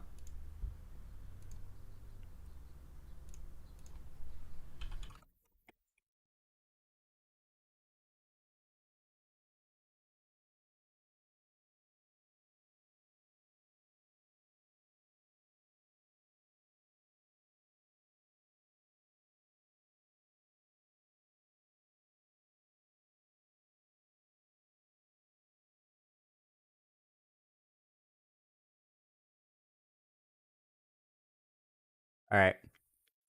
I just asked my mom if she could use my Uber or my Uber Eats account to order some Taco Bell while I'm streaming. Hopefully she does. I'd rather not have to DoorDash it myself on stream, because that would be a pain in the ass. One Piece 34, thank you for the $5 donation. I appreciate that. So kind of you. Thank you for the $5. Said, here, another fresh meme I found. I will check that out in just a minute. Thank you. Actually, here, I'll open up the link just so I have it ready. Okay. Shit, easy. All right, you can cut this bit out, Cherry. You can cut this bit out. I just ordered some Taco Bell. That is how much I love Taco Bell, okay? I'm a big Taco Bell fan. I love it. I love I don't really eat anything at Taco Bell other than the soft shell, like, beef tacos, but that's what I love. It comes from Taco Bell, and I fucking adore it. I could eat 12 of those in a sitting. Like, basically, I could probably eat until my stomach burst. Like, those things are just so fucking good. However, this new... I guess we'll continue to watch the rest of this, because, you know, I was only just referring to, like, people in chat talking about Taco Bell giving them diarrhea. But, like, let's just finish this, and I'll give you guys my thoughts on it. Cars line up, and every one of them has to funnel over to a single window to pick up their order. That model can create significant backups during a busy lunch rush. Taco Bell Defy aims to eliminate that problem. What this does is changes the dynamic, so rather than a funnel, we have a straight ordering pipe. Customers can go to one of 4 drive-through lanes. They first place their order at a kiosk. You just take your mobile phone and you would scan your QR code right here. Once the order is assigned to the lane, we just verify the customer's name. Meanwhile, in the kitchen up above, we lift up the top of the lift. That's where the magic happens. Put the food in. Push the 2 buttons, and it's on its way. Staff members send the food down a vertical lift system to the customer waiting below. The entire process takes about 2 minutes. Very futuristic, and people have said, like, raining tacos from heaven. During busy times, they'll have up to 17 people helping with food production. We've gotten a lot of good customer feedback. They expect to handle roughly 4 times the volume than the traditional Taco Bell, and while they admit there will be a bit of a learning curve, they're ready for the challenge. It's a pretty amazing facility. Find more. Oh boy. Okay. How many of you guys have heard, like, about America's walkable city problem? You've probably heard a lot if you're and I'm referring mostly to non-American lefties. Car culture and having to get around and do everything in a car is just, it is beyond insane. Here in America. Yes, I've watched Vosh Zan. You know, I've heard Vosh talk a lot about it, and I was like, yeah, I know. But what really made me realize it was this travel YouTuber that I watch. Traveling America, What I've Learned. Let me see if I can find the clip that I'm thinking of. She's like a European hippie lady. I think I found her. No, it's not her.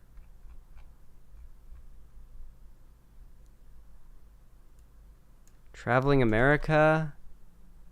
European. Oh, yeah. Ava Zubeck. Here it is.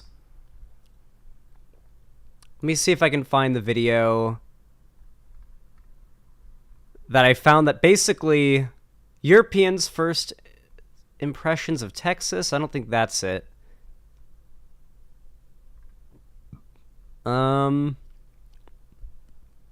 Let me sort by the most popular. I'm finding this. It's relevant.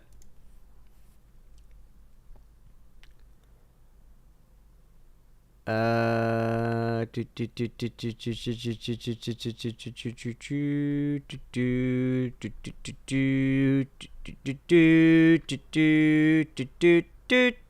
I see the USA as a European after 6 months. Okay, here we go. All right. Let me see. I think this might be it. Is Taco Bell good? Very good. God, my nose is so itchy right now. What the fuck? Ugh. It won't stop itching. Okay. I think So, you know. Okay, I think yep. All right. This video, it's literally her first point. I feel like I need to preface all of this by just saying that this is not a political video at all. It's just my impressions, my views, my opinions, nothing too serious. Best drivers and worst all-way crossroads. I am not surprised that a lot of people don't have passports in the US. They literally got kicked out of a Starbucks. Would I ever live in the United States? All right. Let's get started. So I'm Ava and I'm a travel YouTuber, as many of you might know. I've traveled to, I don't know how many because I don't really count, but 70 plus countries.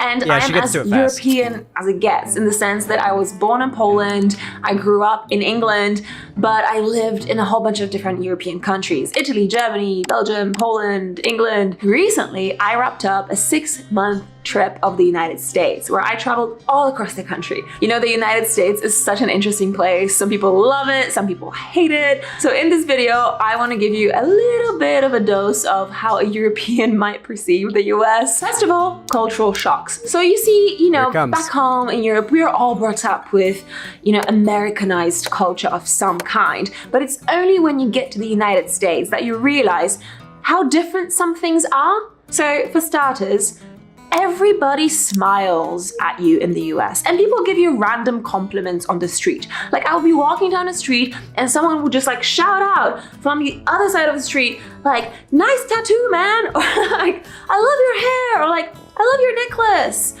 People are so nice. She's getting catcalled. Love that about the US. Another cultural shock that I experienced. American dudes, I think, are probably more brazen, like with hitting on women, like very like front forwardly. I think that's what she's noticed. Are the cars. All the infrastructure is centered around cars. So, you know, in Europe, it would be really easy to like take a bus or a train somewhere. In the US, it's like you got a pickup truck or you have nothing at all. You take your pickup truck, even though you're not hauling anything, most likely in your pickup truck, and like you go to a drive-through restaurant, drive-through cafe, drive-through shop, drive-through ATM. I swear there's probably not a single drive-through ATM in all of Europe. That blows my mind. All of these things that she listed are so normal to me. Drive-through, like, prescription pickup for your pharmacy stuff, like drive-through ATM for going to the bank, like, it all makes sense. It's always been a thing in my life that just, yeah, it's convenient. You're in a car, you drive up, like, everybody's got a car. Everybody has to have a car. Every American has to have a car or you're a fucking loser. You can't get to work. You can't hang out with friends. You are nothing if you don't have a car as an American. That's, like, how you're raised. That's, like, the culture you're brought up in. Hell, for some men even, owning a car is like a barrier to being a real man. And so, as much of a Taco Bell lover as I am here, all I see here is just further reinforcement of the US's car-dependent culture. Now we've got mega drive-through Taco Bell, and it's not just mega drive-through Taco Bell. It's not eliminating the car problem. It's encouraging other issues such as the gig economy. This is mostly meant to serve not people who are coming to pick up their orders, but delivery drivers. People using delivery apps like I just did to order my food to get their food delivered to them. This is for delivery drivers to have fast, order and pickup dropped off and just be able to pick up the orders and go right through. This is meant to not only boost the already existent extremely car-dependent culture we have in the United States, but to also encourage it in other entire sectors, like the gig economy. The dudes that are working in I would love to hear Zan's experience in Europe. I'd love to as well. I'd love to be able to go to Europe. Anyway, like the jobs, the people who are working in this building, I'm pretty sure they operate ghost kitchens out of here. So you've got more gig economy jobs that are like where workers are basically being like outsourced to other companies. They do that, by the way. Look up ghost kitchens. Like, I'm sure they're probably operating a ghost kitchen out of here. Taco Bell's one of the restaurants that does the ghost kitchen thing. And it's basically just encouraging the continued degradation of any hope that we could have in a good, walkable, low-income friendly infrastructure. Come to Australia, it's Europe, but racist, so you'll fit in. Hell yeah. Yeah, it's just... You know what's also sad about it? It's the Elon Musk effect. Where Elon Musk will present something that's like in no way a solution to our problems and in no way like a good positive thing, but because it looks so cool, like people are all like drooling over it, you know? Like the Hyperloop, yeah, that fucking disaster. Notice how you don't hear about that anymore? Because Elon Musk doesn't want you to hear about it anymore.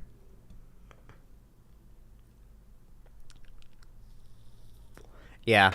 It's so unfortunate. And the gig economy too. Gig economy. Like it's backing up that. It's only reinforcing this shit. Ted Ed, should you quit your job? The gig economy was always a scam. Here's a short video that explains it. Let's hope this is an actually decent video. The gig economy. For years, the norm for a job has been permanent full or part-time employment. But recently, more and more people are beginning to take on a variety of short-term jobs, also known as gigs. These include things like freelancing, temp jobs, jobs in the sharing. This will no doubt be presented in a positive way, but this is only evidence that people are not getting paid enough with their jobs, and so they're having to get side jobs to make ends meet. Economy. It's advertised like, oh, you can make extra money on the side with your own work hours that you choose, but in reality, it's like, likely people who are doing this are doing it because they have to, because their main job isn't, like, on the way to work, they make delivery. They wake up early, and they make deliveries on the way to their main job, and then they do the same on their way back home. There are dudes who do this. I know dudes who do this because that helps them make ends meet because their main job does not pay enough. And more. All of these different jobs form something called the gig economy. The gig economy is beginning to take up a larger portion of the workforce, and studies show no sign of it slowing down. This is partially due to the evolution of technology. Companies are now able to hire workers anywhere in the world who can then easily telecommute and work remotely for them. Mobile apps have allowed businesses like Uber and Airbnb to grow an enormous amount of contract workers. And social media has given people the ability to market themselves and sell their products and services at a much cheaper cost than traditional advertising. It's hard to say exactly how the rise of the gig economy will affect and change the future of the job market. Not well so far. But we do know that both companies and workers will need to continue to adapt to it. Cool. Okay, it just says what it is. I'm glad. Okay, and the other thing I wanted to show you was ghost kitchens. For those that don't know, like Mr. Beast Burger is mostly a ghost kitchen thing. A look inside ghost kitchens. Here's a USA Today. Time now for All right. Time now for Consumer Confidential. It's never been easier to order takeout than these days, but no matter what app you use, you might be surprised to learn where that food's coming from. In fact, it may not be from a restaurant at all. Investigative and consumer correspondent Vicki Wen is here. This is a fascinating concept. I had no idea that this was happening. Yeah, and I think most people don't know, and the food is still just as good. You get it, and you get more choices, which is the fun part. They're called ghost kitchens, and despite the name, there is nothing spooky about them. They're a way to open small businesses, introduce new food choices to consumers, and they are cooking up some delicious dishes at the ghost kitchen we visited in New Jersey. The problem I have with ghost kitchens is that you'll order McDonald's and you don't even know it's being made in a Wendy's, right? And it's like, I feel like there's some level of dishonesty that's happening there, right? Doesn't that feel a little bit weird? Doesn't it feel like we're just kind of getting more and more like okay and accepting of companies and corporations lying to us and taking advantage of us and fucking us over as long as it means we get cool technology and cool future shit along the way? You realize this is how cyberpunk happened, right? Like, every futuristic dystopian capitalist society goes that way generally because people in their pursuit of cool high-tech shit end up allowing bad things to happen. It's why AI worries me a lot. I'm not so much worried about AI taking jobs as I'm worried about the fact that AI is racist. That AI is using, like, learning algorithms off of the internet, and it's learning racism and stuff. That's fucking scary. When the pandemic shut down restaurants across the country, 8 million workers lost their jobs overnight. The National Restaurant Association. Did you guys not know about that? The AIs that are being trained to be racist? Like we've seen it with like the Twitch live stream AIs that get influenced to be racist like pretty fast, right? Like the Seinfeld one that just got banned. But like, yeah, that kind of stuff does worry me, that like learning AI, unlike a human who can have like moral convictions and understand what is and isn't true with certainty, an AI may be tricked by learning from people who are stupid and wrong. Association reports 110,000 restaurants closed for good. That's 17% of the nation's eateries. But a new lifeline, ghost kitchens. They're a delivery or pickup-only restaurant that accepts call-in or online orders. No dining room, no service staff, just cooks who make the meals. So how exactly do these ghost kitchens work? It's already, by the way, I hope these workers get paid more if there's a ghost kitchen being run out of it. I doubt it, though. I'm pretty certain it just means they're getting more work to do in their work hour.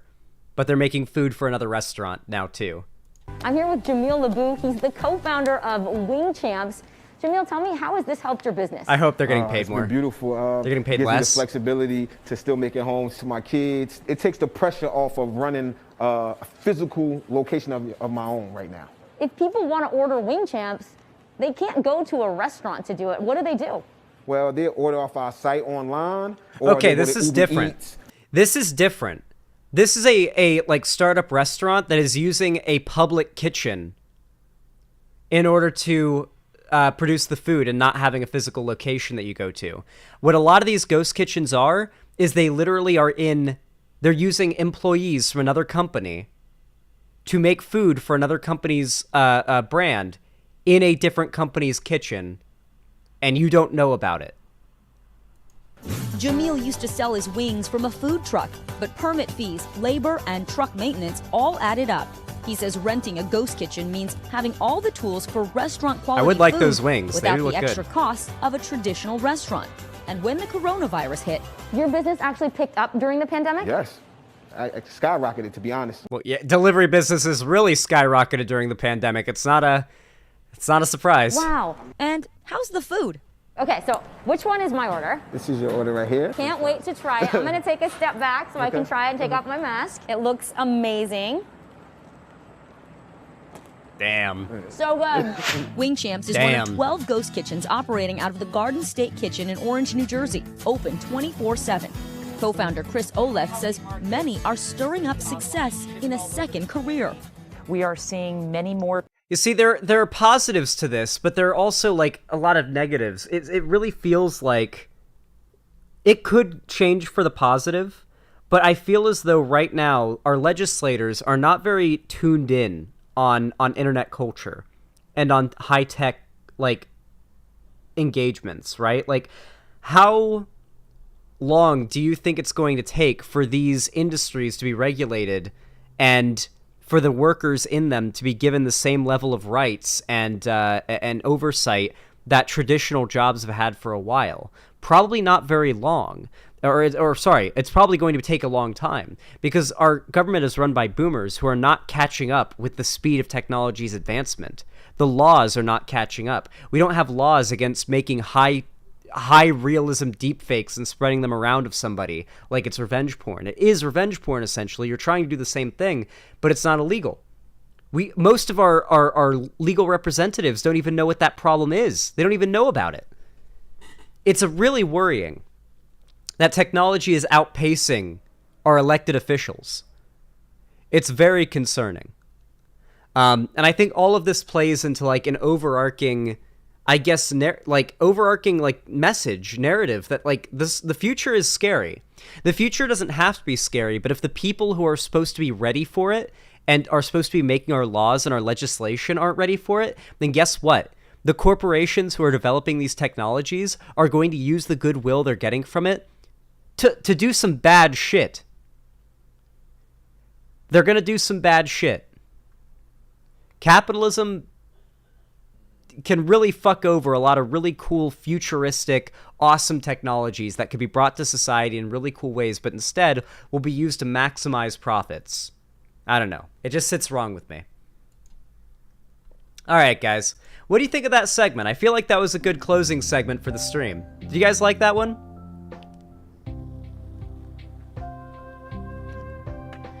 Monarch MK Ultra, thank you for the $5 donation. I really appreciate that. It's really kind of you. Says, please react to Nikocado Avocado. Also call out Candace Owens. We called out Candace Owens earlier today. Reacting to Candace Owens' video about me mukbang. Oh my god, real? Wait. No, it was Nikocado Avocado calling out Candace Owens. We're gonna watch that. Not now, but definitely next stream. We're gonna watch that. I appreciate that, Monarch MK Ultra. Thank you for donating that. Yeah, they donated the video. Holy shit.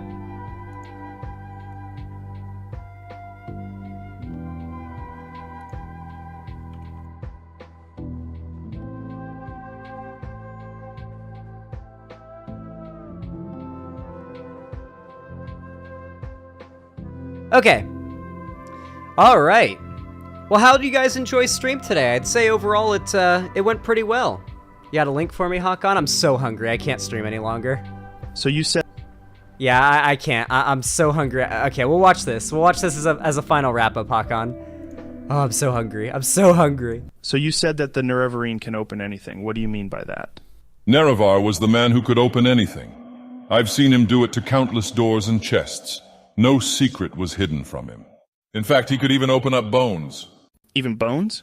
Yes, even bones. But Vivek told me that the Nerevarine just summoned a shit ton of skeletons.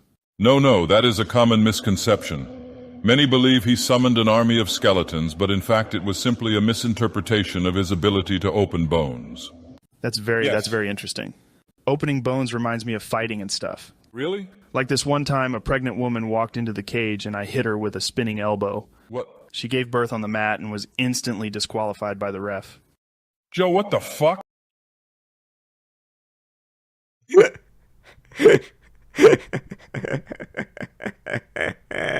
That was good. That was really good. That was really fucking good. That was really fucking good. I like that one a lot. That was a good send-off. Is that AI? You know what this reminds me of? There was one that was, Hold on.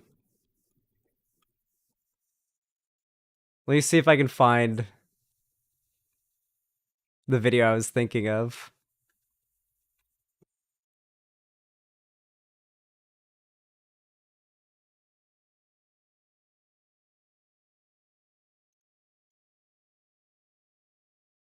It's a Joshua Graham meme.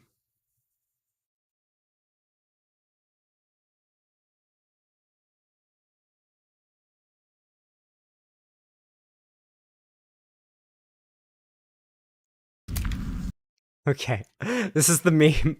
This is the meme that I saw on Twitter recently. What in gods? What the hell is this vile, contemptuous freak that is before me? Such degenerate filth. What a repulsive creature you are. I would rather remove my eyes than gaze upon you any longer. You will die where you stand, furry.